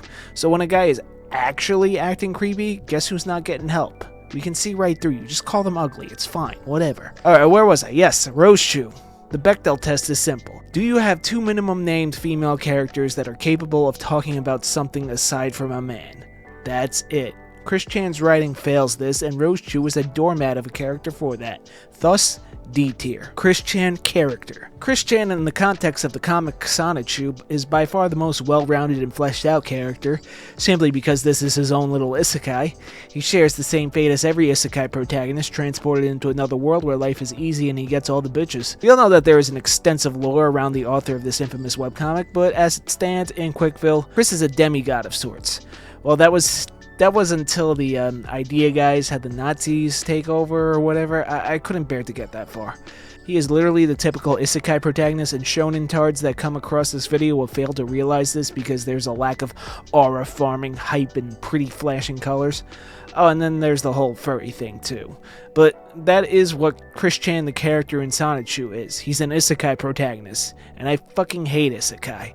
He simply wins because he's the protagonist. Trash writing. But he does make the comic interesting. C tier. Lightbringer. Lightbringer, or Cole, or whatever the fuck his name was. Not Linkara. You know, not Linkara. It's me, the Lightbringer. Don't talk about me, you son of a bitch. Yeah, that guy. Pretty lame character. The biggest issue as a whole with the Lightbringer series was how generic it was. That was, of course, the crude artwork and the excessive walls of text, but as a character, the Lightbringer is just boring. He's sort of a stand-in for a Batman-type character. Gotta fight crime, but gotta be a goody two-shoes pacifist pussy about it. He's just lame. There was certainly heart in this comic, though. I will always stand by that. Linkara truly loves his superhero comics, and I can see that coming through. But the Lightbringer being a generic not Batman superhero really drags down his characterization. You know, it's like I can't wait for him, the main character, to get off screen. That's not a good thing. C tier. Hannah, the other main character in Lightbringer. Hannah is a 17-year-old girl that Linkara insisted on having a birthday in the series run because he, quote, would have felt wrong about it, end quote. Okay. Well, I mean, what do you expect from a guy that's got a thing for the green M&M? An interview with controversial political commentator Nick Fuentes? So Hannah's thing is that she's strong as fuck. Certainly doesn't come across in the character design. She's also supposed to be like Lightbringer's support Oracle, if we're going to use the Batman parallel, if we're talking like the Arkham universe, maybe. I don't know, I'm not up to date on my Batman. Like that, you know? She's okay, I guess. The more entertaining of the 2 main characters in this cliche and dull series, B tier.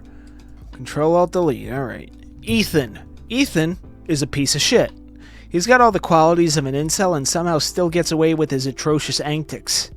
Antics? Why the fuck did I say it like that? He gets away with his atrocious antics. Fucking speak English here. Somehow everyone around him forgives him for his shit and he always comes out on top. He looks extremely self-inserty, and when he's off screen the comic gets better. D tier. Lucas. Lucas is slightly better than Ethan. He's willing to occasionally call out Ethan on his bullshit, but not nearly as much as he should. He's actually a functioning adult, unlike Ethan, but he's also kind of a dick too. Just like everyone in this comic, full of dicks. Framing is important when characterizing your, well, characters. You can have asshole characters, but don't position them in a way where you want your readers to empathize with them and cheer them on. Like, you can like villains, but no one is rooting for them, unless you've written pretentious garbage and the viewer or reader actively wants your protagonist to fail. I would not call Control-Alt-Delete pretentious, but it has some shitty characters like Lucas here. C tier. Lila. Basically female Ethan. Shit character. One joke. OMG, gamer girl. I don't like the art style or character design either. D tier. Scott, best boy. Mostly because he's off screen for most of it, at least what I've read. The joke is that he's a Linux user, but when he shows up, he's usually the voice of reason. I didn't get far enough into this comic to include the Xbox robot, so Scott, B tier. Alright, Zootopia abortion comic. Nick. Okay, so for this segment, I'm going to base these characters on their appearances as separate entities from their film origin. Okay, 1, because I still haven't seen Zootopia, and 2, most people say these characters are practically different people, so we're going to go in the context of this universe. As for Nick, you can really empathize with the guy. He's happy that his wife or girlfriend is pregnant and is looking forward to the child's birth. However, Judy wants to abort it, thus the catalyst for this drama. You know, I like this Nick. B tier. Judy. Honestly, same for Judy. You can empathize with her as well. Despite Nick jumping for joy, she's considering other things, potential complications, her work, financial factors. Nick was just rejoicing in the potential new life, but Judy was observing the current reality and the depth of the struggles they'd face when they become parents. They were both right and wrong, which makes this comic so powerful and probably my favorite of the ones I've read in this series so far. Also, a B tier. Boyfriends, alright. Goth. Goth is best boy. He is so over everyone's shit in this series, and I'm right there with him. The problem I had with Boyfriends had nothing to do with the cringe ads, the homosexuality, the polyamory, or the creator's very, very minor, very, very few non-controversies. Like, seriously, they try to cancel this guy over, like, nothing. It was just kind of boring. But every time Goth was on screen was a treat because he was always saying what everyone's thinking. A tier. Prep. Prep was sort of the, like, over-the-top flamboyant type, which seemed a little stereotypical, but, I mean, there do exist these types in real life. He was alright, I guess. His interactions with Goth were probably the most entertaining out of all the other character dynamics, because they were polar opposites. He was also the one that drove the plot forward the most, which is needed in a lot of romance comics. Like, I enjoyed the occasional romance comic here and there, but some of them just move so goddamn slow. And yes, I'll review Rent a Girlfriend eventually, okay? Alright, don't ask. I'll do it. Anyway, Prep, pretty mid. B tier. Jock. I didn't really care for this character. He was just kinda there the whole time. He was supposed to be the cool, popular type, you know, a jock. But he just came off as a big dork. And he felt like a secondary character. He felt like a roadblock in the story. C tier. Nerd. The worst of the boyfriends. He was just way too agreeable to literally everything, despite being the alleged quote-unquote nerd of the group. Not very smart. I feel like Reef Rainbow based this character more on the aesthetic than the background because he seemed really dumb to me. Which is odd because I feel like he nailed Goth, Prep, and even Jock. It's kind of weird that he was the first one to suggest the polyamorous relationship the whole comic is built on, but after that he kind of felt like a background character. Oh, and his dialogue was the most annoying. D tier. The Loco Bandito. Only one character for this infamous webcomic. I still think I want to revisit this comic someday. I'm just not satisfied with this video. I don't like it. Anyway, the Loco Bandito is a caricature of a Mexican stereotype that commits hate crimes and hurls racial slurs every 2 seconds. Some people in the comments section don't understand my problem with the comic. They just want, guess what, Snowflake? You're woke. Now give me my social security money, but make sure BB gets his cut. Fucking boomers. I was not offended by the slurs. I was offended by how painfully unfunny this series was. The punchline was just racial slurs. It wasn't even clever racial comedy. It was just N-word. That's the joke. Like, seriously. I mean, I like the sombrero, though. B tier. What's next? Bench Tales. F tier, F tier, F tier, F tier, F tier, F tier, F tier, F tier. Next. I don't even want to think about this. Next entry. Next one. Moon over June. Alright, summer. Remember when I said that Rose Chew was the second worst female character in this lineup? Congratulations, we've reached the worst fictional female I've ever come across so far. I hate this bitch. She hates men indiscriminately, and not in like a feministy kind of way, more like in a deep-seated hate crime kind of way. Look, like, men and women are always going to have their differences, and it's always going to be a love-hate relationship, but this bitch takes the hate to the next level. I'd say femcel, but that's not the exact word I'm looking for. Like, picture the absolute worst the incel community has to offer, like that piece of shit Elliot Rodger, okay? Now make them a gay woman. That's Summer Winters. And it goes just beyond the hate of man. She is fucking horrible to every woman she has relations with and sees them as only sex objects. It's mind-blowing that Hatsuki has put up with her shit for as long as she has. I would have pushed her out the window. The second to last worst character in this entire series of infamous webcomics, just beating out the last guy.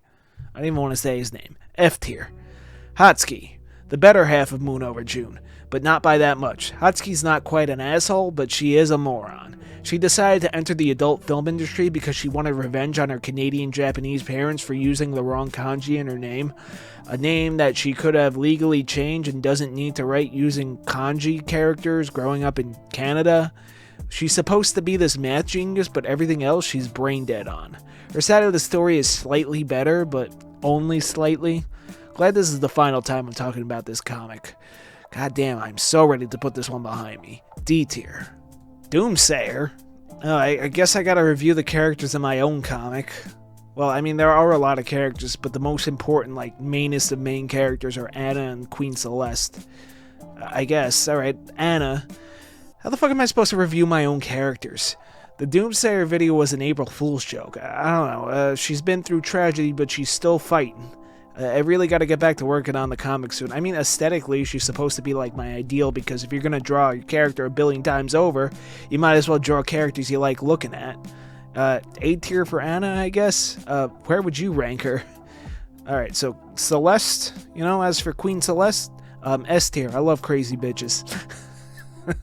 Every time I write her, I ask myself, how can I make her even more evil? Too many evil kings in dark fantasy. I want more evil queens. What do you guys think if you read it? And if you have, you may have also checked out the Patreon. $1 a month, name in the video, early access to new pages of Doomsayer, as well as access to the Patreon backlog. Anyway, that's the plug. Onto more big-ass titties. Mega Milk, alright. So, Milk-chan. Milk-chan is kind of hard to characterize because this is a really short story. She gets big breasts and becomes smug because of that. Then, Sweet Home Yokohama ensues. That's sort of her arc. I mean, just because it's a Gooner comic doesn't mean you can't have character development. She's bearable, I guess. Not really something I'd ever bring up if I was ever asked about, like, memorable characters from this series. Not even the big-ass titties could save her. C tier. Shigeto, Milk-chan's little brother. Well, he is the one that progresses the plot, but he's just kind of there for the whole Sweet Home Yokohama scene and the punchline of the comic. I mean, he's kind of a dick. Could have just left, he didn't have to follow through. Also, people that were defending this comic in those comment sections, the word step is never uttered anywhere in this story, you fucking creeps. He's got kind of a bland design. Like, I don't really like this kid. I don't really like this comic. I mean, the art was pretty good, but like, everything else I didn't like. D tier. Ecchi Fitness. Helen. Yeah, she kind of sucked. Never asked the boss why she's got to run the gym during the graveyard shift, so yeah, bit dumb. British too. That's another point off. That's another point off, mate. What you got there? A bottle of water? Oi, fish and chips, yeah? Fucking beans on toast, yeah? Fucking cunt. Yeah, very crudely drawn, but even if a better artist drew this, her design would be pretty generic. And that's not something you want in the ecchi genre. Kind of a lame character. D tier. As for Tosh, the other guy, the weird bald guy with the funny head that assaulted Helen, the punchline of this one-shot, which I don't think was supposed to be a one-shot, but probably got abandoned by Eric the Goat Lover, is that he's such a gooner that he got kicked out of heaven and hell, and he creeps in the gym at night to perv on the female gym goers. Man, imagine if this was made in this day and age. Cancelled, right? He sucks ass, F tier. I don't like that guy. Okay, and that was the tier ranking for all these awful characters that I hated from the infamous webcomic series. All these comics are bad, especially Doomsayer, so don't read them. Stay tuned for Season 2. Yes, I'm splitting these into seasons, every 12 episodes of infamous webcomics. I'm getting a spam call right now. Can you fuck off? I'm recording, asshole. Asshole. Asshole. Alright, ignore the buzzing. Special thanks to Patreon supporters. Thank you for watching this video, and I'll see you next time.